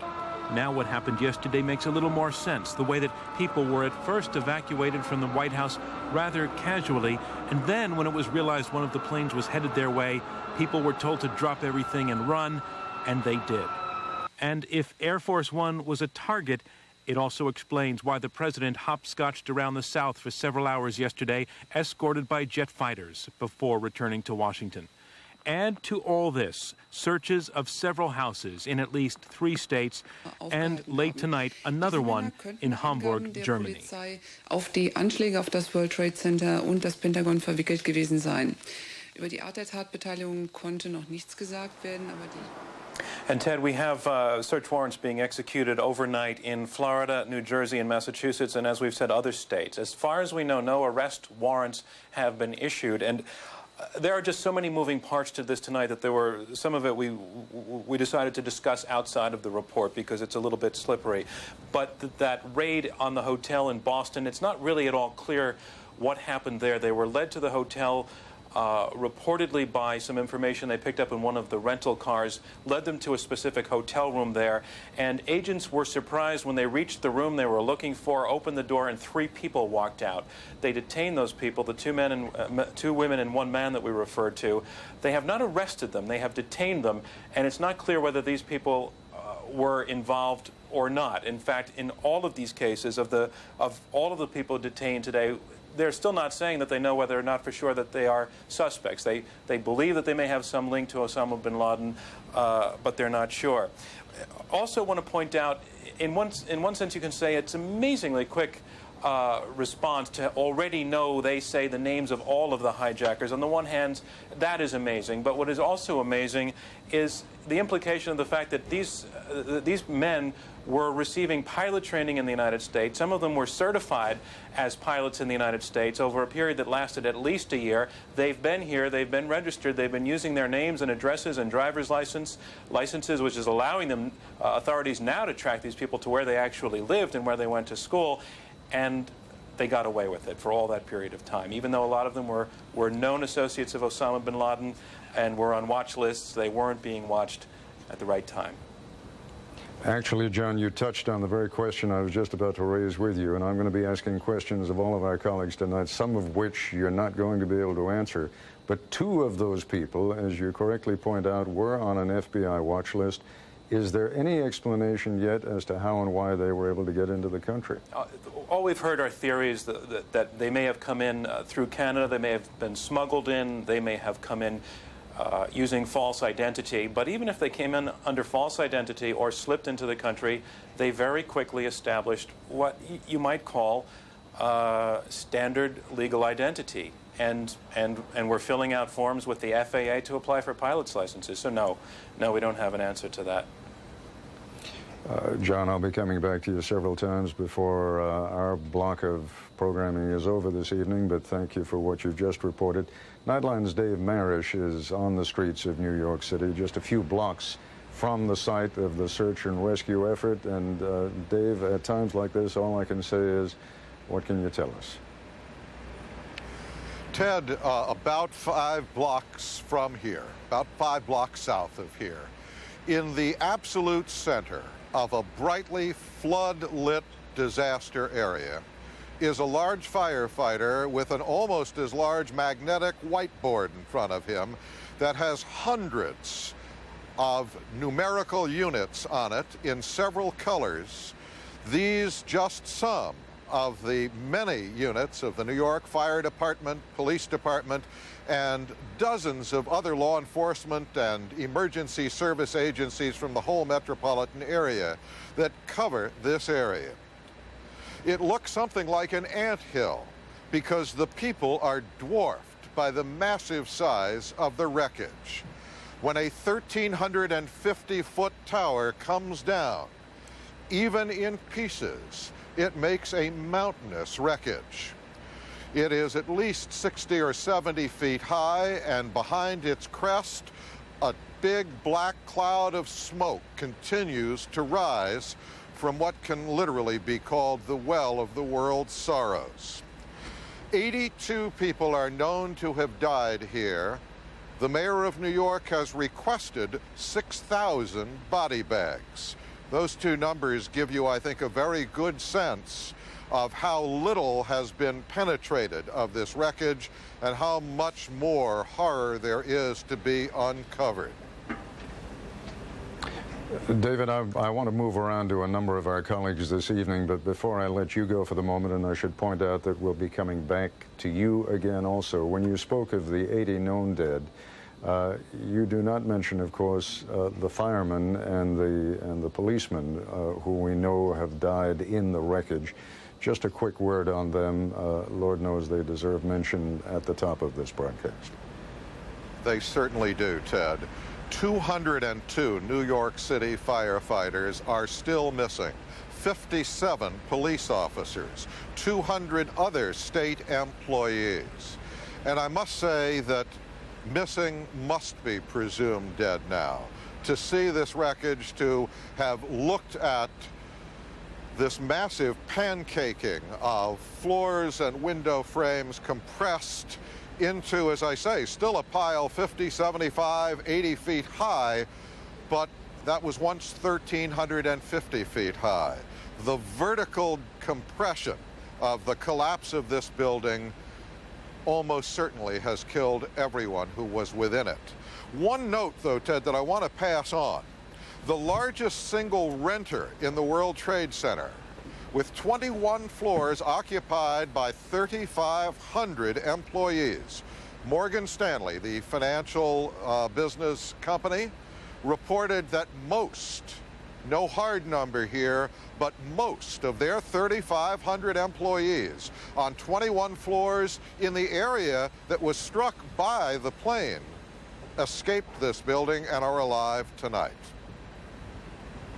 And one of the biggest jobs over these next few days, and this is one instance in which the internet is going to be of enormous value, and maybe we can talk about that a little bit later too, is that people now are trying to find out quite literally by making contact and asking those who have survived to let people know. The compilation of lists is going to be, in many respects, the principal focus of this effort over the next few days. Dave Marish was talking just a moment ago about how the wreckage looks from the outside. We're going to get an extraordinary look now at how it looks from the inside. I'd like to turn to my Nightline colleague Michelle Martin in New York, who is joined by an amateur photographer who has some extraordinary video. Michelle? Ted, I'd like to introduce you to Tim Cothran, who's actually a professional video journalist. He is a freelancer for ABC, and he was able to get inside what we are all calling ground zero of the World Trade Center today. And as you pointed out, he has some rather extraordinary video that we would like to show you now. We've condensed it, obviously, quite a bit. He shot about an hour of it, more than an hour. And Tim, why don't you tell us what we're seeing here? And about what time did you go in? I started shooting tape about 2:30 in the afternoon. We entered the big atrium of the old the financial center, and this atrium used to be absolutely gorgeous. But in order to get to the wreckage, we had to go through this other building. At the top of these stairs, there was some graffiti that was actually written in the sand that's everywhere as a dedication to the brothers of all the firemen, and they all consider themselves brothers. And it's very, very important to them that they be remembered. And I thought that was a very special thing there. What are we hearing here? Well, a lot of saws, a lot of hubbub. And you walk forward, and here's this panoramic window of this vast, vast, vast destruction and all this activity going on outside. What was the temperature like in there? Was it hot? Was it uncomfortable to be in there? No, well, you know, we've been very fortunate that these days have been so beautiful in New York City. So it was eerie. Here you were in this enormous amphitheater of destruction, and it was just one of the nicest days of the year. But a tremendous amount of sawing and banging. And the guys work in teams. They help each other out. Sometimes if they find a particularly hot or interesting spot, they'll work in groups of 10 or a dozen. And it's all hands-on work. They're not using any heavy tools here, as you can see. They're going bit by bit. It's arduous, it's hard, and these guys are putting all their effort into it. It also seems rather dangerous. I see many jagged pieces of metal. Did you have a sense of being in danger while you were on top of the rubble? There's tons and tons of broken glass all over the place. I only had tennis sneakers on, so I was pretty worried. But you picked where you walked, and you just choose where you stepped. What are we seeing here? Well, this is poignant in that this is a fire truck. This is a badly charred fire truck. And it's one of the few things in this valley that has been actually kind of cleaned off and hosed off. Because it means a lot to these guys. I mean, you can see it's absolutely destroyed. The tires are burned, all the rigging is destroyed. And they're using it sort of as a table, as a setup area. And it really means a lot to them. It's a staging area, as well as a place where some people get very emotional, because a lot of guys died there. A lot. And paying their respects. And paying their respects. Even as they continue to do the job to which they've been assigned today. Absolutely.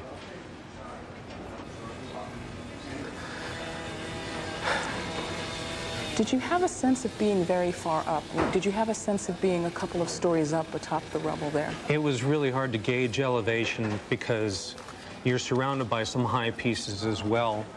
You're sort of just this sensation of being in something of a valley. And it's just everything is smashed to atoms. There are no big pieces of anything.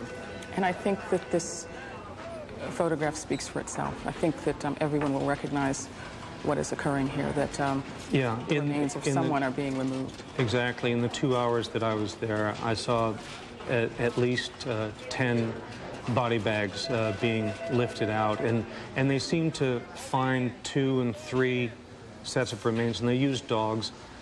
They called the dogs in, and the dogs have been there for, I'm sure, quite some time. In fact, before I left, they actually retired the dogs. The dogs actually got very fatigued, and they gave them the afternoon off, or the rest of the afternoon, which they certainly deserved. And they helped pick up body scents and so forth. A sight that has become rather familiar from disasters in which Americans have volunteered around the world, but not one I think Americans expect to see here.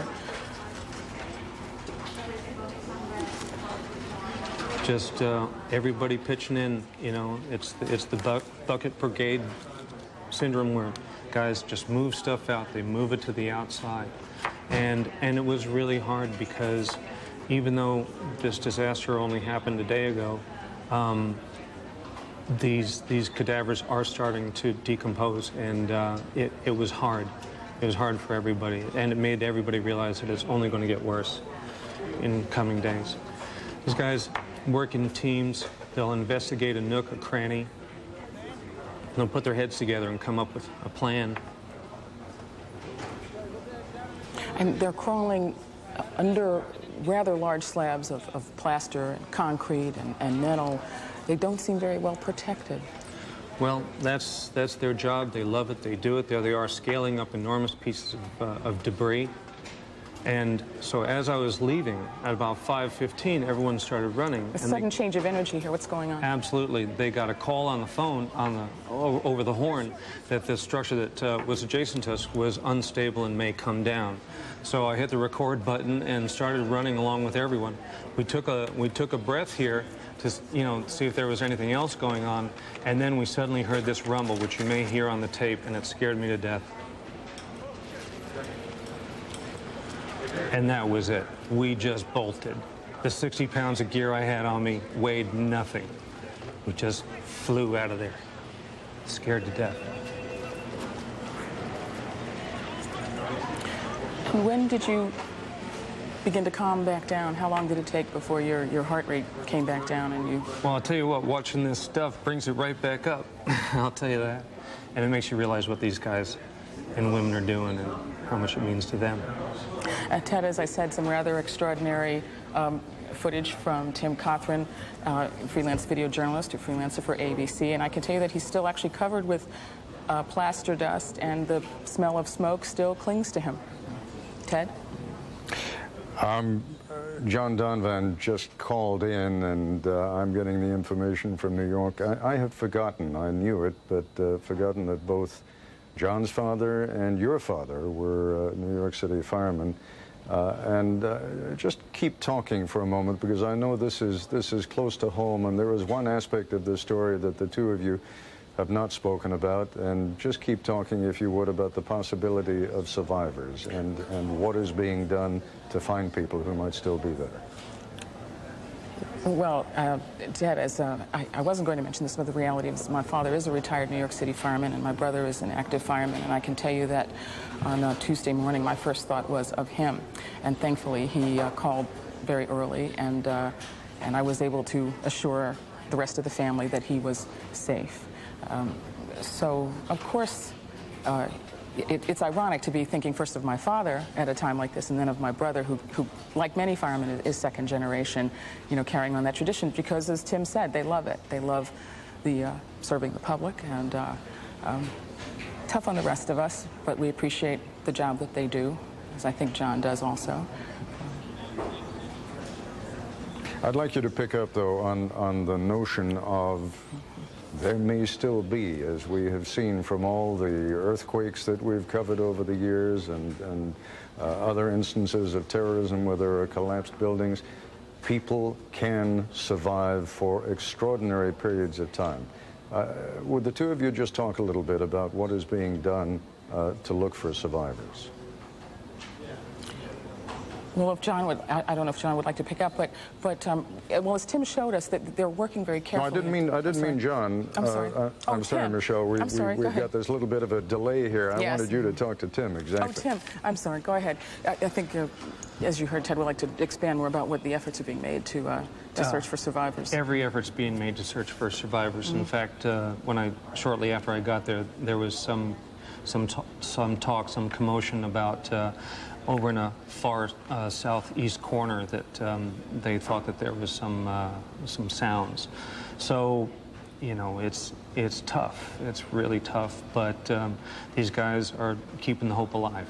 The other thing I think that's interesting to point out is that there isn't a lot of heavy equipment, and I think that that can be puzzling to people, except if you consider that one of the only hopes that survivors have is that they're trapped in an air pocket where perhaps there's a conjunction of heavy pieces of material. So one of the challenges for rescuers is to try to move as much heavy equipment, or rather heavy pieces of rubble, as they can without destroying the very thing that is keeping survivors alive. And I think that's one of the reasons you do not see large pieces of equipment rolling willy-nilly across those piles of rubber, and why so much work is being done by hand. Absolutely. It's all saws and cutting torches, and, as you saw, buckets and gloved hands. And I think the silence, too, becomes important, because that's the only way that rescuers, who are understandably running on adrenaline themselves, who are working in teams, can listen for the sounds of survivors.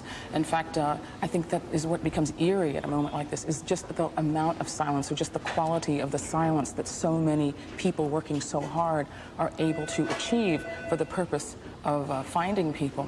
We also have heard reports of people on cell phones trying to call people to see if they can achieve some help in locating them, but the phone service here has been very spotty, in part because the World Trade Center tower was where the antennas were. So it's a very awful situation under the best of circumstances, but it's also, I think, this, as Tim was pointing out, this weird confluence of sort of horror and the kind of heartwarming effect of so many people working together for this purpose. And you saw that today. It's a tremendous effort, and it just made me realize how long it's going to take to get all that stuff out of there. How long had many of those men been working without sleep? I couldn't tell you, except that they're in there and they have their schedules, and they're in there every day for whatever it is, 6-7 hours at least, I'm sure. But they're rotating them now. I mean, they can't burn them out. They have a long road. And of course, one of the more poignant moments for all of us are seeing remains being removed in these body bags. And without being indelicate, I'd like to ask if any of the rescuers, do you happen to know whether they knew any of the men whom they were removing from that scene? I don't know about that, but the remains were in pretty bad shape, and at least while I was there, I wasn't aware of any firefighters or EMT types being removed, no. Tim Cothran, thank you very much for bringing this video to us and for talking with us this evening. Ted? Michelle, thank you. The intersection of so many different stories, from the rescue story to the ongoing story of what is, after all, in addition to being a terrorist attack, also one of the biggest crime stories that the world has seen. The FBI director indicated today just how seriously he and his people are taking the investigation into yesterday's acts of terrorism. 4,000 FBI agents, that's more than a third of the total force, have now been assigned to this case. Another 3,000 support personnel are assisting, many at the crime scenes in New York, Washington, and Pennsylvania. Joining us now from Memphis, Tennessee tonight, Weldon Kennedy. He is the former deputy director of the FBI, who was special agent in charge of the FBI's investigation into the Oklahoma City bombing. And joining us from our Washington bureau tonight, retired General Wayne Downing, who was commander-in-chief of the Joint Special Operations Command. He conducted the military's investigation into the terrorist attack on the Khobar Towers in Saudi Arabia. I scarcely know how to begin or where to begin, but perhaps that is the best way to start this conversation.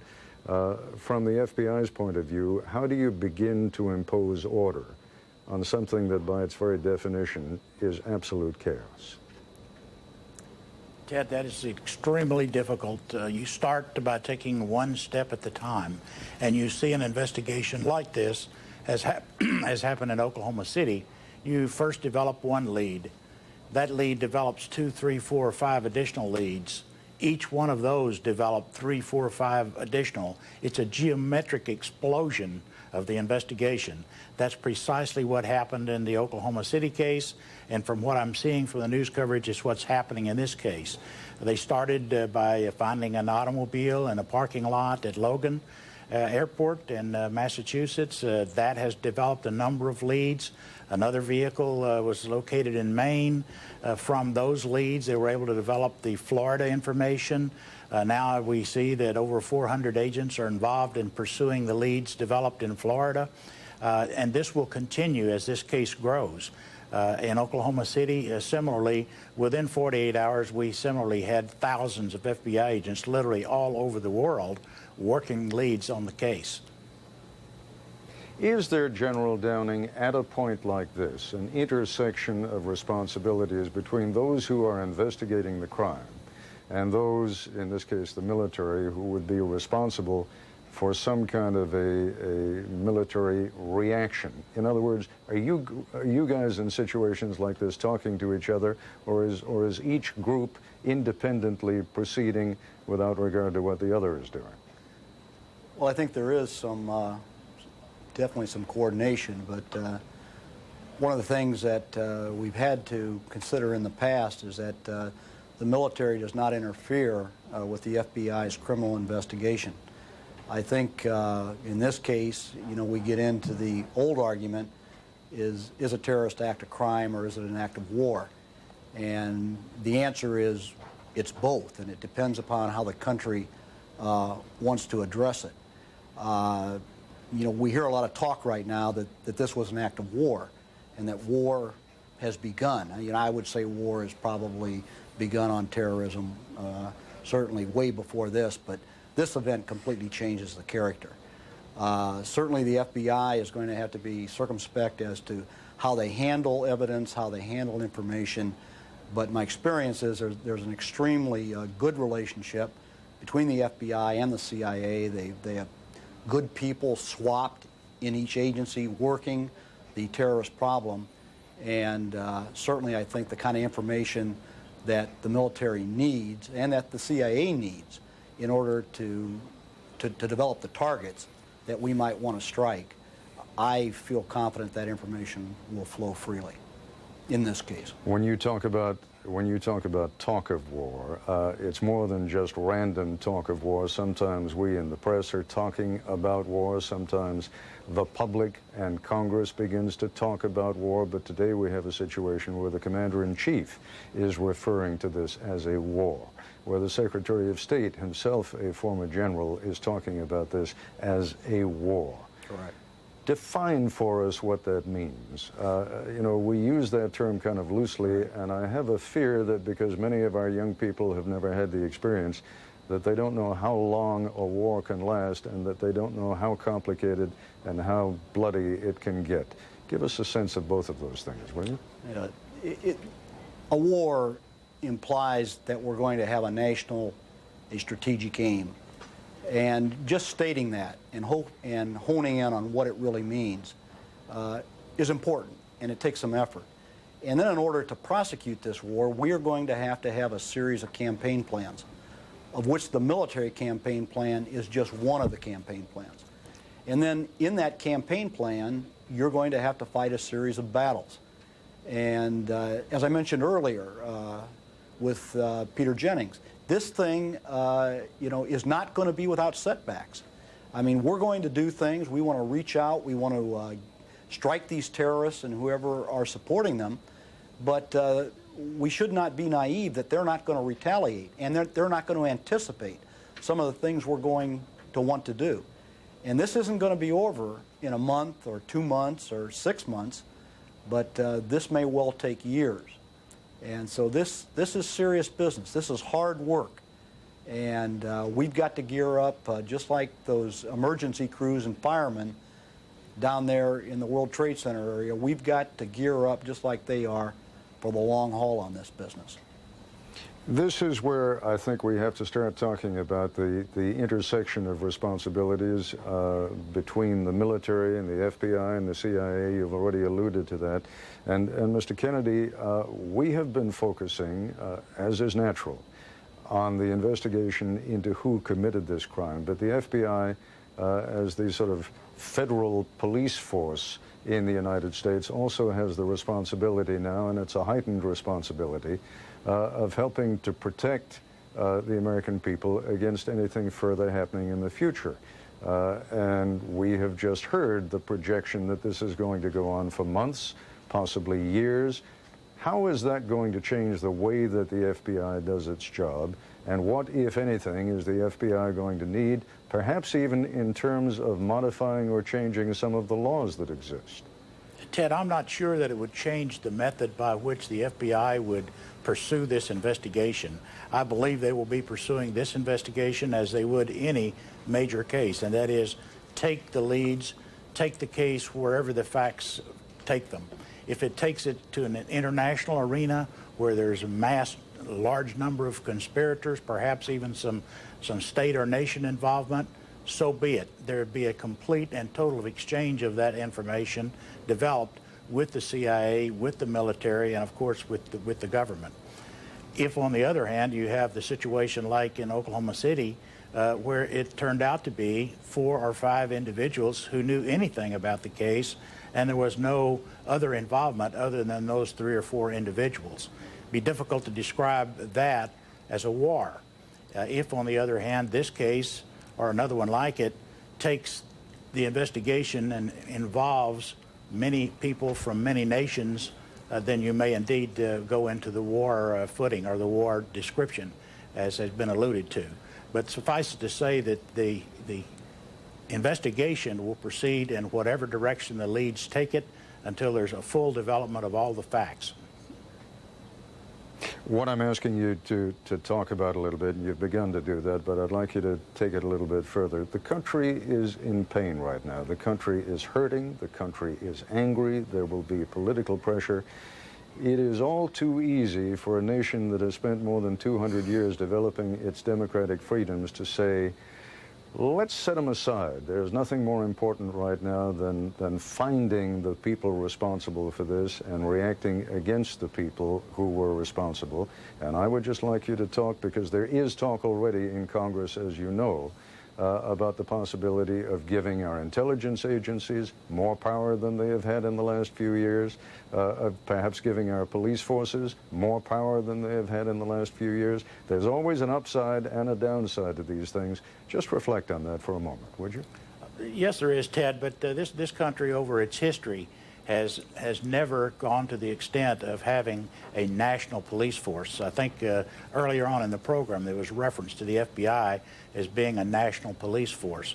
The FBI has never regarded itself in that capacity. In fact, J. Edgar Hoover and every director has maintained very publicly that the FBI is not a national police force. It does have national responsibilities, and it executes and carries out those responsibilities to the full extent that it's capable of doing, and doing very, very well.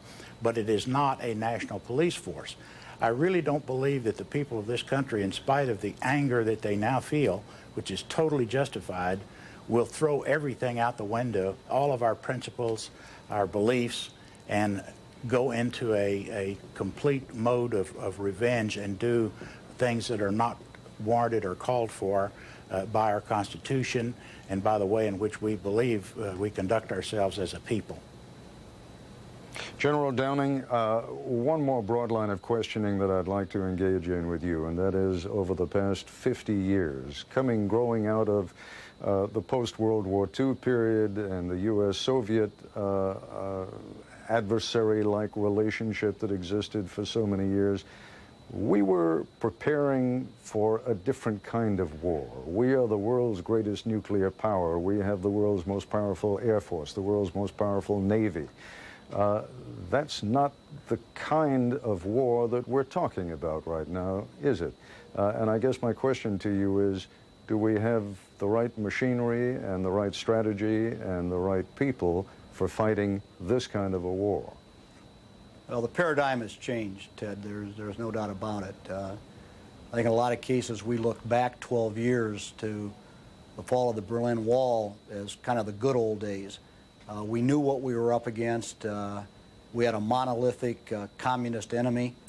We in the U.S. military were oriented on attacking the Soviet Union from 360 degrees, 24 hours a day, in as great a depth as we could, and it really gave us a focus. And when that situation fell apart, you know, and then this, you know, of course, the Berlin Wall fell on the 9th of November, 1989, an event I'll never forget, and followed very closely within about a year with the collapse of the Soviet Union. This entire model shifted, and we all of us, I think, you know, breathed a deep sigh, saying, well, now finally we're going to get a peace dividend. We can reorient ourselves. We very quickly found ourselves involved in a war out there in the desert in Iraq, where we achieved a stunning victory. And of course, we displayed to the world our capabilities and our competence. And I think we told any enemy that if they were going to take us on, that was not the way to do it. And then from this arose this concept of an asymmetric threat. People not going after our strengths, not confronting us in areas where we could put our strengths against them, but attacking us in ways where we were not strong, where we had weaknesses. And I think what we saw yesterday was an ultimate manifestation, beyond, I think, what any of us dreamed possible, where we had a terrorist group attack us with what can only be called weapons of mass destruction because of the incredible amount of not only casualties, but who could have foreseen that they could drop the Twin Towers? I mean, I couldn't. I couldn't see that they could do that.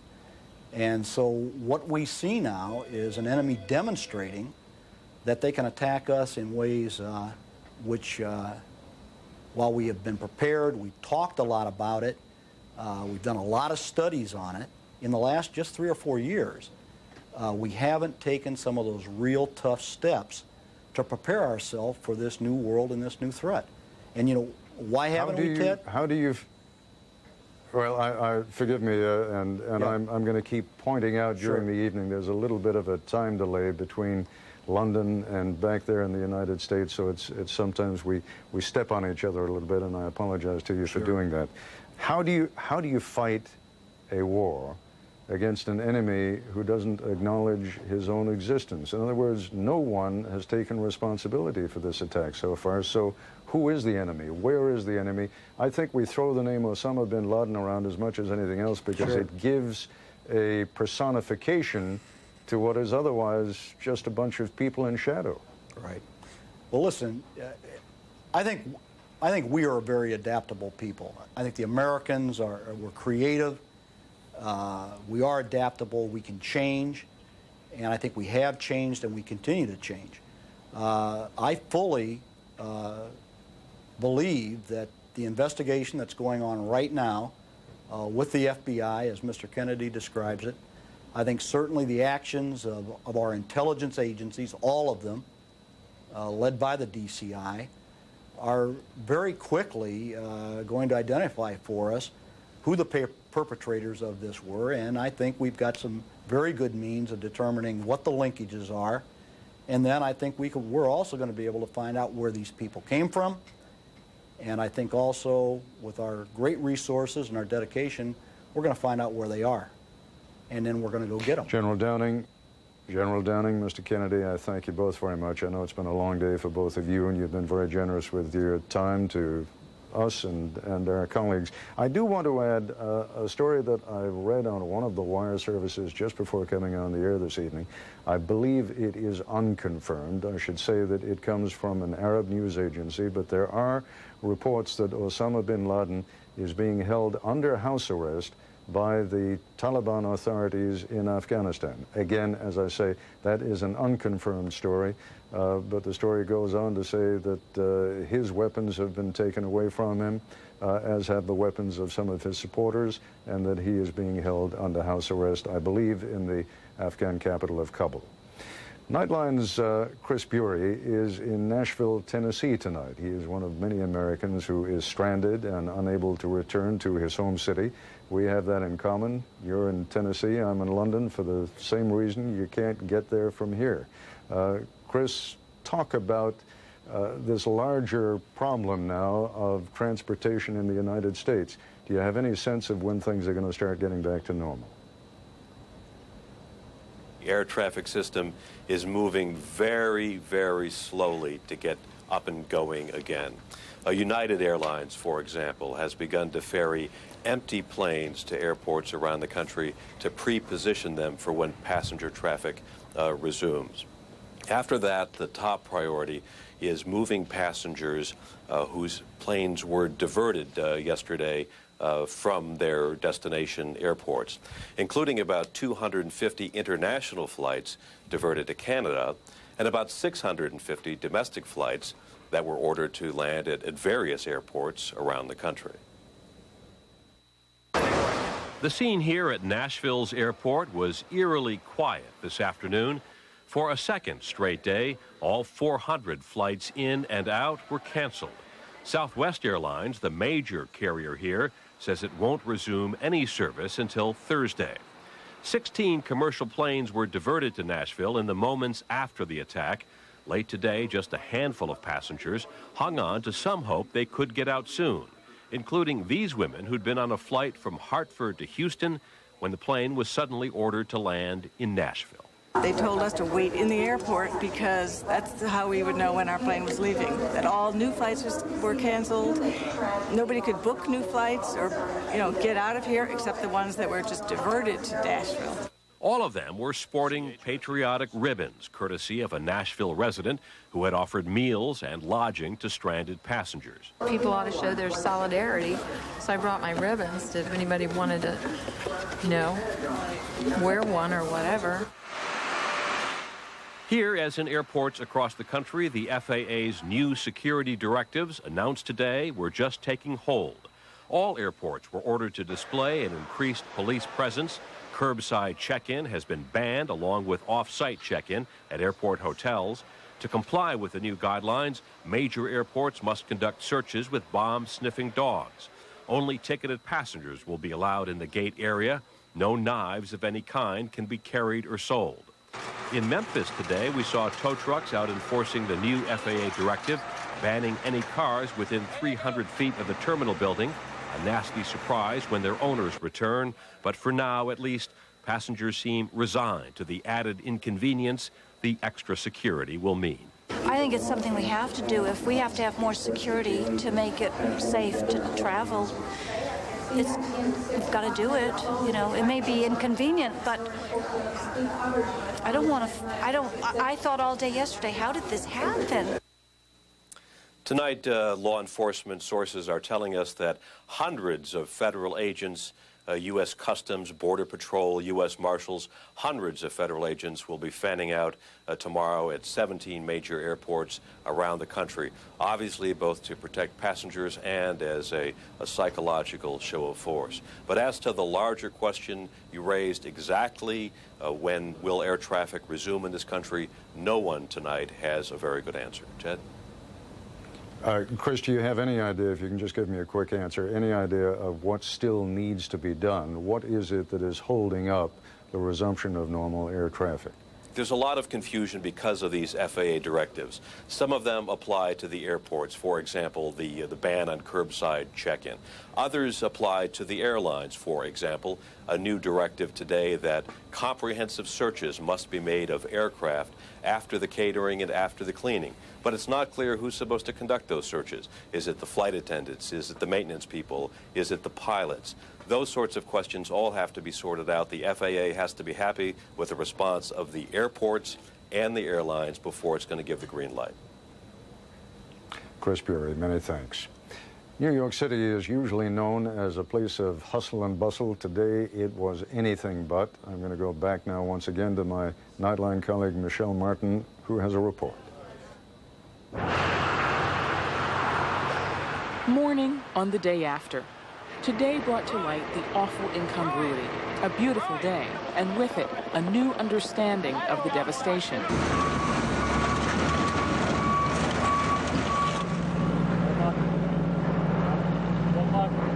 Visible for the first time was the extent of the damage to the buildings surrounding the World Trade Center. Buildings were buckling, windows were blown out, and the task ahead seemed monumental.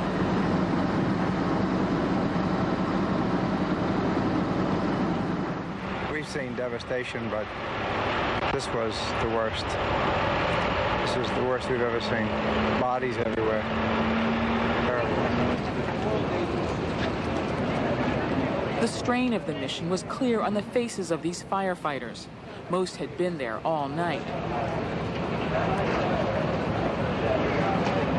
At about 7 a.m., what would have been the height of morning rush hour, New York Mayor Rudy Giuliani was one of the few people moving through the streets of Manhattan. He was on his way to encourage exhausted workers. Thank you for your help. Gentlemen, thank you very much for your help. Thank you. And to tour the damage by daylight.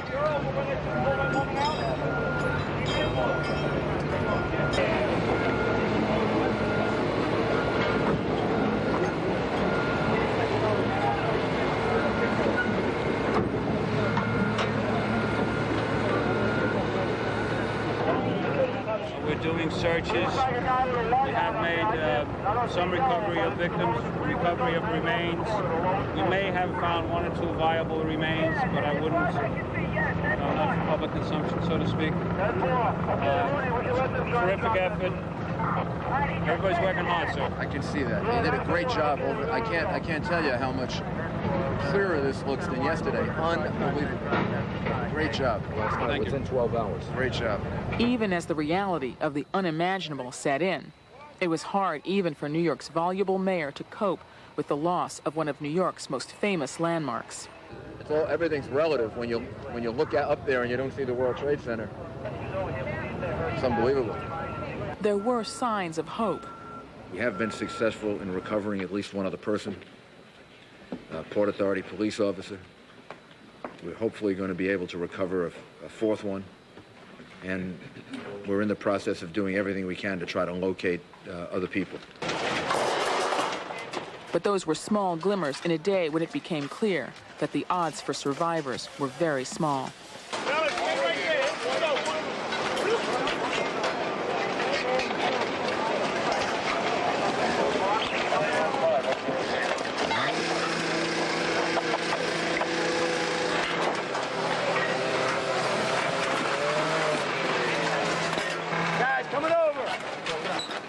As the day progressed and the cleanup continued, the promised reinforcements arrived, and the image of the National Guard taking to the streets of the city seemed both ominous yet reassuring at the same time. The incongruities continued. In the rest of Manhattan, blocks away from Ground Zero, empty streets in Midtown in the middle of the afternoon, reports ABC's James Walker. It's 1:45 p.m. and I'm standing here on 8th Avenue at the corner of 40th Street. And any other day, I could never do this. Parked over there would be dozens of taxi cabs waiting to pick up hundreds of thousands of commuters who use the Port Authority building to go back and forth from New Jersey. Today, the Port Authority building is closed. And also closed major tourist centers such as Lincoln Center and the Metropolitan Museum of Art and the Empire State Building. The mood in this city is very serious and very somber.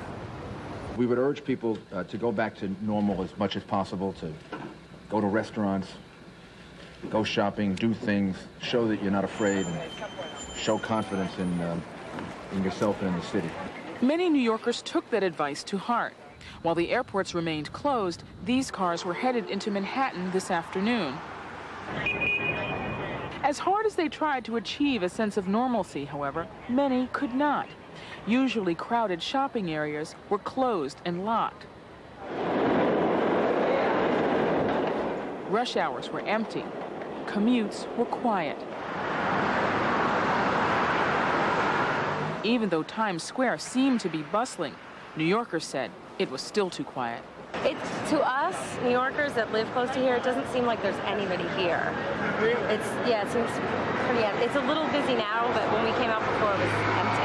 I felt that I had to be here and I had to walk around. I had to really feel it to know that I could be okay with going to work again.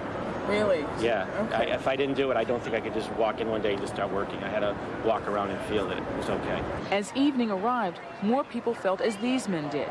They had to venture out. I still can't believe that the World Trade Center, both towers have collapsed, but I'm digesting it. I suppose tomorrow I'll be angry, but right now I'm just, thinking about it. But the sense of tension was never far away. On the way here, the train stopped in between, sections, and everybody on the train was nervous. Really? Rightfully so, yeah. How could you tell they were nervous? Because everybody just sort of clammed up and looked around like, what's going on? The sense of unease was evident here, but stories of miraculous survival continued. These twin sisters, visiting from Alabama and Georgia, met in New York to share their 40th birthday. They were having coffee in the World Trade Center when the first plane struck. And all of a sudden it sounded like, I don't know where the subway is, but it sounded like a subway collision, a bomb, and it was just pounding, boom, boom, boom, and I literally thought the subway had exploded and all the cars were supposed to land on top of us. It was so loud. And what'd you do? They lost everything, money, ID, clothes, but they've been overwhelmed by the kindness of New Yorkers. I've always heard bad things about New Yorkers. Everybody's like, people in the north are kind of mean and short, but they're not. They're being wonderful. Everybody's been great. And at a time like this, everybody complains about, or not everyone, but at a time like this, people often complain about the intrusiveness of the media. But I'd like to point out that many of the people we interviewed came up to us because they wanted to demonstrate that they were not afraid, or they really wanted to talk to someone about just how afraid they were. Ted? Michelle, thank you. You're exactly right in the point that you make about the role of the media at a time like this. We know what you folks think of us some of the time, much of the time. But at a time like this, television really can be a blessing because it unites in a way that nothing else could. At a time when people want to know and need to know what is going on in so many different places, when people in the administration, in law enforcement, people who are trying to find missing relatives need communication. Those are the times when television does rise to certain heights, or at least is of a value that we sometimes forget. Of course, the second front of this terrible attack was in Washington, D.C., a city that was not as devastated as New York, but in its own way, the shock there is just as deep, as my Nightline colleague John Donvan now reports. The gesture they made at the Pentagon in fading light this afternoon may have been theatrical. It was also utterly perfect. A symbol of respect, of mourning, of power, of America. Minutes later, the president was on the scene. Secretary of Defense Rumsfeld took him right up to the face of it. And if workers had found the utterly perfect symbol with that flag, the much harder task for everyone is finding the perfect words. They don't exist, but you have to try. Coming here makes me sad on the one hand. It also makes me angry. And our country will, however, not be cowed by terrorists. Rescue work has not stopped for a moment. This was sunrise this morning. Reports at that point suggested that up to 800 Pentagon staff and workers may have been killed. There's a lot of steel, there's a lot of concrete, glass, wood, metal rebar that's protruding from the building. It's very warm outside. Those all added together with the destruction itself kind of heightens the situation inside. It's worse than they thought it was going to be. Stepping over things that they assume are bodies that they don't know for a fact because it's so dark on the inside. Later in the day, a new report. It was still terrible, but maybe not as terrible as thought earlier. From everything that we currently know, the estimate that's been widely reported is considerably high, and we certainly pray that that's the case. Away from the Pentagon, Washington seemed grimly determined to stay open for business as usual. Open, yes. Usual, not. Obviously, everyone around is a little more solemn than normal. It reminded me of what I imagined the end of the world would look like, just people scrambling, trying to save their lives. Oh, God, come to our assistance. Congress opened with a prayer and then went to work. People driving to their offices in federal departments had their cars checked by security guards, and then they went to work. There were lines of people giving blood at the Red Cross. Churches around the city held special vigils. And Lord, we also ask that you send your angels to the victims, Lord. Throughout the day, we heard from families of victims. Lauren Lyles, his wife and attendant on Flight 93, who phoned him from the plane. Through all the chaos that probably was going on that plane, to call me to tell me she loved me, well, is embedded in my heart. And here in Washington, many people lost loved ones on those planes. Hilda Taylor taught 6th grade here. She was the best 6th grade teacher ever. Leslie Whittington was a professor at Georgetown. She sure as hell touched me. She was an energetic, powerful, dynamic, strong-willed, passionate, caring lady with a dynamite sense of humor. When there are victims, there is also talk of retribution. In this case, talk of war. Here in Washington, we heard lots of that today. The Secretary of State. We believe that acts of war have been committed against the American people, and we will respond accordingly. The Secretary of Defense. We are, in a sense, seeing the definition of a new battlefield in the world, a 21st century battlefield. The President himself. The deliberate and deadly attacks which were carried out yesterday against our country were more than acts of terror. They were acts of war. Acts of war, and Ted, we have to assume absolutely that those words are very carefully chosen and orchestrated. The fact that everybody is hitting the same note is giving us some indication of where they see this thing going. We know that at the Pentagon they are, at this point, rehearsing or looking at various options for striking back if and when they figure out who the target should be.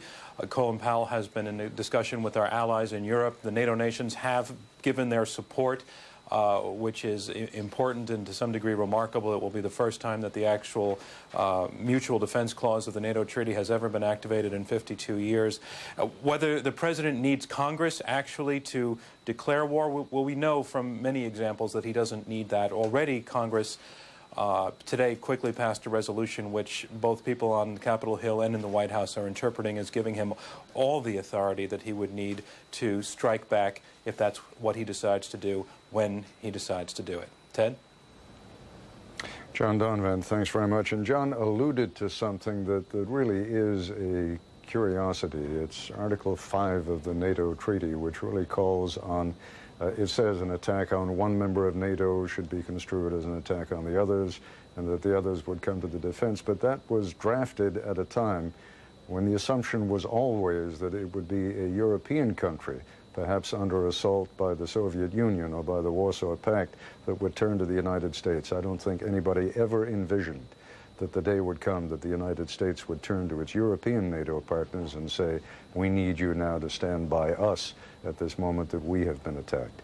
I'd like to turn now to ABC News correspondent Jim Sciutto, who is standing by live at the Pentagon. John Donvan, Jim, was talking about what is going on inside that building, the planning that continues, but it is also a site of disaster, and perhaps you can bring us up to speed a little bit on what's going on in the recovery efforts there and in the fire that I gather that has been going on since the plane crashed into the Pentagon. Ted, actually, the fire was put out at about 8 o'clock Eastern time, so we're looking at 4.5 hours ago or so.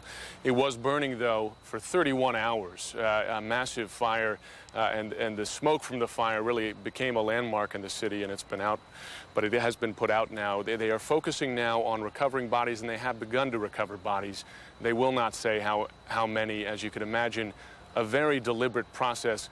One danger they're mentioning now is water. Of course, with the massive fire, they were pouring water on the building from several hoses on cherry pickers, 3 when I was here last night, and that water causes problems with structural integrity, 1, as they're trying to get rescue workers closer into where, when they're doing body recovery, they do not expect at this point to find any survivors. It's also a problem with power. All the water in the building now as it's seeped down to the basement. Power and telephone communications within the building, not just for the part that has been roped off, shut off, but also even for the part of the Pentagon that is still up and running. It is of great concern here to give a sense that this building is still open for business all through the night last night. Even when the fire was burning, there were hundreds of people still at work in the Pentagon. But today, a large portion of the building, more than half of the building,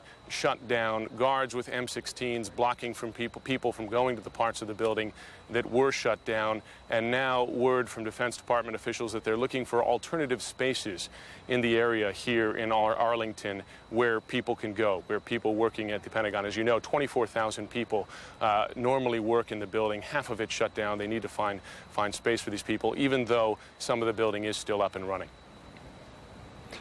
Jim, just one more question on the human side of this. Some of the estimates early on were that there might be as many as 800 dead at the Pentagon. I know those estimates have been revised downward.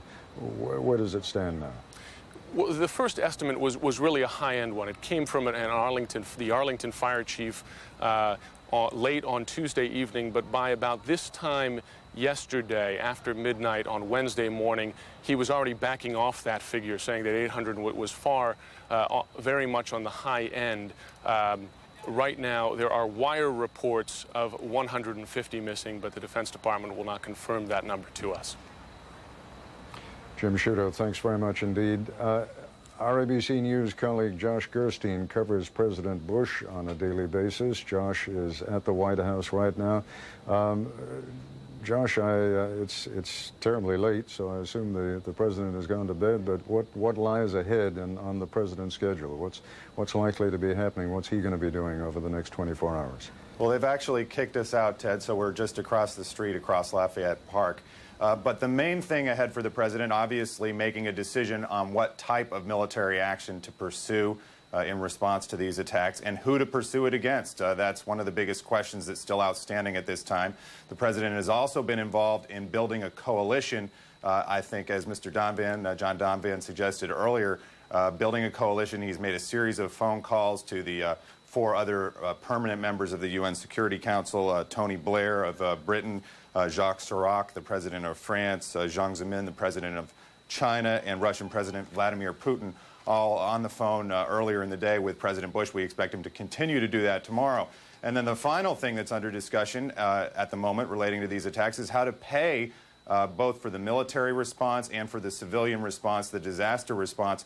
There are figures of as much as $20 billion being discussed as a possible supplemental appropriation. Ted?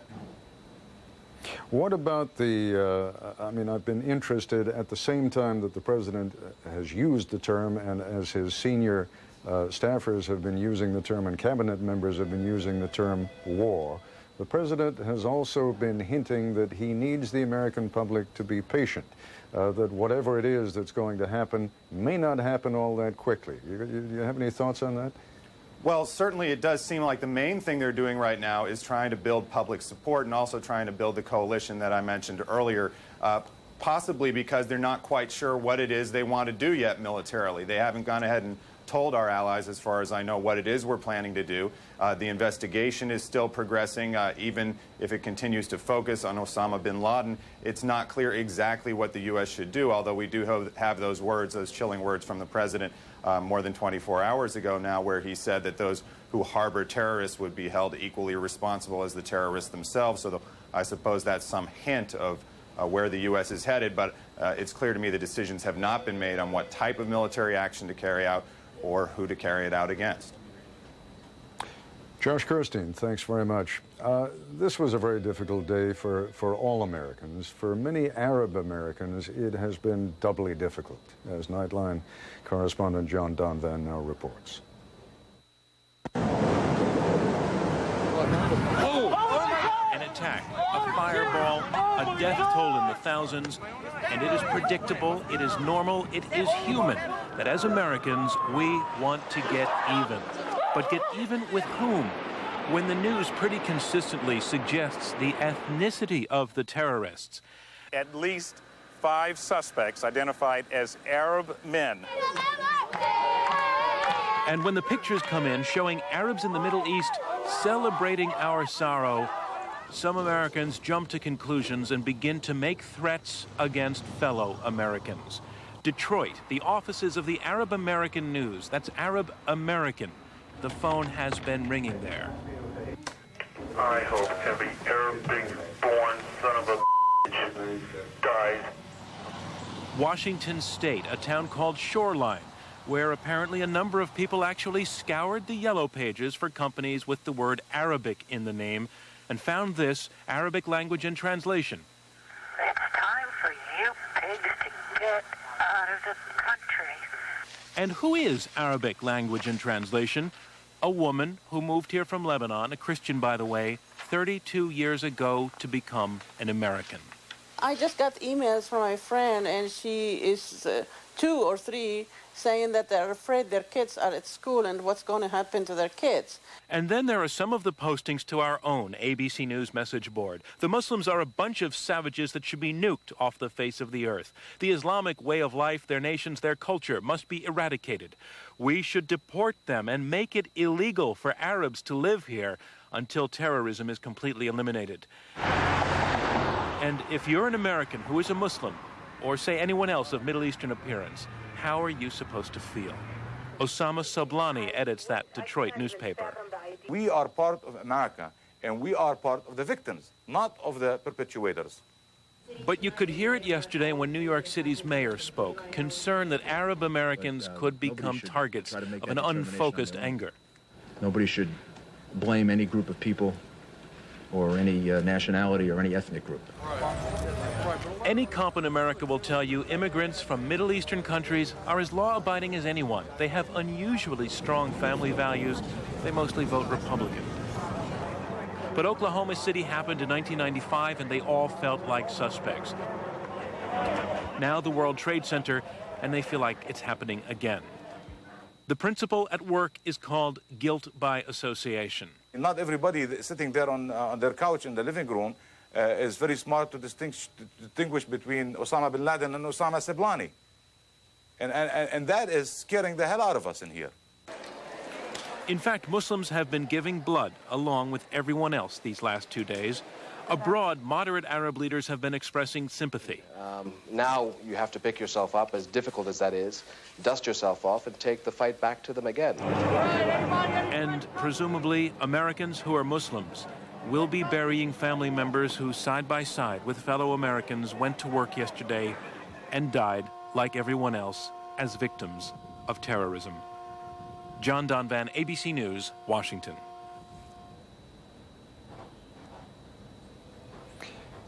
I'm joined now in Washington by Hussein Ibish, the communications director of the American Arab Anti-Discrimination Committee. Can you hear me, Mr. Ibish? I hear you very well, sir. How are you? Very good. Thank you. Pick up. You may be having a little bit of trouble with your microphone, and I'm not sure there's anything you can do about that, but let's try and talk. I know you can hear me. It's a question of whether our audience can hear you. I hope we can get that microphone working a little bit better. And I'll tell you what, while we wait for my colleagues in Washington to fix your microphone, let me go to my Nightline colleague, John Donvan. John, I must say, I was a little horrified to see some of those postings on our Nightline message board there. How representative? It was the tip of the iceberg. It was absolutely the tip of the iceberg.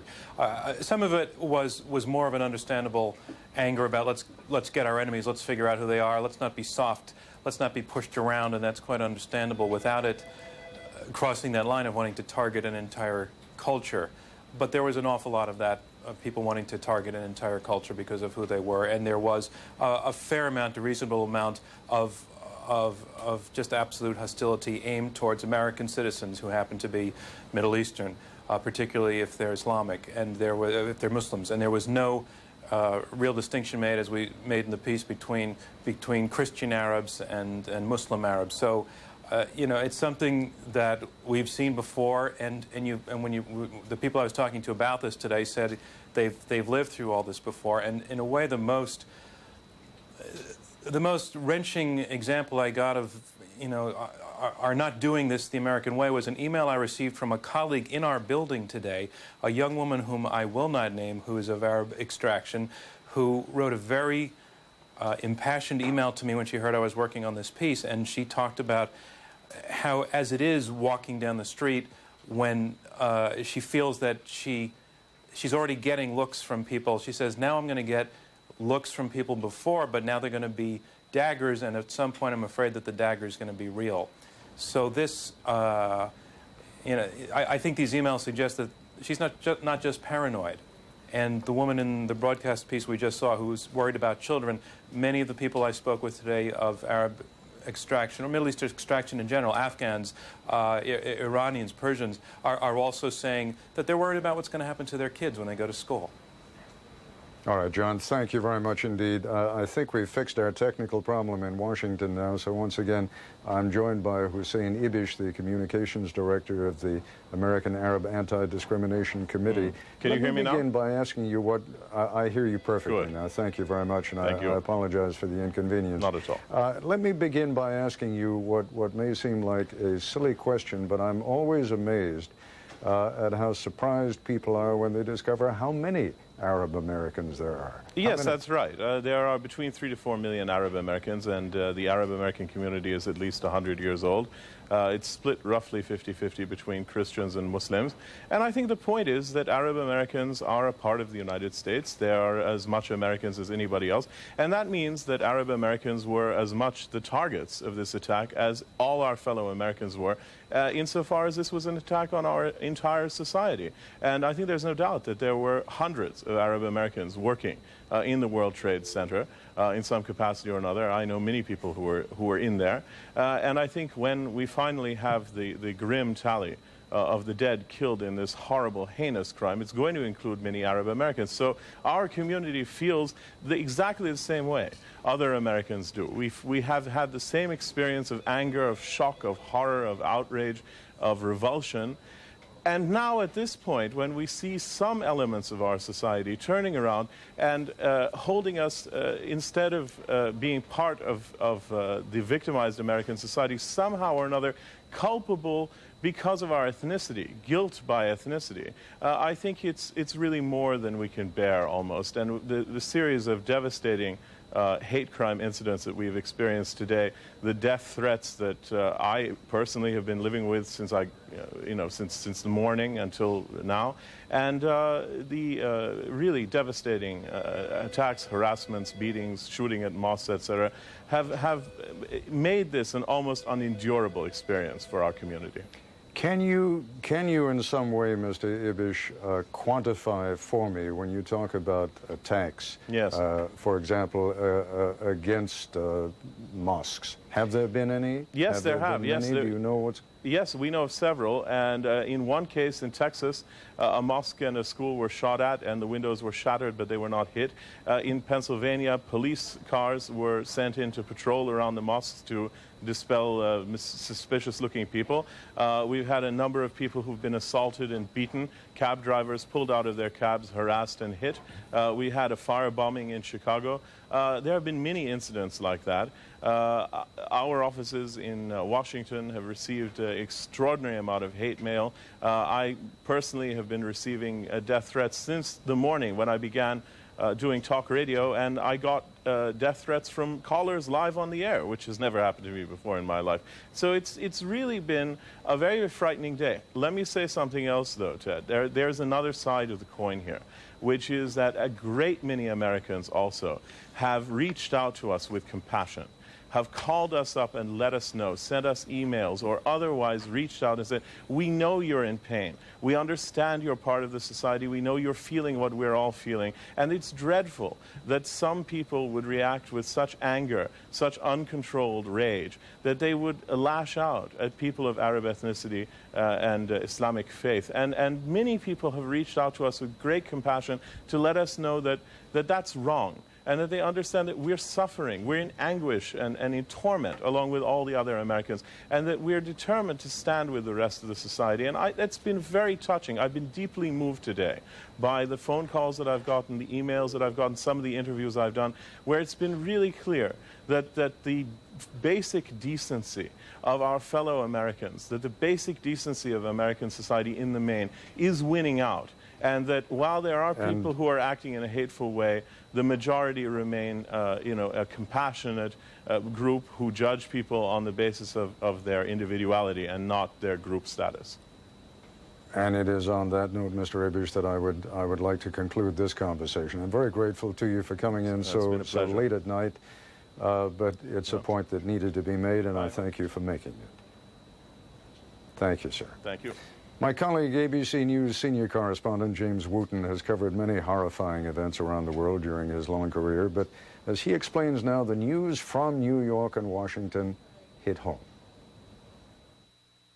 Even from this distance, these thousands of miles that separate this place, London, from New York and Washington, even from this far away, it's difficult to remain detached, to discard the natural, visceral, emotional response to what's happened, to step back a bit for some perspective. Indeed, it may well be asked, what perspective? It seems fairly simple. Yesterday, somebody killed thousands of Americans. And didn't the president explain that last night? America was targeted for attack because we're the brightest beacon for freedom and opportunity in the world. Well, America may be precisely that. From sea to shining sea, a unique expression of democracy at its best. But whether it is or isn't, that is not why what happened yesterday happened. It's not the reason a few Muslims would murder so many Americans, and not the reason others would endorse and applaud their crime. The U.S. has become a target for terrorism simply because many Arabs regard its policies, not its democracy, as antagonistic to them, to their own identities, to their own passionately held causes, to their own religion.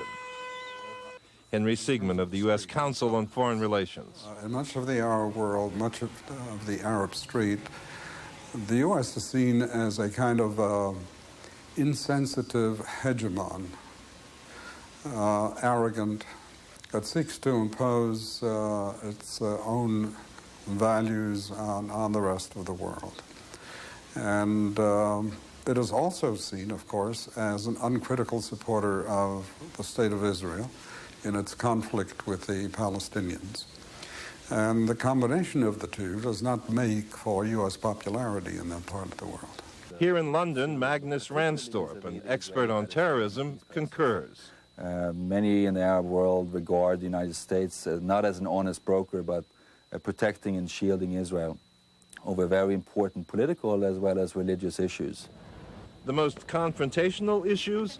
Israel's control over Islamic holy sites in Jerusalem, the Dome of the Rock, for example. The presence of U.S. troops near some of Islam's holiest cities in Saudi Arabia, Mecca and Medina. Economic sanctions against Iraq, widely seen by Arabs as depriving children of medicine and food. And perhaps the most infuriating of all to them, Israel's attacks on prominent Palestinian militants, using equipment including helicopter gunships provided by the U.S. One more escalation of the tit-for-tat violence that has marred almost every single day of the past year in the Middle East. We'll all sign 3 times for this one. Ever since the first Camp David Accords, for 23 years now, the U.S. has presented itself, described itself as not merely Israel's protector, but also an agent for equity and peace in the region. But from the Palestinian perspective, there's widespread belief that the United States is unilaterally ensuring, maintaining Israel's interest, and therefore it is partial, and therefore it is blocking Palestinian aspirations. And that is why what happened yesterday happened, not because America is the world's brightest beacon for freedom. There is no explaining madness, of course, especially not the suicidal madness that regards mass murder as simply another form of legitimate political protest.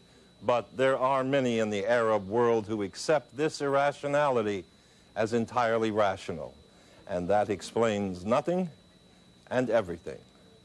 For Nightline, I'm Jim Wooten in London.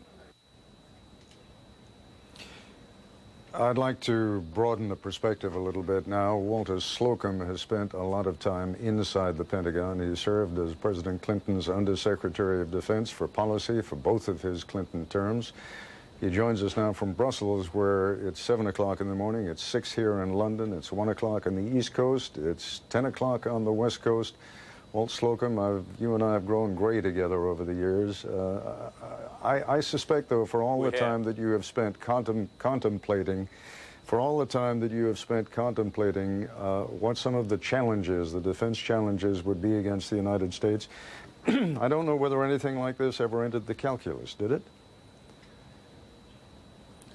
I think we've been worried for a long time about a massive terrorist attack. This unfortunately shows that we were right to worry about it. Not that anybody anticipated the particular details, but it's something that has been a problem for a long time, and now, very sadly, it's real. You're sitting in Brussels. The European community meets there. At the moment, all is shoulder to shoulder. There is nothing but support emanating from European capitals. Is that something we can count on in the long run, in your opinion? I think we can. That doesn't mean they'll agree with every particular decision or do everything we would like them to do. I think there's a genuine sense of shock here in Europe, a genuine sense that this is an attack not just on the United States, but on the whole, not just the democratic world, but in a sense the civilized and organized world, and that we all have to work to stop it. As I say, there will certainly be arguments about exactly what it makes sense to do. And some of the issues that you just discussed do create differences of perspective here in Europe and in the United States.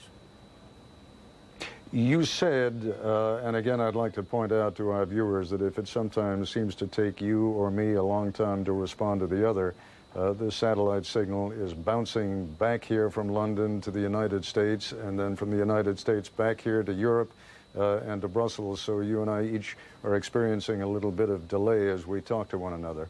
But you spoke, Mr. Slocum, of the years that have indeed been spent, if not anticipating precisely this kind of event, at least this sort of event. What should the United States be braced for in the months ahead? I think basic proposition is that we talk about an active war, and we are, in a sense, at war with terrorists. Wars tend to be long, messy, difficult, and unfortunately, the immediate shock, the immediate recognition that we are all going to have to put up with inconveniences and even costs and sacrifices tend to get lost. If we're serious about this, we have to be in it for the long haul, and we have to expect that there will be failures as well as successes. Hopefully nothing as bad as this, but problems, things that don't work, operations that fail, or casualties from other terrorist attacks or from attempted operations, disputes with friends, inconveniences at home. That, I think, is the big problem. We have to be serious about this for the long pull if we're going to succeed. I'm sorry, I was just listening to a colleague in New York, and I missed the last part of what you were saying there, but in terms of the patience that needs to be shown by the American public, do you think it is likely that whatever the U.S. response is, it in turn is going to prompt a next round in the kind of violence that we have seen? Is it possible? I mean, is this sort of a paroxysm of violence that had to be so carefully planned that nothing quite like it is going to happen again, or do you think that there could be a second front? We have no idea at this stage exactly what the details were and how it was planned. I assume that this particular operation took a very long time to plan, but unfortunately the enemy we're up against has resources, has patience. We have to assume that there will be more attacks. There will be more attacks whether we do or do not respond effectively, and the issue is responding effectively both in terms of moving against the people who are doing this, but also in improving our own protection and our own security. But as with a lot of other things, there's never going to be 100% security. We may figure out how to stop this kind of aircraft outrage, but there are other devices and other ways to do things that would hurt us. And we have to strike not just at the immediate operations, but at the base of operations and the people, organizations, and countries that support them. Well, you've touched with that last phrase on precisely where I would like you to wrap this conversation up, if you can, and that is when you talk about the countries that support these kinds of operations. The President has made it very clear that from here on in, the United States is not going to draw any distinction between the actual perpetrators of an act of terrorism and those governments which give shelter or support to those terrorists. That could mean that we are going to be confronting, just to list some of the supporters of terrorism in the past, we could be confronting governments like the Sudanese, the Iraqis, the Iranians, the Syrians, the North Koreans. In other words, would you spell out for me precisely what is meant when the President says what he has said? I think there's two critical points. One, and I think even more important than that one, is that we're going to drop a sort of law enforcement approach, which says we will look to the people responsible for particular individual acts and have evidence, maybe not that would stand up in court, but that would convince us of a link to particular outrages and not to the general support of terrorism. That's the first point. The second is countries provide support in lots of different ways. And the objective, of course, is to get them to stop the support, not to go and fight wars with them or have economic sanctions on them and so on. And the point will be to develop a comprehensive program of what it is that we expect countries to do or not do, make it very clear, and make it clear that there will be consequences. In some cases, military consequences. In other cases, political, economic, diplomatic consequences. And most important, that this is a long-term priority that we will give great attention to. Just one last question, Mr. Slocum. We've been imposing consequences on the Iraqis for the better part of 11 years now, without, it seems, a great deal of impact. Forgive me for sounding cynical, but sometimes the consequences don't achieve the desired results. That's true. I wouldn't necessarily say that Iraq, bad as it is and serious as a problem it is necessarily the center of this problem. it's absolutely right that big speeches and statements of resolve don't solve the problem. What will solve the problem is, in the first place, resources in this, but probably more important, political will in the United States and abroad to do a variety of things, some military, some economic, and we'll simply see if the international community and the United States and the American people have the guts and the will to stay with this. The only reason to believe that they will is that, as we've just seen, the consequences of not doing it can be worse than any consequences of persisting. But I think you're right. There are no magic bullets. There are no silver attacks that'll work instantly. Mr. Slocum, again, I thank you very much. Walter Slocum, former Undersecretary of State under the Clinton administration, joining us tonight from Brussels and getting up very early in the morning to do so, and I'm indebted to him for doing it. Let me just read you the lead of a story that the LA Times is carrying in tomorrow morning's edition. Authorities searching nationwide for terrorists behind the deadly airliner attack on the Pentagon and the World Trade Center have identified a team of as many as 50 infiltrators who supported or carried out the strikes, a source familiar with the investigation said on Wednesday. The source said that about 40 of the men have been accounted for, including those killed in the suicide attacks, but the 10 remain at large. In the hours immediately after the assaults, he said, agents searching cars and apartments up and down the East Coast found suicide notes in New York that some of the hijackers wrote for their parents. That story will be in tomorrow morning's Los Angeles Times. And now I am joined by Frank Donahue, who is a worker with the American Red Cross, a rescue worker. Mr. Donahue, forgive me, as we are on the air, it's difficult for folks to be able to brief me and let me know where you have been and what you have been doing. So why don't you start by telling me the answer to both of those questions. Good morning, Mr. Koppel. Well, I arrived, I'm actually a Red Cross worker from Philadelphia, Pennsylvania, and I arrived yesterday at around 11 o'clock into New York, and spent yesterday mostly working in the area of the World Trade Center, providing support and supplies and those kind of things to the relief workers themselves, talking to family members, getting family members and those that have been evacuated directions as to where to go and medications, whatever was needed. But tonight, I spent some time at the morgue and at the comfort station, the compassion station that had been set up, where family members and folks that knew people that were in the World Trade Center came to basically identify that people were missing. And I was talking to one of our volunteer workers at that site tonight, and I asked her what was the worst thing that, what was the most dramatic thing she had experienced today, and she basically looked at me and said the whole thing. But then she said, no, the most dramatic thing was that today I saw 3,000 people and not one of their names of the people they're looking for was on a survivor list. And I think the ramifications of what's happened here in New York, we have not yet begun to experience. I was just about to say one of the things that I have found terribly confusing sitting over here in London, and maybe you can help a little in resolving the confusion for a lot of viewers who are watching tonight. The number of people who worked in the Twin Towers, I believe, was about 50,000. That's correct. That's what I've Then heard. there would also be any number of thousand other people who were there to visit the people who were working in the trade towers. So potentially you're talking about somewhere between 40, 50, 60,000 people who might have been in there at the time of the first plane crash. Do we have any sense at all, Mr. Donahue, of how many people actually made it out initially? Do we have any sense at all as to how many people might have been trapped? I don't think we know that at all.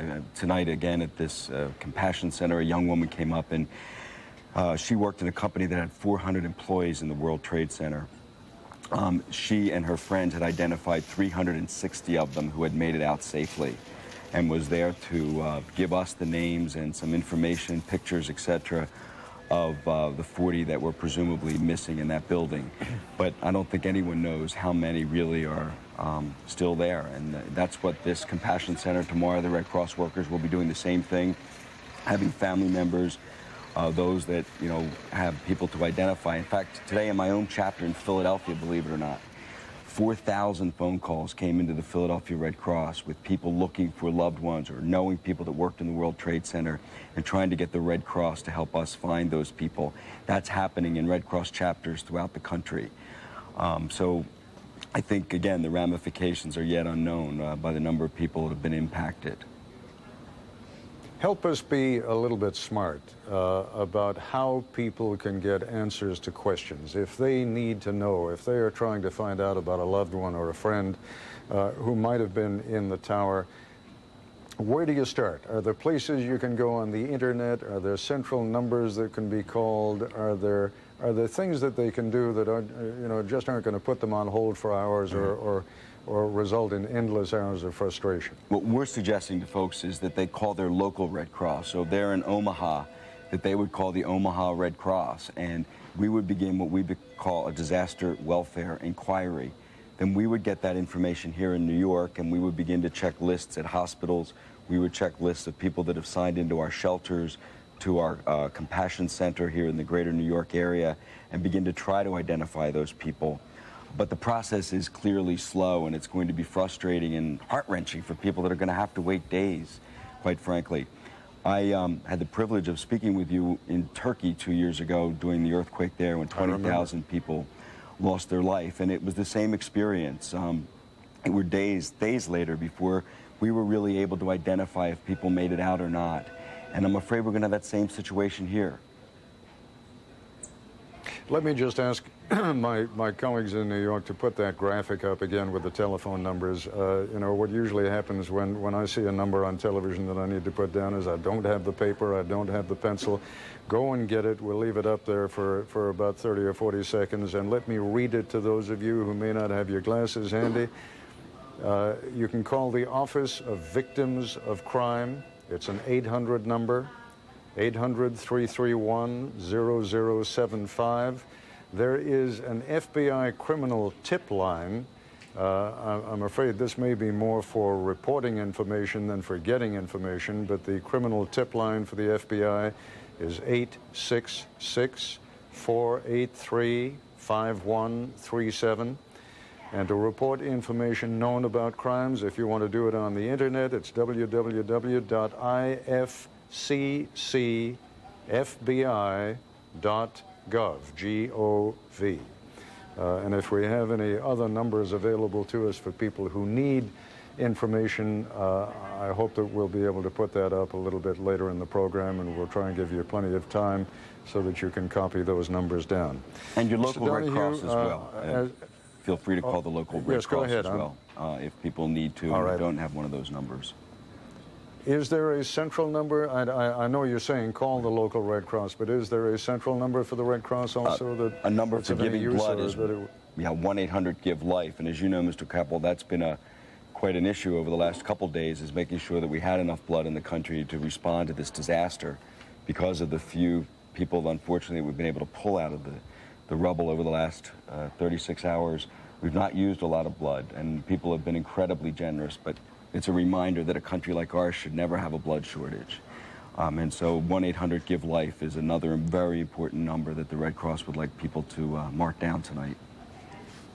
Talk about one other thing, Mr. Donahue, if you would. What always happens is that in the first few hours, the first day, the first 2 days, there's plenty of people, there's plenty of energy, the adrenaline is flowing, people are going to keep working for 30 hours, 48 hours, but there does come a point when exhaustion sets in, and when you reach the point of diminishing returns. How are we going to keep the rescue efforts going over a period of the days that are going to be required? What's happening in terms of bringing in, fresh workers? I'm not sure. Well, certainly bringing in fresh workers is going to be required. In the Red Cross, we have a system to bring people in on a regular basis. Right now, the people closest to the disaster, like Philadelphia, for example, would be responding. But in the weeks ahead, we would bring volunteers in from other places around the country to kind of replace those of us that in a week or two are pretty burnt out. But I had a conversation tonight with a man who was in the building actually doing excavation work, was in there doing search and rescue, and I think the passion, the determination of the rescue workers that I've met, the incredible folks in the New York Police Department and Fire Department, Nothing is going to hold those folks back from finding every single person they possibly can. As I was driving through New York for the last 2 days, no matter when I would stop at a red light, people would come up to my window and ask what they could do. Could they give blood? Could they volunteer? What could they do to help? I've never seen a city that has been so responsive to a disaster, and I've seen a lot of disasters, as the folks here in New York, and I can't believe that that same spirit's throughout America, and I don't think that spirit's going to die at all. Frank Donahue, thanks very much indeed. I really appreciate you coming in. Unfortunately, you and I only seem to talk to one another when across the big ocean, at the scene or from the scene of someone's disaster. But it's good to know that there are people like you doing this kind of work. Thank you. You very as well. much. Thank you. Another man who is almost legendary in this field is Chief Michael Camelot. He is the leader of a team of search and rescue specialists based in Fairfax, Virginia. Chief Camelot also worked on the rescue efforts at the Nairobi embassy bombing and Oklahoma City. And that Fairfax team of yours, I wonder if and when you guys ever spend any time in Fairfax, Virginia, because every time I talk to you, every time I see you, you're off bringing help and comfort and your expertise to people in some distant point. But tell us what you've been doing at the Pentagon. Good evening, Ted. We arrived yesterday at about 1:30 in the afternoon. It's a little ironic to have something like this happen literally almost in our backyard. It doesn't give you a whole lot of time to prepare. We went into immediate action yesterday during the daylight hours, putting what we call a search and recon team in, 2 of them, 10-person teams with canine dogs and the like, doing sweeps of the floors. As you're aware, the Pentagon's 5 stories high. We were working in the outer E-ring at the time, both left and right of the impact area, trying to assess any areas where people might still be alive. We weren't able to find anybody alive. We continued up until dark. Arlington County Fire made the correct decision last night not to allow anybody to work inside. So at that time we ceased operations and then we came back on. We're working the nighttime operational period. I made the assumption, as I suspect a lot of Americans did, because we like to believe that our military has nothing but the best, that the Pentagon is a spanking, modern, up-to-the-minute kind of building. And what I'm hearing is it's really kind of an old, crumbly, not terribly secure kind of building. You want to just talk about the Pentagon itself and what kinds of problems it has constituted in terms of, first of all, putting the fire out, which, as we heard from Jim Sciutto earlier this evening, only happened about 5 hours ago. And secondly, in terms of just the survivability of the building. Yeah, the Pentagon is absolutely an amazing building. Pre-war construction, just incredibly stout construction materials in many places, floors 2 feet thick, walls 2 feet thick. As you're aware, there's 5 concentric rings. The outer ring is E-ring. It's amazing that with a 757 coming in at probably full speed, the outer ring took most of the brunt of the force, and we thought at first it'd probably go into the D ring, C ring, B ring. Very little of that happened. What's been interesting for us is it took out the columns, especially to the left of the impact area on the first floor. So you literally have 4 floors above that hanging in what we consider a cantilever position, or unsupported anywhere but at one end. So last night, overnight, we had to do some pretty amazing lumber shoring underneath to try to support this to prevent any other future collapse of that part. We've had problems, as you're aware. Arlington County did an amazing job with trying to fight the fires. You have a tile roof with heavy wood members under it, so any water you throw on top the tile sheds it off. It's hard to get to water on the fire underneath. We had trouble with having the electricity taken down. It was interesting, a lot of the water pipes broken. We're asking for the water to be taken out, and they said, well, we can't because all the valving is so old, we can't shut the valves. So there was a lot of unique challenges in this operation. Chief Camelot, if you would stand by for a moment, I'd like you to listen to the conversation I'm going to have next and also to join in. Joining us now is Stuart Fluke. He's a computer specialist who works at the Pentagon. Mr. Fluke was about 20 feet away from the point of impact yesterday, and all I can say is how did that sound and feel? I mean, just if you can recreate that moment for us.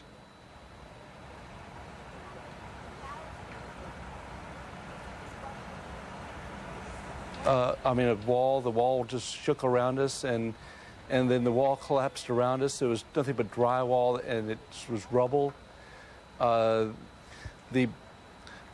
We all ducked. Some of us ducked down, and then I saw a ball of fire go through the room, and then I helped a colleague of mine put her hair out with my shirt, and we exited through what was a wall. It was a total disaster. I mean, my room doesn't look like anything like an office anymore at all, other than total rubble. Was there, I didn't quite understand what you were telling me, Mr. Fluke, about putting your shirt over the colleagues. Was she on fire, or did you put it over her head to help her get out of a jagged area? What happened there? Her hair was on fire, and she had asked, I looked up, and her hair was on flame, and I tried to put it out with my hand, and she said, "What are you doing?" And I realized that the hand wouldn't put it out, and I pulled the shirt over my head and put it out, her hair out with that, sir. Can you tell me what the I mean, there must have just been a sense of were you really just 20 feet away from it? Because I'm thinking it sounds almost like a definition of chaos. If a plane comes crashing into an area 20 feet away from where you are, how did people react? That you even had time to take off your shirt and put out a colleague's hair that was on fire amazes me. Just talk about what those first few moments were like. Well, the first moment was total thunder and rumble, and the walls, I felt like they were, you could feel like they were shaking like a drum, and then they came down on us, and it was totally black in there. But it settled down for a moment, and then I could see with some type of light.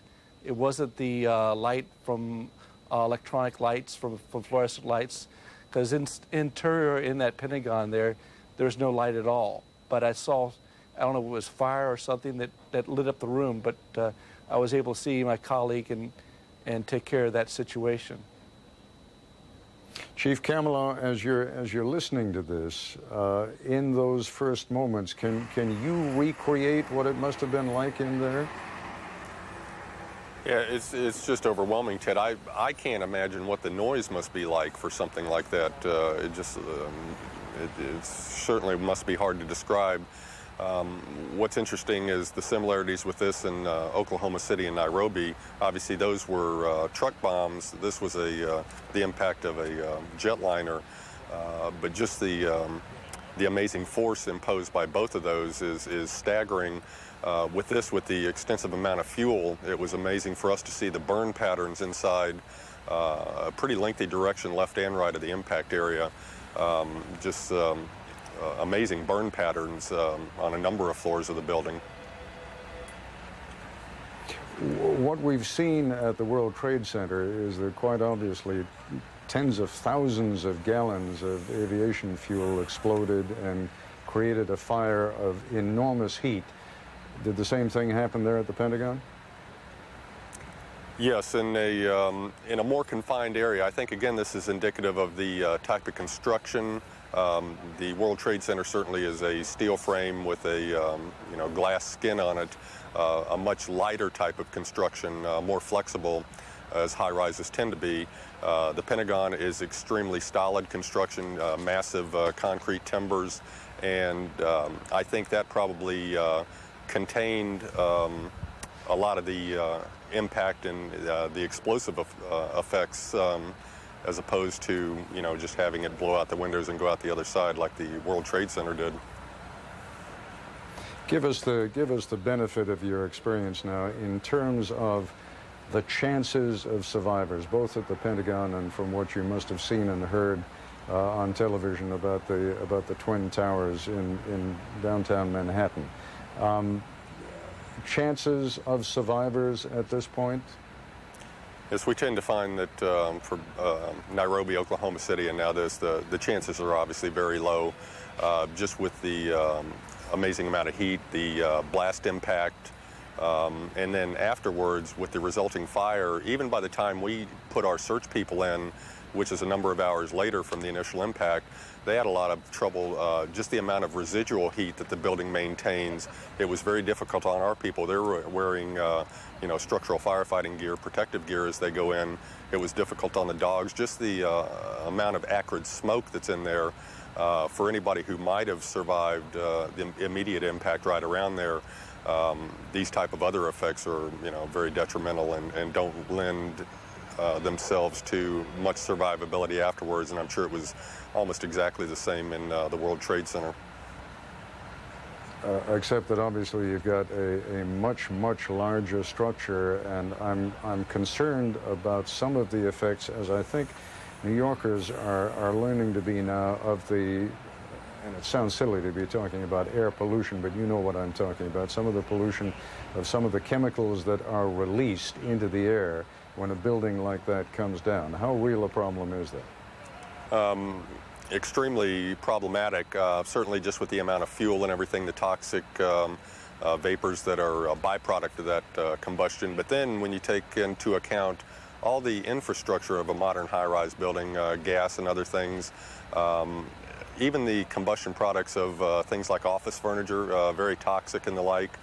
For anybody who might be in the floors above that survived at first, as we know from you know, some of our worst just normal high-rise fires, it is very difficult on the people. You know, that itself can take a lot of people out. I think what amazed us the most about World Trade was we were watching a lot of it live as it was happening, and in fact at the station, I was on duty, we were discussing the fact that we didn't think that the building would fall. You know, they had the First Interstate Bank Building fire in Los Angeles, fire in Pittsburgh, and we've never had a high-rise collapse like that, and it was just absolutely shocking to us to sit there and watch it happen live for both of the towers to collapse. That was, I know for us, extremely unexpected. Talk to me now just for a moment about what's happening behind you there at the Pentagon. What actually is the process that is underway? Still search and rescue, or is this just a matter now of cleanup already? We're still in the search and rescue mode because, as in New York City, you're hearing of some of the miraculous rescues. We haven't given up total hope. Very much we're in the mode of the identification of location of bodies, marking of such. That's what our search and rescue teams are doing with a dovetailed effort by the FBI coming in for documentation and body removal. We're making assessments with our structural engineers. We still have these areas right directly at the impact site of collapsed floors. We have to do, and what will ensue over the next couple days is what we call a delayering process, where literally we just pull the building apart layer by layer using cranes, heavy cutting equipment and the like, which when you do these type of things is you pull maybe a ceiling, a roof section off, and then the subsequent floor under that. It opens up areas of voids. We tend to find victims in this fashion. It's a very complicated process. It's a very dangerous process, and so we do it in a very systematic way. I was about to say, it almost defines the term hurry up slowly. Just explain to us why that prevails at the moment. Well, especially as we get into the latter days, obviously, unfortunately, with deceased victims, time is not of the essence. Our priority there is the safety of the rescuers. I mean, any citizen of our country just knows the negative, the dramatic impact of this. The only thing I could think that would make it any worse is both here in New York City to then have any rescuers either seriously hurt or killed after that. So safety is paramount to all the agencies here, Arlington County FBI, the FEMA Urban Search and Rescue teams and the like. So we try to approach everything in a very systematic way, safety of the rescuers being paramount, and that does lead into this sometimes hurry up and wait type of atmosphere, which is necessary. There's not too many ways around it. It's better to take it slow and methodically, try to do the job right the first time, even if it takes longer. Chief Camelo, you and your men and women there in Fairfax County, the fire department and the fire and rescue there do an absolutely amazing job. You have become justifiably famous worldwide. not just for your skill, but also for the courage and the dedication with which you've gone into these things. Thank you very, very much for the work you do, and thank you especially for taking time out to talk to us this evening. Thank you, Ted. I'm joined now by a former Prime Minister of Israel, Ehud Barak, also a former general in the IDF, the Israeli Defense Forces. Prime Minister Barak, it's good to see you again, although not on this occasion, I must tell you. What do you make of what's been going on? I believe we are in a different world right now and facing this terrible disaster. There is no other way but stand firm and fight back, and I believe that that's what the whole world will be ready to do, shoulder to shoulder with the fighting spirits of America. When you talk about standing shoulder to shoulder and fighting back, I mean, I understand those are perhaps the only words that can be used at a time like this. But as a man who has not only been the political leader of his country, but who has also been the top general in the army, what does that mean when you are fighting back an enemy who does not even publicly take responsibility for what he has done? You're fighting phantoms. I believe the president put it very clearly that there are two levels of kind of objectives. One is the terror thugs and the groups that actually perpetrated these events, and the other is those who are hosting them. And the objective of any world global coalition that should be established in a very near future is exactly to deal both with the kind of diplomatic and economic level of totally isolating automatically whoever is ready to host these groups, namely the rogue leaders, rogue states of the world, and simultaneously to deal with the groups themselves. And both groups are well known. You know, it's the terror thugs are the Osama bin Laden, the Hezbollah, the Islamic Jihad, the Hamas, and even some Palestinian groups under Arafat. And the rogue leaders are Afghanistan, Iraq, Iran, North Korea, to an extent Sudan, and maybe some other players in partial role in the Middle East. But that's about all. We should not make it a major world war against Islam. To the opposite, many Islamist individuals are okay, and many leaders are moderate and will support this effort. But it should be a sustained effort with determination and tenacity. It will take years. There will be ups and downs. We will suffer some tough moments, but we will prevail. We are stronger, and we will have now the courage of conviction to carry it on to the end. Do you have any fear at all, Mr. Barak, that at some point or another, after the initial anger dies down, that what could happen in the United States is that people will say, wait a second, this wouldn't be happening here in the United States were it not for the close relationship, the close alliance, and the extraordinary support that the United States has given to the State of Israel over these last few years? In other words, do you see the possibility that a few months down the road, this could actually lead to an undermining of American support for Israel? I don't think so. I think that what has been exposed right now is the kind of experience that we are living through for the last few decades in a way, but on a somewhat smaller magnitude, but in a very long and kind of painful or painstaking kind of experience.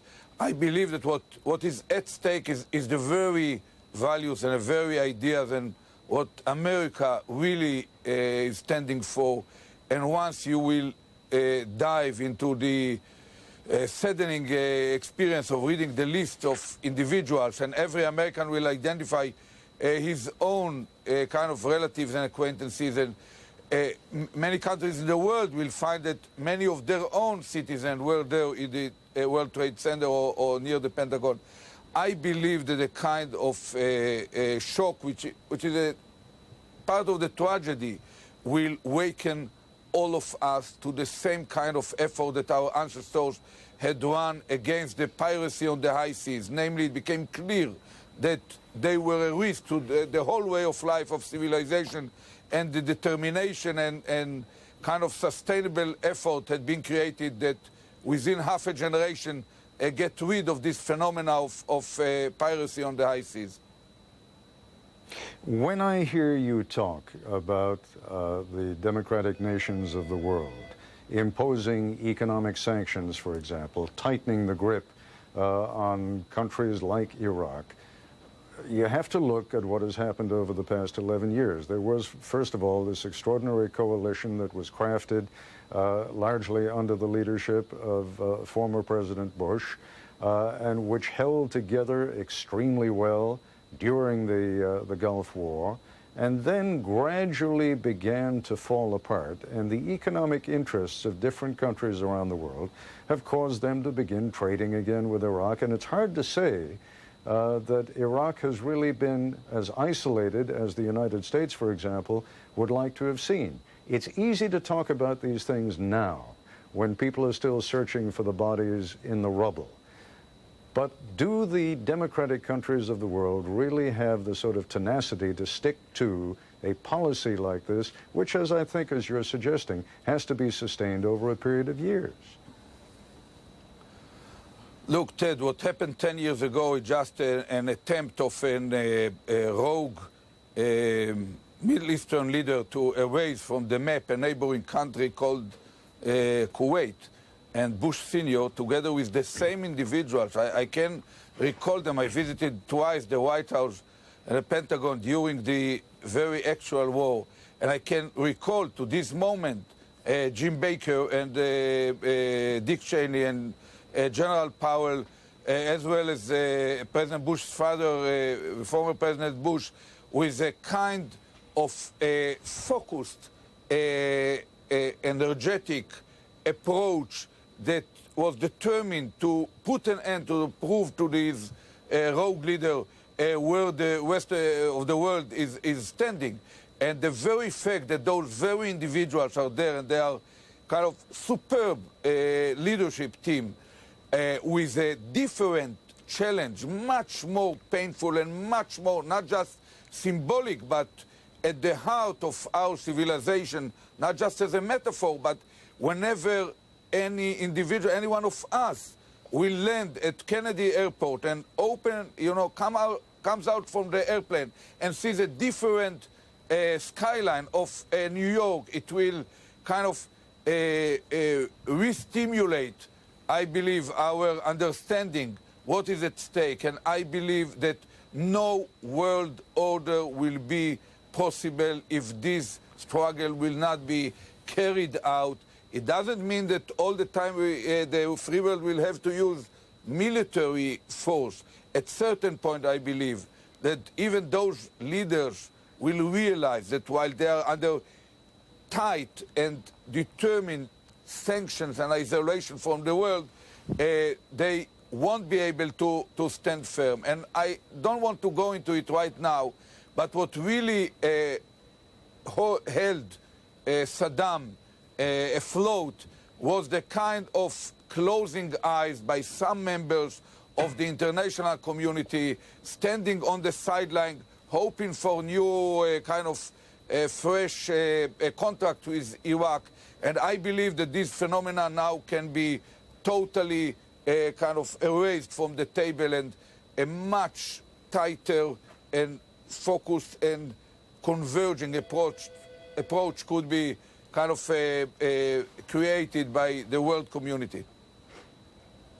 General Barak, it seems almost incredible, but it was only about a year ago that you were meeting with Palestinian leader Yasser Arafat under the, or at least hosted by President Clinton. I would like to ask you, if you would, to be kind enough just to stay with us for a while. Hanan Ashrawi is also joining us. I don't know if you and she will interact. That is how far things have come over these last few months that those questions have to be raised again. But Hanan Ashrawi, also an old friend, is a Palestinian parliament member and the newly appointed commissioner for information and public policy for the Arab League. She joins us now from the city of Ramallah on the West Bank. Dr. Ashrawi, can you hear me? Yes, I can. Good morning, Ted. Good morning. Let me say good morning to Ehud Barak as well, because I can interact. I have no problems communicating with anybody. Well, I don't know how he feels about that, but let's you and I talk for a few minutes, and then perhaps he will have some reaction. I know you appeared all over international television yesterday expressing your own outrage over the demonstrations of rejoicing by what I think, I have to say, was a very small but voluble number of Palestinian demonstrators on the West Bank who were expressing their joy at what had happened.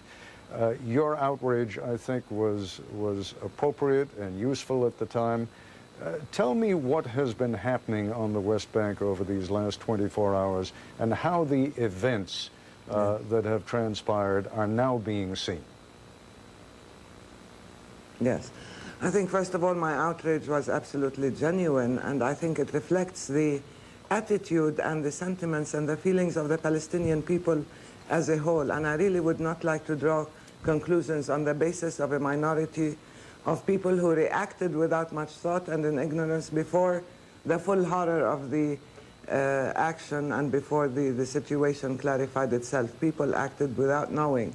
And therefore, I think one should look at the human reaching out to the American people, not just by myself as Hanan, but also by the leadership, by the people as a whole, by the different political parties and factions, and by the children and the men and women who went to the American consulate, who laid wreaths there, who lit candles, because there is a sense of identification. I think the Palestinian people as a whole feel that they share a sense of victimization with the American people who have suffered this horrific, terrible human tragedy of tremendous proportions and dimension. Now the Palestinian people in the last 2 days have moved from a state of shock to a state of horror and grief. But at the same time, they're not locked in their own captivity and in their own sorrow, because we are living in a state of siege. As you noted, we're living in a situation of occupation. There are, every city, every village, every camp is totally besieged and isolated. There were incursions, bombings, and shellings by the Israeli army in the town of Jenin and the refugee camp there. Yesterday, 11 people were killed. Today, this morning, 3 Palestinians were killed by the Israeli army. The city of Jericho, Salfit, other places are also being shelled and bombed. And it's ironic that while the Palestinians that I've talked to are identifying with the American people, they're also pointing out to the fact that the Apache gunships, the F-16s, the shells that are being used, the missiles, are all made in the U.S. and funded by American money. So we're making a distinction between American policy in support of Israel and Israel's brutality as an occupying power, and making a distinction between that and the American people as victims of another type of brutality, but which emanates from the same mentality that seems to think you can subdue the human spirit by force, that seems to think that escalation of military might, the use of modern technology, can be used as a means to subdue a whole nation or destroy the spirit, the confidence, and even the humanity of others. And I refuse to allow anybody to destroy my humanity. And I think the Palestinian people as a whole should not be locked into their own sense of victimizations, but should use it in order to reach out to other victims. Several members, senior members of the Bush administration, including the president himself, have referred to the United States now as being in a war. Any number of people have made the observation that things are not today the way they were the day before yesterday. The world has changed. From your vantage point, how has it changed? I think it has changed, yes. This certainly is a turning point, because it shows that with the technology, with the means available through globalization and information revolution and so on, and technological revolution, that a new type of invisible enemy has come out with enormous dimensions and capabilities to carry out such a horrific action, I mean, to plan such an operation, to carry it out, to use the available means to reach the largest number of victims, of innocent victims. This is something that is unprecedented. But at the same time, I think there has to be not a reaction in terms of a gut military reaction. I think there has to be, first of all, maintaining the rule of law, understanding that there has to be a global rule of law, to investigate, to find the people who are culpable and to punish them in accordance with the law. But there also has to be a new reaffirmation of humanity and of values, and that takes a human coalition much more than a military coalition. We cannot use the means of military, traditional military war to face a global enemy. And I think there are now new definitions of enemies and allies and friends that go beyond boundaries, beyond ethnic identities, beyond religion. We used to talk about the degradation of the environment as a global enemy, poverty, illiteracy, oppression as global enemies. And now there is a new type of violence that specifically targets innocent human beings, and that targets also the humanity within each one of us, the sense of human values and solidarity and, of course, freedom. This kind of enemy requires a new and different form, a different approach. And I think you will find, I've never seen such tremendous sympathy and solidarity with the American people as I have seen in the last 2 days. There is a reaching out to the American people because everybody recognizes that they are victims. But how do we deconstruct terrorism? How do we deal with it by removing it bit by bit? It's not by reacting in a way that would lead to greater victimization. It's not by labeling whole nations or whole identities or whole religions or ethnic groups. It's not by resorting to collective punitive measures, but really by trying, first of all, to resolve issues and problems, especially outstanding conflicts and situations of injustice, and by moving ahead by constructive, I think, more than destructive means. And all this escalation in military talk and threat, I think would be satisfying at the moment because people would feel they've exacted revenge and retribution, but that doesn't solve the long-term issues and the real underlying causes which have to be dealt with responsibly and within a collective vision of the rule of law. Let me jump in once again and turn to General Barak and ask him to respond both to what you have said and also to this notion of deconstructing terrorism. Clearly, as you hear Dr. Ashrawi talk, I think her vision of how that is done might differ markedly from yours, or at this point also from the U.S. leadership's vision. Unfortunately, the Palestinian movement under Arafat was involved in too many suicide attacks that are well imprinted on our collective memory, including those that has to do with hijacking airplanes and exploding them or leading them to other disasters all around the world. And if those Palestinians who kind of erupted in exuberance about these terrorist attacks were surrounded by so many talks about humanity as we've just heard, and they were not exposed to direct incitement and actual terror run by their own leaders, maybe they would respond differently under this moment.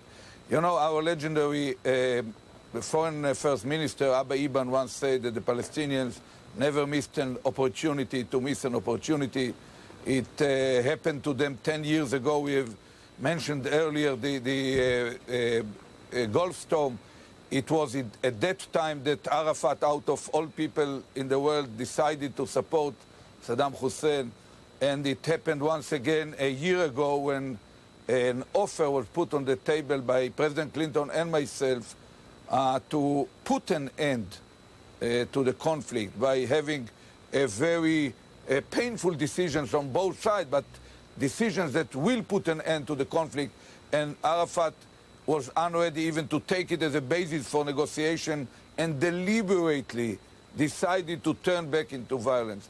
But let me tell you frankly, I don't believe that it has to do directly with this event in Washington, since we remember that at the heights of Oslo, under Rabin or Peres, when Arafat got a Nobel Peace Prize, there was an attempt on the World Trade Center by another Muslim fundamentalist. It is much more profound. We should not generalize for the whole Muslim population, for the whole Muslim world. It would be a major mistake, but we should not be wavering, or there should be no treble in our voice when we point directly to every terror thug and calling every leader, including Chairman Arafat, to become accountable to his behavior, not to the words we are hearing from his spokesman or spokeswoman. Let me ask you, we could use a little practical advice at this point. As you look at what you have seen so far, of the information that is coming in, do you have any sense of who these people are? I mean, do we just seize on the name Osama bin Laden out of desperation because it may be the only name we know? Or do you think he really has an organization capable of carrying out this kind of an attack? He clearly has an organization that is capable of this type of attack. I don't know for sure whether he is behind this, but it's clear to me, bearing in mind the sheer magnitude of this disaster and its immediate results, that the world doesn't have the alternative to ignore his deeds or his capabilities, and he should be part of the objective. Now, he is hosted by Afghanistan, maybe to an extent by the Sudanese, and they also should be held accountable. It doesn't mean that immediately they should be attacked, but they should be called upon for an action, and within a limited time they should act upon him in order to put an end to his deployment, his infrastructure, his training installation within their boundaries. And whoever will refuse to act upon such an information that I believe could be collected by a coordination between the CIA and other similar agencies in the world, I believe that once they refuse, there will be no way but to be ready to attack their own infrastructure or installation until they yield. I should remind you that there was never a question whether Gaddafi, for example, should be cornered. No one really asked who will replace him, what will be the consequences. Once it became clear that he personally was involved in launching these two gentlemen that exploded the Pan Am airplane over Lockerbie, both following American administration, together with British ones, were ready to stand firm, never swaying, and keep a sustained effort until Gaddafi had changed. And this is exactly what had been needed. I can remind you, I remember an American national hero, later a presidential candidate, Bob Dole, in the palace of Saddam Hussein. I remember Jesse Jackson there. I remember Ambassador Gillespie spending months with Saddam Hussein. But once it became clear that what he has in mind is erasing from the map and maybe from history a neighboring country, Bush Sr. and Vice President Cheney and General Powell and many others knew exactly what should be done, and they did it. And I believe that we are in a defining moment. No other behavior is congruent with the legacy and with the real fighting spirit of the American people and of freedom lovers all around the world. General Barak, I should point out that earlier in this broadcast, I don't think you were able to hear me at that time, I reported what an Arab news agency was reporting, which at the time was suggesting that the government in Afghanistan, the Taliban, was holding Osama bin Laden under house arrest. I have an update on that story now from Reuters, which says Afghanistan's ruling Taliban on Thursday denied that report, that Saudi fugitive Osama bin Laden has been placed under house arrest. This morning, Taliban sources in Kabul told AIP that these news stories that Osama or any of his associates have been arrested are false and fabricated. That from the Pakistan-based AIP. Now, if in fact the Taliban refuses to hand him over, and I'm going to have to ask you to give your response in about 30 seconds or so, if you would, because we have to take a pause. Are you recommending then that the United States and the Europeans take military action against the Taliban in Afghanistan?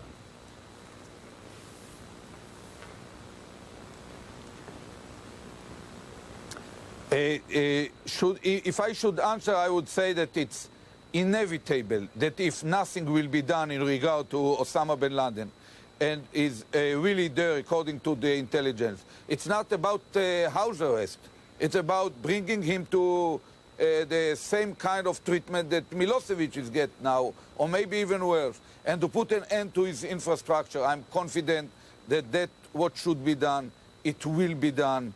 But I have no doubts what the president has on his mind, and General I know personally General some Barak, of his aides, and I'm confident that I have to, forgive me, but I have to interrupt you. We have to take a short break.